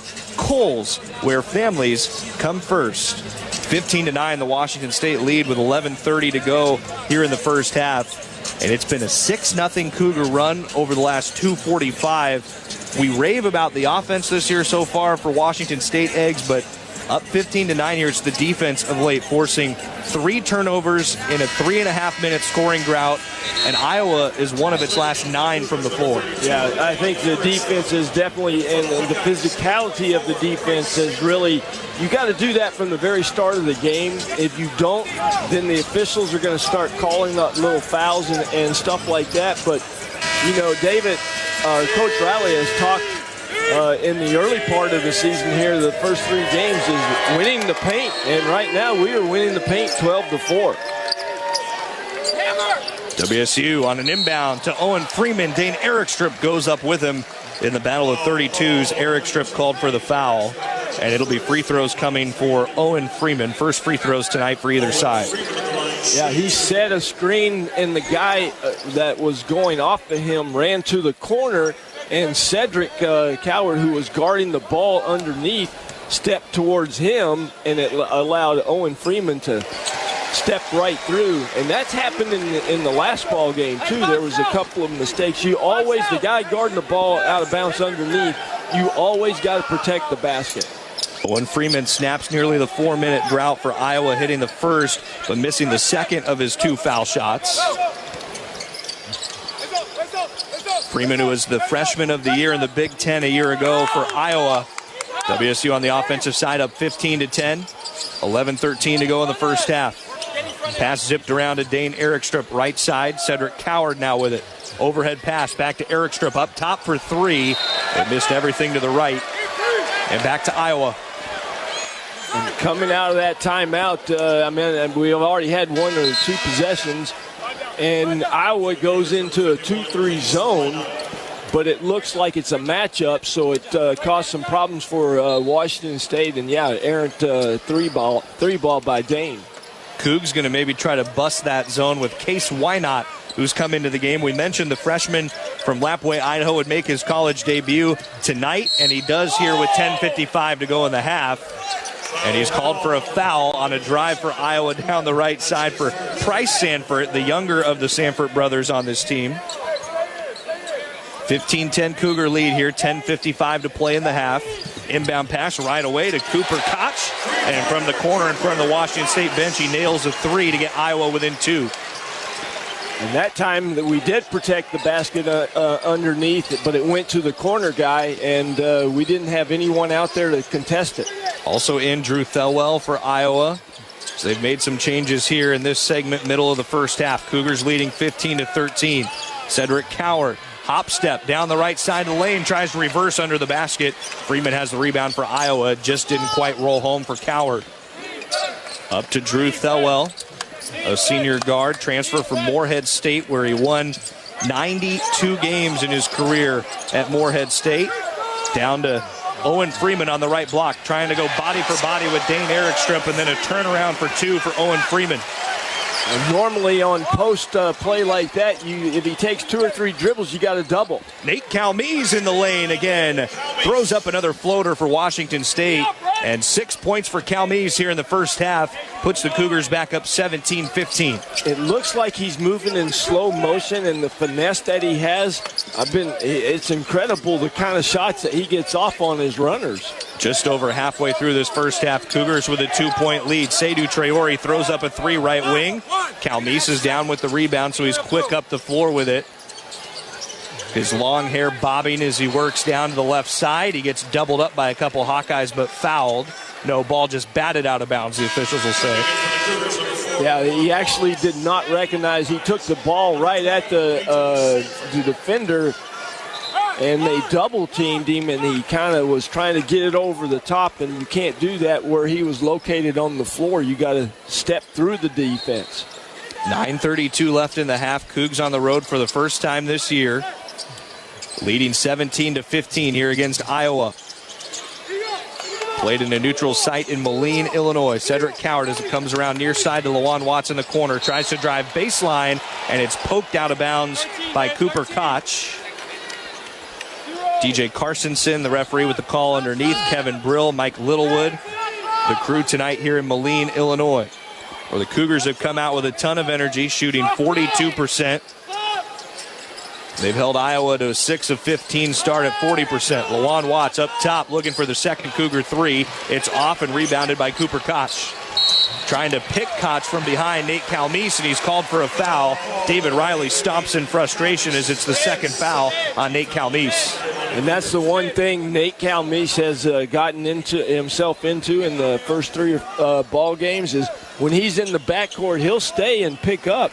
But that time, Koch goes around him, and he tries to knock the ball away from him from behind, and that's almost a normal all-time call by the officials. Cougars going to trust Calmise here, let him keep playing with 2 fouls. 9 minutes left in the first half. Peyton Sanford over the right side, a drop down underneath to Owen Freeman. Dane Erickstrip trying to stay straight up on him, but Freeman now has 7 points for Iowa as he spins it around right side for 2. Game tied at 17. Cougars into the front court left. Case Wynot, right wing, kick back Nate Calmise. Stop and go, corner, Wynot for 3. That was his first shot attempt of his college career, just off the mark. Dane Erickstrip, offensive rebound, left block. Tosses it out with a right hand to Lawan Watts, and he's called for a travel on the left wing, and that adds a little salt to the Washington State bench. They wanted to travel on Peyton Sanford the last possession down, so two tough ones for the Cougs. Yeah, but I like the look that Case Wynot has on his shot. I mean, that was a good dribble penetration and drawing the defense, and his first shot as a Cougar looked like it was going in. I think he'll make a lot of shots. Isaiah Watts, Andy Okafor, they're going to come back at the next whistle for WSU. Wynot battling underneath as Peyton Sanford lets one fly from up top. His three-pointer offensive rebound. Owen Freeman blocked away by Dane Erickstrip. Swept it right over his right shoulder to Lawan Watts. Watts going front court, driving down the lane, tries to put it up with the left hand. Cedric Coward, offensive rebound. Back up, maybe shot was deflected. Drew Thelwell quick the other way on Marcus Wilson. And a follow jam for Owen Freeman as the layup is missed. And a technical has been assessed to Iowa after the bucket. David Riley was on it first for Washington State. And then Mike Littlewood agreed, and he teed up Iowa after the made basket. So there'll be technical shot free throws when we come back. Iowa leading 19-17. The Hawkeyes on a little run right now. The Cougars haven't scored in the last couple minutes, but they'll have a chance to knot it back up at the free throw line when we return here to Moline, Illinois. 7:57 left in the half. Iowa leading 19-17. And the Cougs here on the road in Moline. Get your home turf ready to play with the game-changing performance of Steel. Enjoy big savings this fall on Steel handheld outdoor power equipment. Find yours at over 10,000 local Steel dealers. Steel is a proud supporter of your Washington State Cougars. Real Steel. Find yours. With the WSU debit card from Giesa, it's hard to tell who's supporting who. When Coug fans use their WSU card, they show off their Coug pride, and donations are made back to Cougar Athletics. But the card supports the Coug fan with big savings by helping them grow their money with Smart Plus checking. So, does the card support the Coug fan, or does the Coug fan support the card? It doesn't matter. All that matters is that the WSU card supports Cougar Athletics and your wallet at the same time. Get your WSU card at Giesa.com. Checking account transaction requirements, terms and conditions apply. Insured by NCUA. Whether you root for the Zags or the Cougs, now's your chance to play for your favorite team.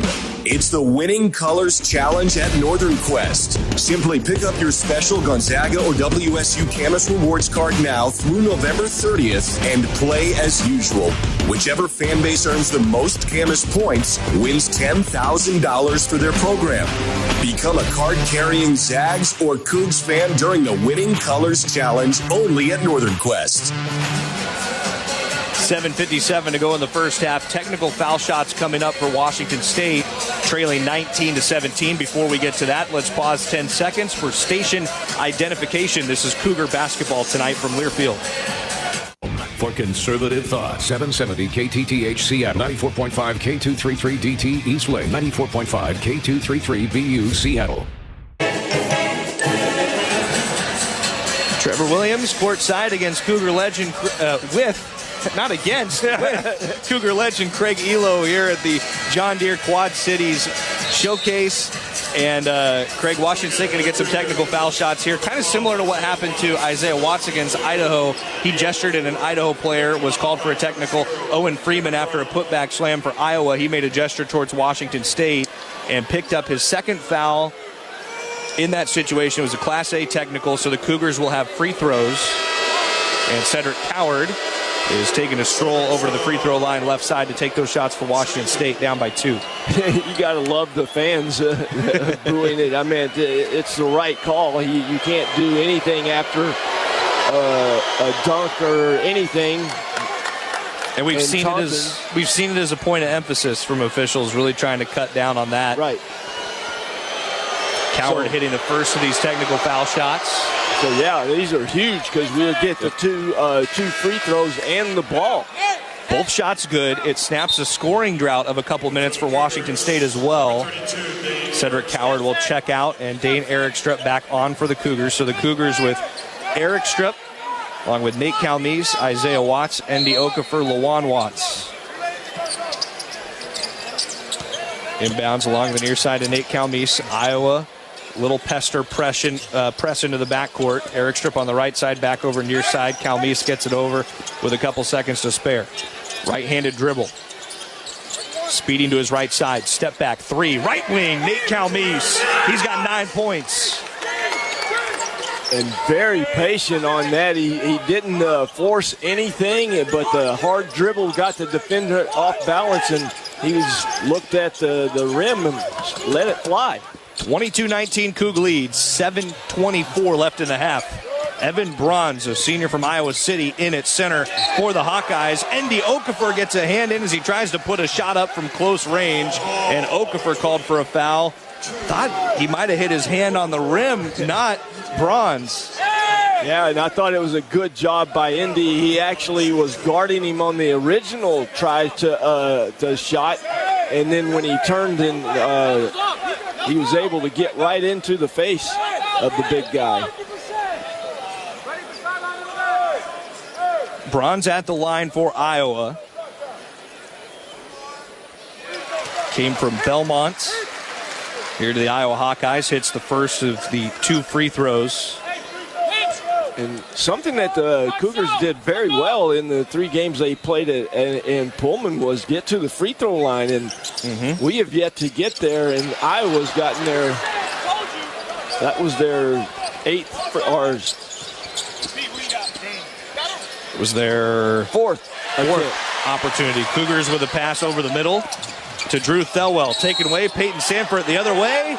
Barrels over the top of Lawan Watts. An offensive foul on Peyton Sanford. He was trying to use that Euro step that everybody has put into their repertoire, and he just couldn't do it. But, yeah, Lawan, both feet set, and Peyton did not clear him on the going off of the one leg. So 7:03 here, first half clock. WSU leads 22-20. Nate Calmise backing into a couple defenders over the timeline. Now Ethan Price. Left corner, Isaiah Watts off a bounce pass. Dribbles right, tries to scoop under the hoop. He needed to just go up with the left hand. As he misses it, Peyton Sanford down the floor. Out to his brother Price on the left wing. Then down into the corner to Cooper Koch. Koch lets another 3 go. He had one earlier. This off the mark. Calmise in the Cougars front court. Off an Isaiah Watts rebound. Calmise steps it left twice, darts around Thelwell, down the left side with a left hand. Nate Calmise, one away from a dozen here in his first half. The Cougars lead 24-20. Yeah, that little stop and go got the defender leaning backwards, and then I didn't think he had any room to get the shot up. 6:10 to go in the first half. Dropped left wing with Bronze. Up top, Thelwell for Iowa. Down the left side, Cougars stop him. Calmise picks his pocket. 3-on-1 the other way. Lob left side to Isaiah Watts. Off the window for two. And that's what you want to do when you get a turnover. You want to put the pressure on. And Calmise, that was a good 3-on-2 fast break for the Cougars. WSU has forced 7 turnovers. Take a 26-20 lead off that bucket. Isaiah Watts trying to stop Price Sanford down the left side. He's called for a blocking foul. And he actually had some pretty good defense going until he brought his feet together. And when he brought them together, he couldn't stand there and take the charge on Bryce. It's the 7th foul on Washington State, so a 1-and-1 coming for Price Sanford as Iowa brings back big Laji Dembele and Brock Harding. Price Sanford, the sophomore from Iowa. Front end of the 1-and-1. Hits the back end of the cup. Andy Okafor down with the rebound for WSU. Gives it on a bounce pass to Cedric Coward. Right side. Drives end line. Drops it off with Ethan Price. He's fouled going up. Nearly had a chance for a three-point play. It'll be free throws coming here, though, for Ethan Price on the first foul for Laji Dembele. And the one thing that Coach Riley said at shoot-around repeatedly was all of McCaffrey's teams at Iowa have been a physical team, and you're going to have to be physical right back at them. And the defense has been physical. And that time, Ethan Price, nice job of being physical in the paint. You mentioned it a moment ago, Eggs. First free throws for the Cougars here. First one no good for Ethan Price, who won 3 different Big Sky honors in his time at Eastern Washington. He's from the United Kingdom. Last year averaged 12 points a game, 52% shooting. Good start this year, almost 14 a game. And he's been slinging threes for the Cougars as well here at the start of the year. Hits the second free throw. It's the Cougars up by 7 with 5.5 to go in the first half, 27-20. Josh Dix on the dribble, right side. Isaiah Watts poked it out of his hand. It's back off his right shoe, and the Cougars will take it over on an 8th forced turnover here in the half. Yes, so Josh Dix is mainly the shooting guard, but this time they deny Brock Harding the ball, so he brings it up and runs the offense. They go with a high 2-ball, they call it horns usually, with 2 guys on both elbows. But Isaiah played really nice defense and got right in front of him and was able to knock the ball off of his foot. Iowa in a 1-2-2 press as the Cougars look to break it right to left across midcourt. It backs off. It's easy over to Cedric Coward on the right side. Back up top with Nate Calmise. About 5 minutes to go in the half. Cougars by 7. Calmise darts between 2 defenders and with a head of steam all the way to the basket. He has 13 here in the half for a 9-point Cougar lead. Quickly, Iowa trying to go left to right. Brock Harding, his drive stopped. He backs it out left wing for 3. It's off for Peyton Sanford. Cougars keeping him quiet. He has 2 first half points, averages 16 a game. Cedric Coward with the Cougs up 9 over to the left side. Isaiah Watts as it goes around to the right wing. Now a handoff with Ethan Price. Looks for a pass inside to Andy Okafor. It's not there, so Price drives, tries to kick. Harding reads it for Iowa, takes it away from Isaiah Watts, drops it behind to Peyton Sanford, and he lays it in around Cedric Coward. Isaiah Watts trying to go quick the other way. Cougs up by 7, 29-22. About 4 minutes to go in the half. Ethan Price on the right wing. Over to the left wing to Isaiah Watts, and he's called for a travel on the perimeter. Second of those for the Cougars in the half. Cougars got to do a better job of coming to the basketball. The last 2 turnovers have been long passes, skip passes over the top. Brock Harding read the eyes of Ethan Price on the previous possession. And this one, Isaiah, he has to go to the basketball. So WSU with those 2 turnovers now has 7. Iowa with 8. Good news for the Cougars defensively. They came in only averaging, forcing 13 a game. They've upped that on the defensive end so far here in the first half, leading 29-22 with 4 minutes left. Brock Harding got around the Cougars on the inbounds pass, had a lane down to the basket. Isaiah Watts is down under the basket for WSU, but they have the rebound. Watts getting back up into the play, telling the officials he's fine. Nate Calmes lobs one, rainbow arc left block, Lawan Watts. Back up top to the trailer, Isaiah Watts. Isaiah Watts tries to bounce one down to Ethan Price, taken away by Josh Dix. Dix front court, Harding underneath, and the Cougars a hard foul of Cooper Koch to keep him from getting an easy lay-in. And it goes against Cedric Coward, his first. And we'll come back with WSU leading 29-22 with 3:45 to go in the first half. Cougs off to a tremendous start tonight in Moline, Illinois. Here from Learfield. Hampton and Pullman is just a short drive from the WSU campus. They've got you covered for all your lodging and dining needs with the addition of their on-site bar and restaurant, Crimson Bar and Bites. You will feel right at home with their spacious rooms, famous Hampton waffles, cozy outdoor patios, Cougar gift shop, and the friendliest staff in town. Visit HamptonByHilton.com to reserve a room for your next trip to the Palouse. Coug owned and Coug managed. It matters where you stay. Hampton and Pullman. Hilton for the stay. This is Cougar basketball from Learfield. Imagine waking up in a place where spectacular views change every day, where unforgettable memories are made every night, and where the journey is far more fun than your destination. Now stop imagining and go RVing. Coach Walden here for my friends at Valley RV Supercenter in Kent, the Northwest premier Jayco dealer, the affordable RV dealer and proud sponsor of Cougar football. So whether it's a family weekend on the coast, a winter in the desert, or a tailgate party in the Palouse, your journey begins at ValleyRVSupercenter.com.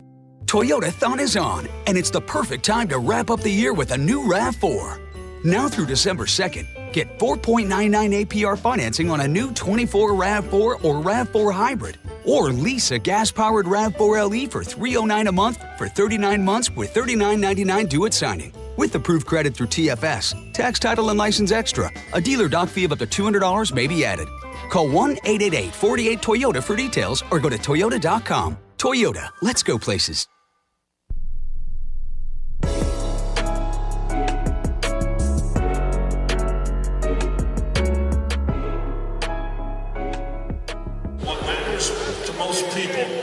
Now Cougar fans can score big. Download the McDonald's app today and earn free food with every purchase and score a 20-piece chicken McNuggets and 2 medium fries for only $11.99 every Cougs basketball game day.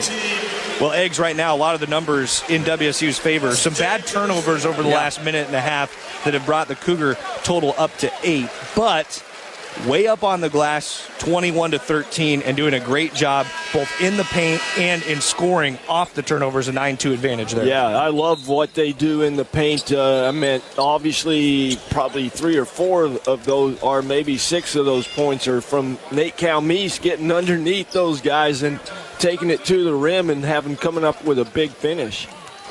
It's a 29-22 Washington State lead, 3:45 to play in the first half. It's the John Deere Quad Cities showdown tonight between Washington State and Iowa, being played about an hour and a half to the southeast of Iowa City. The Big Ten Iowa Hawkeyes, couple free throws coming out of the timeout for Cooper Koch, and he's way short on the first. Koch 4 of 7 at the free throw line to start this year. He's a freshman from just outside of Chicago. His dad played for Iowa back in the day. He misses both free throws here. BSU right to left the other way. 18 of the Cougars' 29 first half points. And he's been in his bag of tricks, doing it in a bunch of different ways. Cedric Coward with a pass intercepted over the middle. Dix down the other way for Iowa, and a blocking foul called on Washington State. No basket. It's going to go under the hoop, and a second foul on Cedric Coward. I did not agree with that call by the official. I thought Cedric, after the turnover, and again, Iowa having problems with Washington State on the offensive end, was in a 2-3 zone, and that ball was knocked away right at the free throw line, and Cedric actually got back quickly on transition defense, and it just looked like Dix tried to get through him with a hard step. Blocking foul was the Cougars' 9th, so a 1-and-1 for Josh Dix. He hits the front end. Had 23 last time out against South Dakota in a 96-77 win for Iowa, but the first point tonight for Josh Dix. And his second is good. So the first 2 points, he averages 16 a game. WSU, Peyton Sanford came in averaging 16 a game. That's good for top 10 in the Big Ten in this young season, but the Cougars have slowed down some of these leading players for Iowa. Big reason they're up 5 here with 3 minutes and change to go in the first half. Cedric Coward back and forth with Nate Calmese. Back over center. Calmese, a three-pointer off the mark. Chased down by Seydou Traore along the baseline near side. Up to Harding. Harding on the left block. Travels, trying to spin out of danger. And Washington State, their bench has been calling for it. They get one there, Eggs. Yeah, that time it looked like Harding read the right read, and the Cougs only had 2 defenders back, but they got back very fast. And, yeah, when he put the brakes on, he actually turned it over. I wish they would have not called the traveling on him. Cougars have 4 turnovers in the last couple minutes. Trying to calm down on the offensive end, up by 5, 29-24 down to our left. Lawan Watts, left side, inside the three-point line, finds a wide-open Case Wynot under the basket. He turns it around for 2. First college points for the native of Lapwai, Idaho. Cougs by 7, 31-24, nearing halftime. Yeah, again, Iowa in the 2-3 zone was really spread out. Harding pulls over right side for 3. The Cougars gave him a little too much space. 5 now for Harding. Iowa within 4, 31-27, 2:20 to go in the half. Dane Erickstrom. A handoff with Case Wynot. Now Nate Calmese, Cedric Coward, left side with Lawan Watts. Back to Coward. Coward trying to look inside for Erickstrom. Sanford taking it away. Watts, left wing triple. High bounce, and Dane Erickstrom called for a foul going for the rebound, trying to get over the top of Laji Dembele. Yeah, I think it was actually Sanford that was trying to block Dane out. Yeah, he's walking that way. Yeah, Dane used his size to try to get the ball, and Sanford was actually backing into him, and Dane got his hands on the ball, and I don't know really where the foul was. So foul watch for WSU, 2 for Cedric Coward, 2 for Nate Calmese, 2 for Dane Erickstrom. All key players in the Washington State rotation. First free throw for Peyton Sanford as he gets 2 here. Hits left iron, right iron, and out. 2:04 to go in the half. Cougs lead 31-27. Iowa has gotten the Cougs in the double bonus, and we will let them go there because they're shooting a poor percentage at the free throw line. Second free throw is good for Sanford, so it's 5 of 11 at the line. That percentage for Iowa at 45 here in the first half. Cougs lead 31-28. Nate Calmese on a right-handed dribble over the right side. Dane Erickstrom said he got shoved by Laji Dembele, and he crashed right into Brock Harding. It's going to be a 3rd foul on Dane Erickstrom. Yeah, he was coming out to set the screen, and you're right, he got pushed from behind by Dembele, and then it pushed him right into Brock Harding. So the officials are now talking around midcourt, and I maybe just checking because the Cougar bench was talking about it, saying, hey, did any of you see anything different? And they're all shaking their head no. That's a tough break for Dane Erickstrom. It turns into the 5th Cougar turnover in the last 3 minutes, and Dane has to go to the bench with 3 fouls.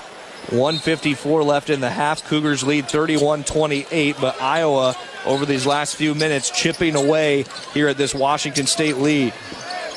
Dix with it left wing, pulls it back. Lawan Watts has the man defense on him. Case Wynot now defending Traore down the left wing. Traore into the lane, fadeaway 2 from inside the free throw line. First points for Seydou Traore. And the defense just a little slow at coming back and helping Case Wynot. The 9,000 Iowa fans here in Moline come alive as the Cougars throw one away down on the end line. Peyton Sanford open drive to the basket, lays it in for Iowa. 7 for Peyton Sanford, and the Hawkeyes take the lead 32-31, and this building erupts here late in the first half as the Cougars call a timeout. This is why it's not really a neutral site game. 9,000 Iowa fans here cheering on the Hawkeyes. Washington State looking to get things back in order here on the wrong end of a 12-2 run over the last 3 minutes. We've got 1:10 to go in the half. We're staying right here. For the Cougars, the big story in this run for Iowa has been the turnovers. 6 of them for Washington State, and it's led to these easy points. Yeah, in the games back in Pullman, they did that early in the game, like right at the beginning, and now this little 6 turnovers has been caused by Iowa actually extending their defense and the pressure on the ball, and it's kind of rattled the Cougars. Dane Erickstrup also ended up with 3 fouls in this stretch. So there's a little foul trouble, little frustration from Nate Calmes coming out of the huddle. David Riley calming him down as he will have the inbounds pass for Washington State. And still, even with all that's gone wrong over the last couple minutes, the Cougars could get a bucket on this possession, take the lead back. You get a stop, you go to halftime up here on the road. Nate Calmes up top, Cedric Coward. Hard pass left wing to Isaiah Watts. Lawan Watts comes up top. Isaiah finds him, and it's a triple for Lawan. He's got 9 here in the first half, and the lead's back in the hands of the Cougars, 34-32. Iowa will take a timeout. And that was more recognizable, Trevor, of what Washington State has been doing in the first part of the season. The ball was really moving. There was passing. There wasn't dribbling. The ball went from one side of the floor to the other. And, the spacing on the floor was great. Now, Lawan's not a big three-point shooter. I mean, he's not a weapon from out there, but you got to take him when the defense gives it to him. The Big Sky Freshman of the Year last year, Lawan Watts, came in 1 of 5 from 3. And we saw him connect on his first tonight. What he is a double-double machine, and he's on his way towards that. 9.6 rebounds here in the first half. Yeah, he's got a really good sense of getting to the basketball on the defensive rebounds, and he's got a big body, so he can use it. And yeah, I like what he does. And offensively, he's showed me a few things on the offensive end when I think the Cougs could really use him posting up. So it's a 34-32 lead for Washington State. Iowa using the timeout. They had to use 1 before halftime or they were going to lose it anyway. So they drop a possession here down by 2. Harding down the right side. Got around Calmes. Sticks with a missed shot. He's going to pull it back out high. 38 ticks left in the half. Entry pass low. Handled by Dembele. Lost the handle on it off his foot. Back to Washington State. And that time in the Cougar defense, when it did go to the post, we saw the double team on the first dribble of the post player and not the second or third dribble. And that was Owen Freeman who hurt us in the post before he went to the bench. Freeman was there with a couple fouls, including a technical in this first half. 34-32 Cougs, 26 seconds left in the half. 3-second difference shot and game clock. So for all intents and purposes, the Cougs can bleed it down here, take a lead into the locker room. Nate Calmes, though, taking the shot that's allowed to him on a drive around the right side with 12 seconds left. It's 15 first-half points for Calmes. Peyton Sanford barreling the other way into the Cougar defense, and a foul called on Washington State. So with 5 seconds left in the half, Ethan Price picks up his second, and Peyton Sanford has a couple free throws coming. Cougs up 36-32. Yeah, the senior for the Hawkeyes recognized that the defense was in transition, and he was speeding down the left side of the floor, and nobody really picked him up then, and he got deep into the paint, and Ethan looked like he was just going to challenge the shot. First free throw off for Peyton Sanford. He missed his last. He missed one of his last two. Okay. So he's missed 2 of 3 tonight. Big Ten leader in three-pointers a year ago, made 94, and he set Iowa's free throw percentage record last year at 91%, but he's struggling here in the early season. He's able to just roll one in for the Hawkeyes. 8 points now for Sanford. 36-33 Cougs, 5 seconds. We'll see if they can get a shot off here before the break. And that's a rule I'd like to see them change to where they can't sub after a free throw. They got fouls to give. They do. Nate Calmes throws up a half-court shot, banks it in, but after a foul from Brock Harding. So the Cougars will have to reset it just shy of midcourt to the right of the line as we see it. They're going right to left. 3.9 left here in the first half. Next foul by Iowa would be bonus for WSU. So Calmes going to try to get it off again.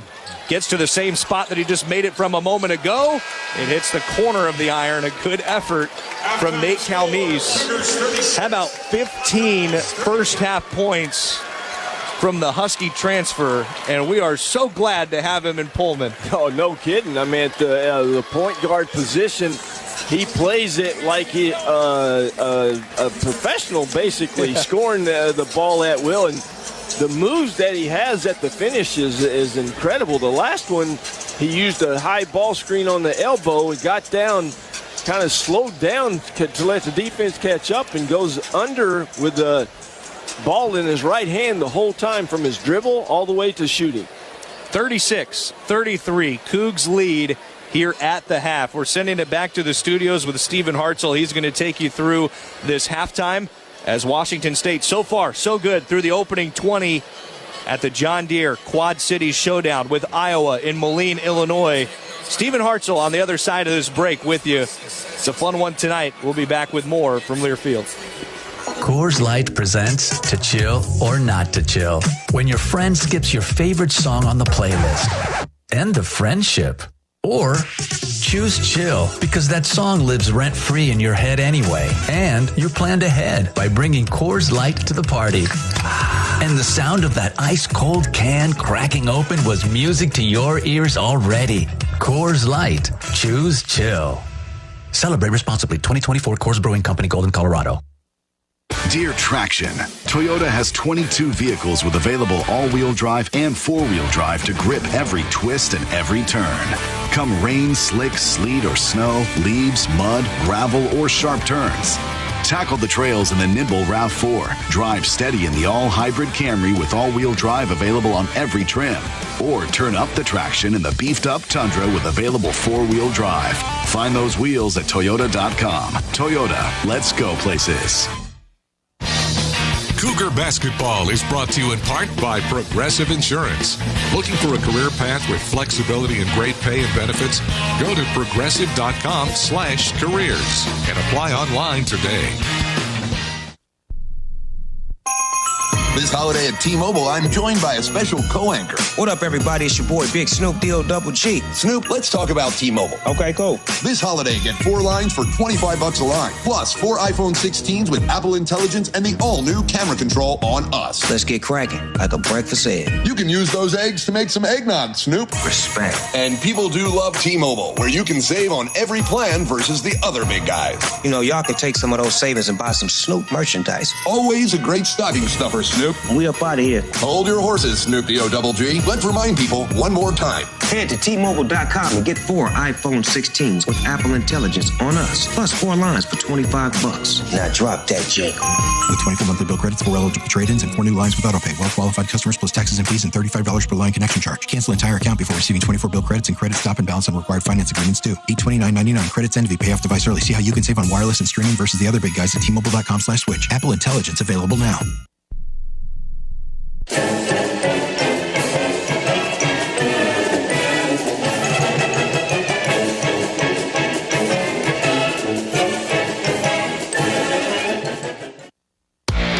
It's time for the U.S. Bank Halftime Report on the Washington State Sports Network from Learfield. U.S. Bank is a proud supporter of Cougar Athletics. Together, there's nothing as powerful as the power of us. U.S. Bank, equal housing lender, member FDIC.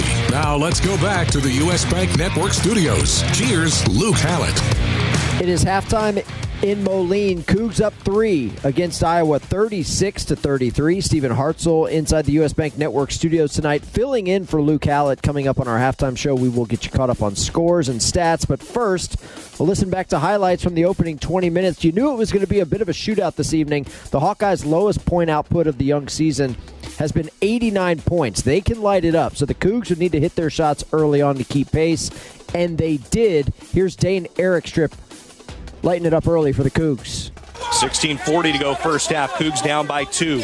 Watts, right wing. Dane Erickstrip lets a 3 fly. Ripples the twine. Washington State takes a 7-6 lead.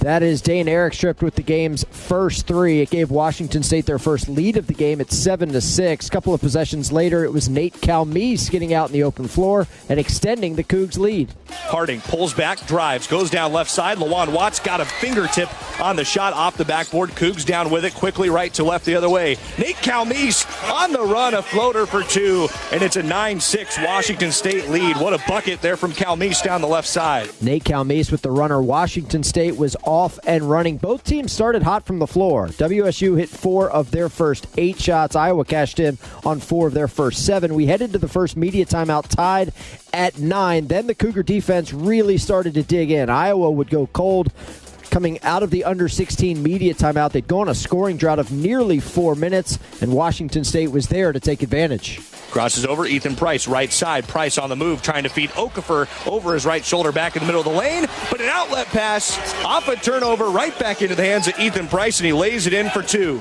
Ethan Price with the easy bucket off the steal, part of a 6-0 WSU run that put the Cougs up 15-9. But coming out of the under-12 timeout, the Hawkeyes would respond with a mini 8-2 run of their own. Cougs would go cold, going over 2 minutes without a field goal. Actually found themselves trailing 19-17 at one point, right around the 10-minute mark of the first half. That's about the same time that Nate Calmese started to take over. Speeding to his right side, step back 3, right wing, Nate Calmese. He's got 9 points. And very patient on that. He didn't force anything, but the hard dribble got the defender off balance, and he looked at the rim and let it fly. Calmese in the Cougars' front court, off an Isaiah Watts rebound. Calmese steps to the left twice, darts around Thelwell, down the left side with a left hand. Nate Calmese, 1 away from a dozen here in his first half. The Cougars lead 24-20. About 5 minutes to go in the half, Cougars by 7. Calmese darts between 2 defenders, and with a head of steam all the way to the basket, he has 13 here in the half for a 9-point Cougar lead. Nate Calmese, the Washington transfer, had himself a first half, 15 points on 7 of 10 shooting to lead all scorers. Washington State's lead would reach as many as 9, and at the break, they lead by 3, 36-33 over Iowa. When we come back, we'll check the scoreboard. Cougs up 3 on the Hawkeyes. We're back after this on the Washington State Sports Network from Learfield. The Clearwater River Casino and Lodge proudly supports Washington State University Athletics, the premier venue for events and entertainment, located 4 miles east of Lewiston, Idaho. Come hit the jackpot with us, with over 600 gaming machines, saltwater pool, restaurant, and giant screens in the Stadium Sports Bar. Owned and operated by the Nez Perce Tribe, our hospitality is legendary. Stay, play, and get away with the Clearwater River Casino. Go Cougs! Not sure how much you know about Progressive Insurance. You may know us for insuring your home and auto. You may know a couple of our commercials. But what you may not know is that since 2013, Progressive has been honoring veterans with vehicle donations through the annual Keys to Progress Veteran Vehicle Giveaway Program, giving back to those who gave so much. Now, you probably didn't wake up today saying, I really wish I knew more about Progressive Insurance, but this seemed like the type of thing people wouldn't mind hearing about. Find out more about how we're dedicated to our customers and communities at Progressive.com. Progressive Casualty Insurance Company and Affiliates. G'day, this is Aaron Baines. Rises up, crushes it! You're listening to Cougar Basketball. Go Cougs. Toyotathon is on. The perfect time to save on a new Toyota truck. Now through December 2nd, get 1.99 APR financing on a new 24 Tundra. Excludes TRD Pro. Or lease a 24 Tacoma SR5 double cab for $269 a month for 39 months with $39.99 due at signing. With approved credit through TFS. Tax, title, and license extra. A dealer doc fee of up to $200 may be added. Call 1-888-48-TOYOTA for details or go to Toyota.com. Nobody builds trucks better than Toyota. Let's go places. Brewing Company, Golden, Colorado. Boost Collaborative is a proud sponsor of Cougar basketball and is a proud supporter of people with disabilities on the Palouse. For over 50 years, Boost Collaborative has been here to help families and their toddlers meet developmental milestones. For youth and adults, Boost provides job placement, on-the-job training, and follow-along supports. Now you can play a part in Boost's success through your donations and purchases at Palouse Treasures Thrift Store in Pullman. Boost Collaborative, empowering people with disabilities on the Palouse. Go Cougs!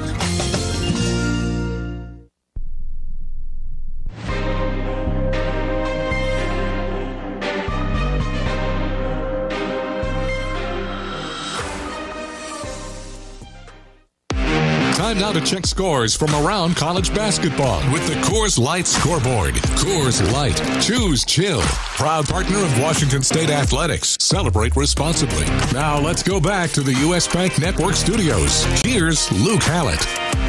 Cougs lead Iowa by 3, 36-33 at halftime of the Quad City Hoop Showdown. Stephen Hartzell back with you inside our U.S. Bank Network studios, filling in for Luke Hallett tonight. Time for a quick check of the scoreboard. We'll start in the top 25. Number 10, North Carolina leads American University in Chapel Hill 58-43. 12 minutes to go in the second half there. Number 15, Marquette leads at Maryland 47-44.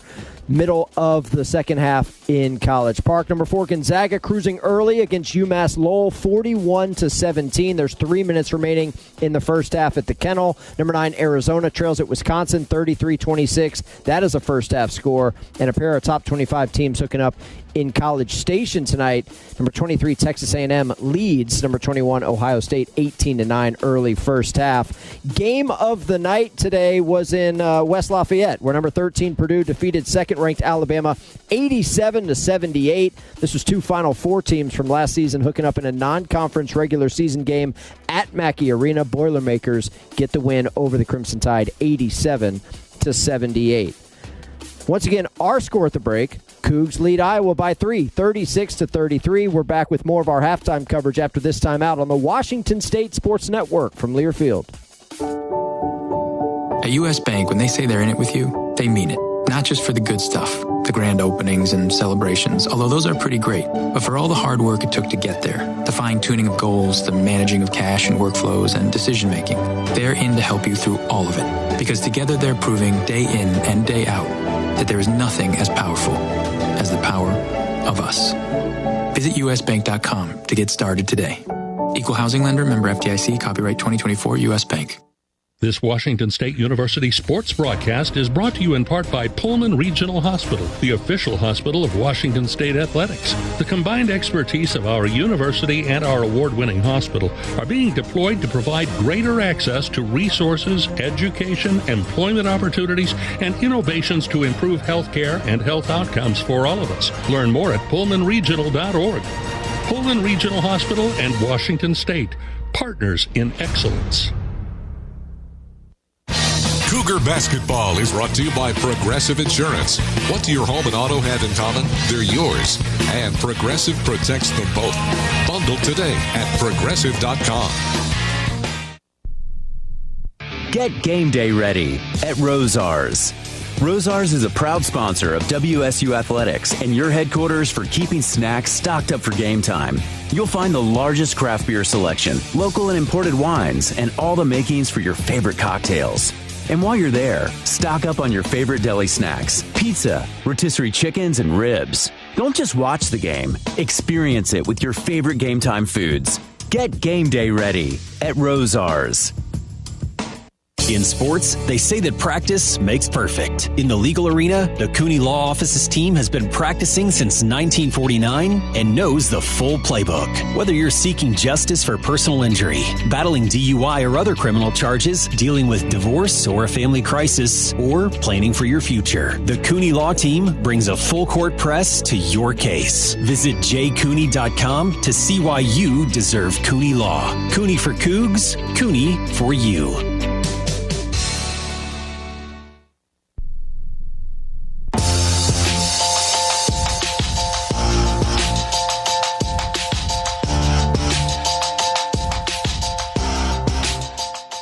This copyrighted broadcast is an exclusive presentation of Learfield under the broadcasting rights granted by Washington State University. Reuse of this presentation is prohibited without the expressed written consent of Washington State University and Learfield. Announcers are provided by Learfield and approved by Washington State University. Cougs lead Iowa by 3, 36-33 at halftime of the Quad City Hoop Showdown. We'll get you back out courtside to Trevor Williams and Craig Elo with the start of the second half. After this timeout, you're listening to Washington State basketball from Learfield. Whether you root for the Zags or the Cougs, now's your chance to play for your favorite team.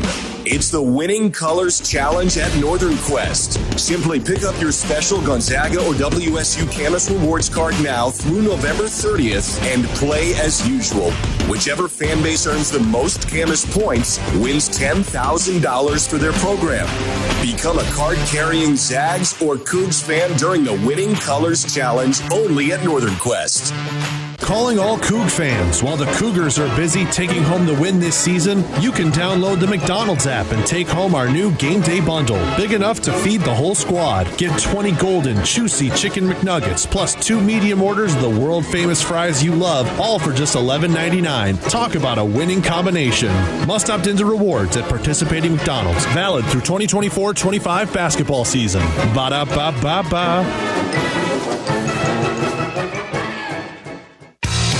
You're listening to Cougar Basketball on the Washington State Sports Network from Learfield.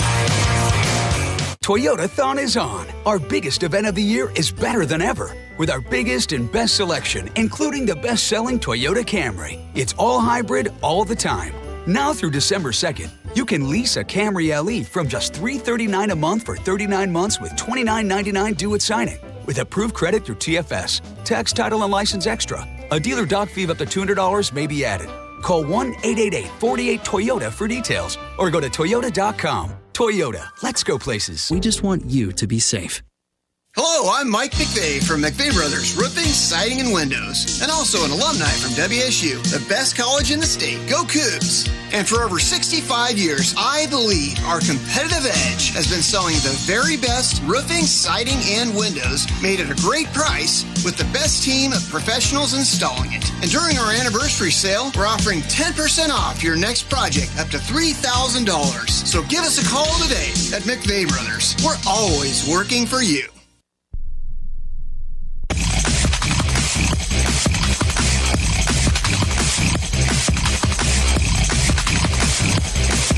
Start of the second half, Washington State leads Iowa 36-33. First time outside of Pullman for the Cougs. And time now for the second half. Keys to the game brought to you by Coors Light. Eggs, what do you see as the big keys for the Cougs here in the second half? Well, I think Iowa went into like a kind of a zone 1-2-2 diamond press, and they just basically were trying to make us waste time on the shot clock. And once we got it across, I've always been in favor of when you beat a press, make them pay for pressing you, and we have not been aggressive on that. Second half keys brought to you by Coors Light, Mountain Cold Refreshment. Choose chill, celebrate responsibly.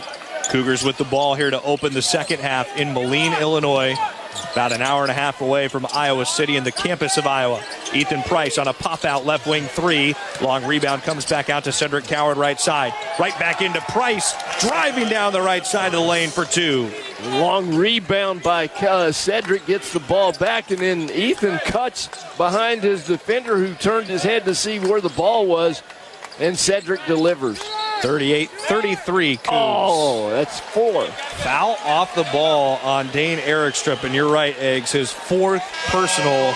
And you and I were talking off the air before the half. What do? He's such a key player. Do you put him in, see if he gets the 4? That's what the Cougars did, and it burns them 35 seconds in. It does. It burns them, and yeah, I just don't agree with what Dane tried to do in bumping the cutter. I mean, you can't do that right in front of the official. Cedric Coward gets a hand on an inbounds try to the near side corner intended for Josh Dix. Back out of bounds, so Iowa will inbound from the corner down by its own bench. Just 1 second coming off the clock. With Dane Erickstrup off, the Cougars go a little bit smaller. Isaiah Watts checking in. Out of the corner. It's dropped along the end line. Lawan Watts looked away for a moment. Owen Freeman getting it back left block. Lawan Watts swats him out of bounds. Big defensive play for Lawan Watts. Owen Freeman having a little trouble getting some rhythm. He got to 9 points there in the first half, but he had a big technical foul that held Iowa back, and we thought maybe he was punished by his staff a little bit there at the end of the half. Yeah, I thought he sat for a long time after that, and actually on that play, Iowa on the underneath was in a really tough spot to throw the ball in, and it went right off of Ethan's foot. Pass up top to Dix, a straight on three. Peyton Sanford hits the rim, immediately dies off the left side. Lawan Watts, another big rebound, 9 points, 7 boards for Watts, and a huge block shot a moment ago. Cougs up by 5, 38-33. Calmese stopped right wing, tries to laser one underneath. It'll stay with the Cougars, tapped out by Iowa. I was going to say, that's the shot we want Iowa to take, right? Yeah. I mean, there was 10 seconds on the shot clock. I don't know why he thought he was in position. He was about 3 feet behind the line. Ended up with 8 first-half points. Cougars held Peyton Sanford down at 2 points for a while in that first half. He averages 16 a game for Iowa, one of the best in the Big Ten. Nate Calmese, right side, 5 to shoot. Dodging back inside the free throw line. Another shot on the run for Nate Calmese, who has 17. Hey, just give him the ball when the shot clock's running down, because he knows exactly what he has to do and how to get the ball off of his hands. Cougars by 7. Lawan Watts trying to jump an entry pass down to the left block. He knocks it out of play. It'll stay with Iowa, 18:26 to play. WSU right now, 2 off its largest lead, which was 29-20 with 5 minutes left in the first half. Dix on the dribble, left side. Lawan Watts picks him up on a switch. Isaiah Watts is mismatched right now. Down into the post, Ethan Price trying to hold his own with Owen Freeman. Freeman took an extra step trying to spin off the left block. Turnover number 11 on Iowa. Both teams have turned it over 11 times tonight. Yeah, and that was a good defensive possession by Ethan Price. He stayed behind Owen Freeman and just had his hands up and kind of a hip check. And, yeah, Freeman tried to take one extra step to get the shot off. Cougars a big test tonight against a top 50 metrically team in Iowa. Nate Calmese on the run trying to throw one off the window. It almost went home. Back down to Iowa. They have some numbers as Isaiah Watts was on the deck trying to get to the rebound. Peyton Sanford, left wing, lets a 3 fly. It's too long. Sanford 0 of 5 from 3 so far tonight, unlike him, who came in 10 of 23 on the year. Isaiah Watts tries one at the left wing. It's airballed to Owen Freeman. Quickly, the other way, Brock Harding stopped up at the block, up top to Freeman. A drop down on the block to Dembele, trying to get a shot over Ethan Price, and it gets a friendly roll off the back of the iron. And that's on the offensive possession that Isaiah airballs. That's a shot he can make, and he just cannot drop his head and not have confidence. Still Cougs lead by 5, 17-12 to play. Cedric Coward, high handoff. It kind of looped off his left side. Back around through Isaiah Watts, an entry pass to Ethan Price. Too long, taken away by Peyton Sanford. Up floor to his brother Price. On the wing, around to Harding, right side for Iowa, directing traffic. Wants to lob one inside to Freeman. Coward defending him for WSU. 15 to shoot, under 17 to go. Cougs lead by 5. Freeman trying to back down Coward. Turns it out, near side corner for 3, off the mark from Dembele. Good rebound for the Cougs. Nate Calmese getting up. In the defensive possession again, Cougs flying around. Nate Calmese again splits a pair of Iowa defenders. Finger rolls one home for the Cougars. 19 for Nate Calmese after 18 on Monday against Idaho. And again, just a one-handed shot from Calmese. He just is so good with the ball in his right hand. Peyton Sanford has his first 3 for Iowa. It comes from the left side. Keeps the Hawkeyes right tight here with the Cougars. 42-38 Washington State. We're almost 4 minutes into the second half. Nate Calmese has been taking over tonight for the Cougars. Cedric Coward comes up right side. 2 first-half points for him. A drop to Lawan Watts. Now Ethan Price. Back out high. Isaiah Watts trying to put it on the deck. And a blocking foul called on Brock Harding. And a very good call by the official. Isaiah could have shot that, but he's got a little bit of his confidence lacking right now. And he puts the ball on the floor, and Brock Harding tries to take away his drive, and I thought it was a good call. 42-38 Cougs. 15:58 to go. Washington State going toe-to-toe with the Big Ten tonight. Cougar basketball from Learfield. Progressive presents Renter's MVP's Most Valuable Possessions. Today's MVP, Tom Kelly's carbon fiber mountain bike. Because more than riding his carbon fiber mountain bike, Tom loves telling people about his carbon fiber mountain bike. Friends, family, even a local barista knows about his carbon fiber mountain bike. And that's why Tom's carbon fiber mountain bike, if you haven't heard about it, is today's MVP. Keep your most valuable possessions protected by bundling your renters and auto insurance with Progressive. Progressive Casualty Insurance Company affiliates and other insurers not available in all states. This Cougar Moment is sponsored by Brown Family Vineyards. Brown Family honors the legacy of founder Andrew Brown's late grandfather, William Bittner Brown. Every decision made, from farm to glass, reflects their commitment to premium Northwest wine and spirits. Whether you're visiting one of Brown's tasting rooms or opening a bottle in your own home, Andrew and his wife Courtney welcome you to their extended family, where good friends, good food and wine, and good times are always on the agenda. Stop by one of our tasting rooms in Spokane, Walla Walla, Seattle, Bellevue, Tacoma, or Portland, and get 20% off a glass this season when you mention WSU. This Washington State University sports broadcast is brought to you in part by Pullman Regional Hospital, the official hospital of Washington State Athletics. The combined expertise of our university and our award-winning hospital are being deployed to provide greater access to resources, education, employment opportunities, and innovations to improve health care and health outcomes for all of us. Learn more at pullmanregional.org. Pullman Regional Hospital and Washington State, partners in excellence.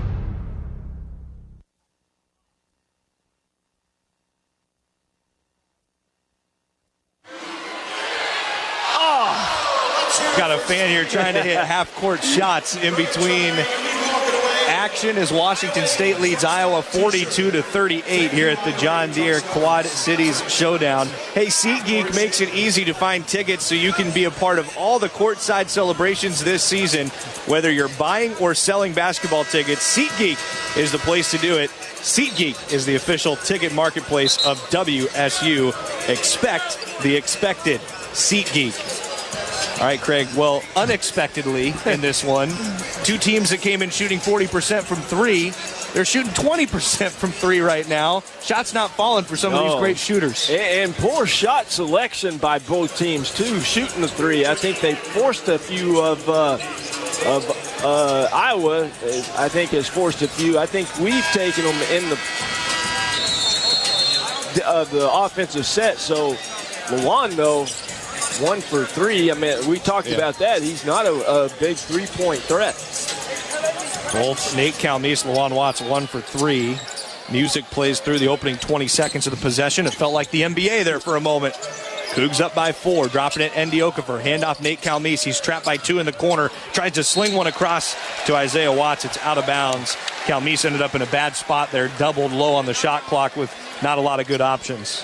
I think at one time Steve Nash made that pass very, very popular with the players. And, yeah, if you see your guy driving on the baseline you get down in the corner and ready for so he can see you. Officials coming over talking at the table. And everything checks out fine after the out-of-bounds call. 15:40 to go. WSU up by 4 here on the road. Iowa took a brief lead end of the first half, and the Cougars took it right back on a three-point shot before the break. Nate Calmese defending Brock Harding, the guard for Iowa. Leaves one off left side. Peyton Sandiford lobbing up to Owen Freeman, and he slams it down over Andy Okafor. You're not going to see a lot of that. No, and ND was actually just helping out on the other side. And, it's just a tough play, and that's 2 forced turnovers by Calmese. Got trapped against the bench for Washington State by 2. So now the double coming for Nate Calmese, who has 19 points for Washington State. He tried to go all the way across the floor, but he airmailed Isaiah Watts. And they're not letting him turn the corner with that double team, and it's forcing him out of his comfort zone. And then he's always got just one hand on the ball, and you got to have 2. Harding with it for Iowa. Back and forth, right and left hand on the dribble right side. Peyton Sandiford around a screen up top, and he rolls in a triple for Iowa. They're up by 1, 43-42. Peyton Sandiford's hit his last 2 threes after starting 0 for 5. Nate Calmese trying to change the fortunes quickly, and he does. Dodges around an Iowa defender and finger rolls another home. And that time he used the drag screen on the transition to get himself that awkward shot. Peyton Sandiford the other way, barrels over the top of Lawan Watts, and a charge. It's going back to the Cougars. And this is exactly how you take, even though this is a black and gold arena, they haven't had much to cheer about. Fran McCaffrey up off his bench along with 4 assistant coaches. He's got to be careful. He's pointing to the scoreboard, telling the officials to watch it. That can sometimes get you a technical in its own right. Cedric Coward, left-handed dribble, pestered by a couple, gets it over midcourt. Left to right, Washington State operating in crimson threads tonight. Here on the road against the Iowa Hawkeyes, up by 1, 44-43. Pass underneath to Andy Okafor, waits for the pressure to go by, and then he's fouled by Peyton Sanford. That's his 3rd personal. And free throws coming for Andy Okafor, and fouls on back-to-back ends of the floor for Peyton Sanford. Yeah, and that time, that was a good read by Nate. He used the screen by Indy, and then got the defender to come over. And Sanford, he had to come over in defensive rotation after Nate delivers a pass to him. So Sanford goes off the floor for Iowa. Welcome sign for the Cougs, as he's hit a couple triples that briefly gave Iowa a 43-42 lead. Andy Okafor hits his first free throw, so it's 45-43 Washington State. And the second rolls on in for Andy Okafor, his first points tonight in his second game at WSU. 46-43 Cougs, just over 14 minutes to play tonight. Harding back and forth on a dribble, dropping it off with Freeman, going to work against Okafor, left block. Slings it back out high. Price Sanford tries the 3. It's knocked off. Okafor almost had it. Back into the hands of Freeman. Into the lane. He throws one up with the right hand. It's back out. Then it's blocked away by Okafor on a shot for Laji Dembele. How about that? He's looking to block everything. Nate Calmese, a little out of control the other way, but the Cougars end up with the rebound. Isaiah Watts for 3. It was halfway down and back out. Price Sanford, tempo stays frenetic the other way for Iowa, right to left. Cougar bench yelling kill. They yell that out when there's an opportunity for 3 consecutive stops on the defensive end. Harding down to the end line, trying to spin around Calmese. Drops one off the right side of Okafor, and it's an easy slam for Owen Freeman.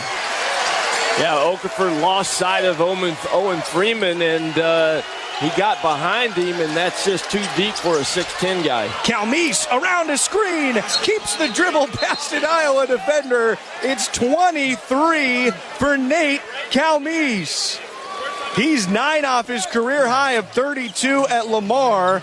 Iowa immediately takes a timeout as they can't slow down Nate Calmese, and it's the Cougars leading 48-45 as we break here in Moline, Illinois. 13-10 to play. Nate Calmese putting the Cougs on his back.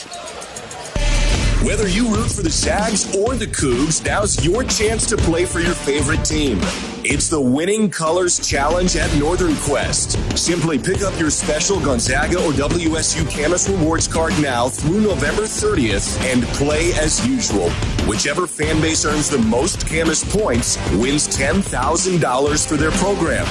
Become a card-carrying Zags or Cougs fan during the Winning Colors Challenge only at Northern Quest.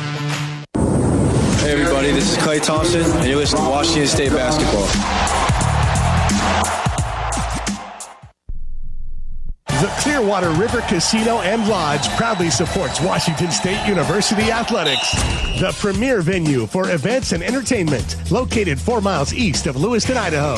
Come hit the jackpot with us, with over 600 gaming machines, saltwater pool, restaurant, and giant screens in the Stadium Sports Bar. Owned and operated by the Nez Perce Tribe, our hospitality is legendary. Stay, play, and get away with the Clearwater River Casino.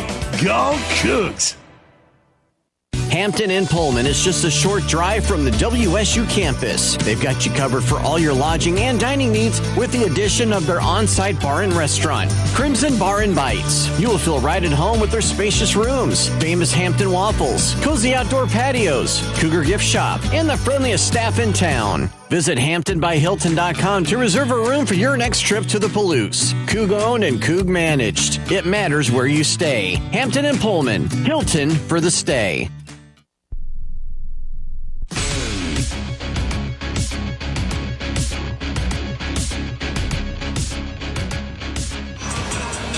13-10 to go tonight.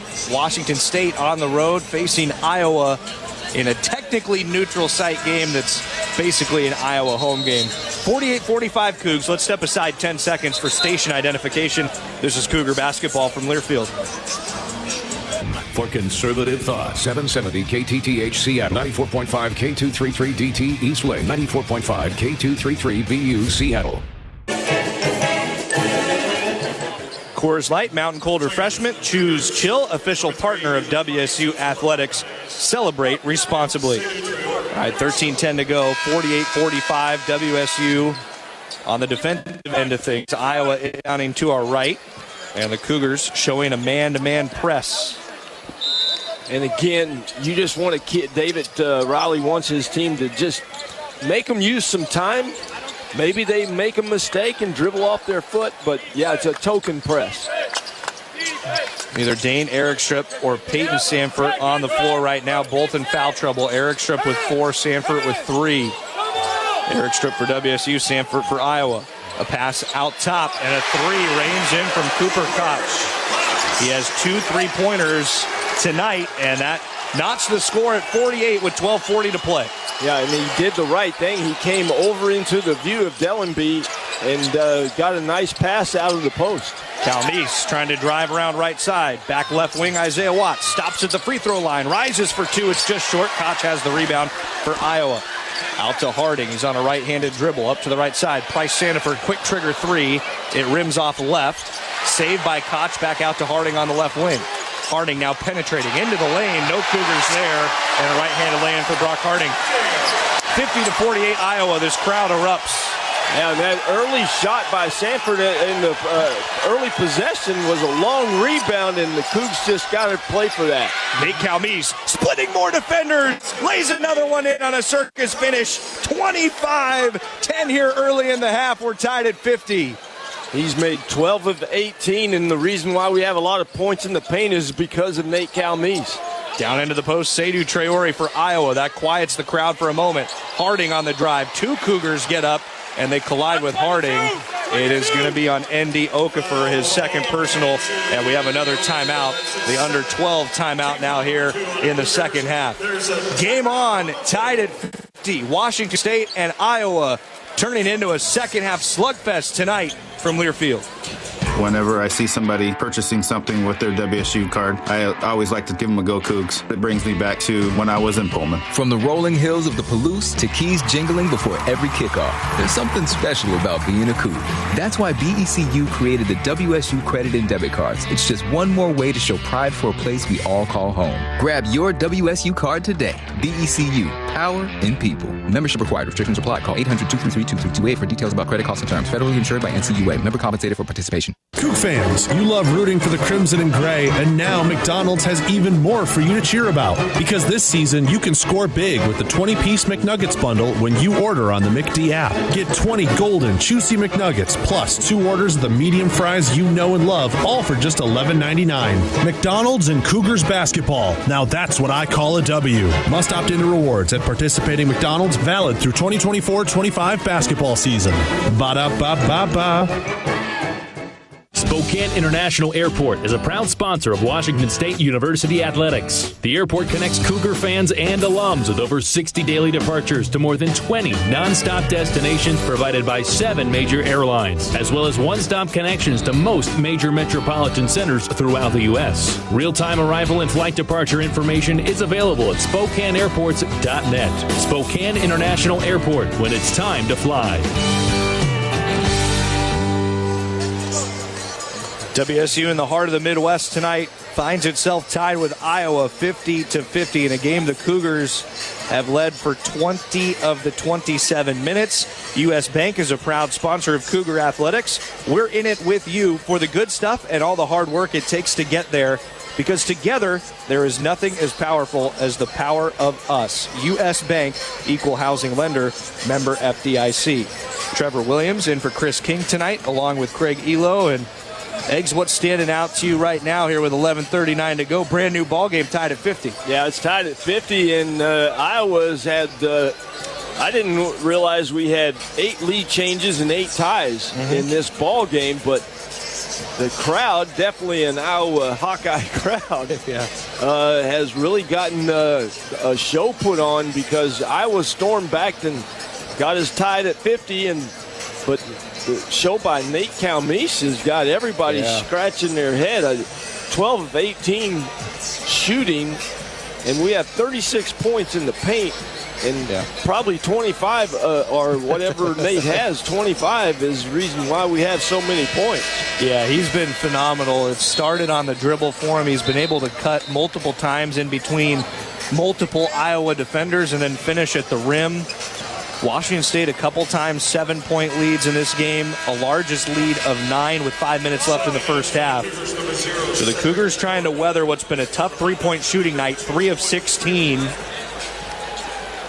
It is Iowa basketball after a foul before the timeout. It was called against Andy Okafor.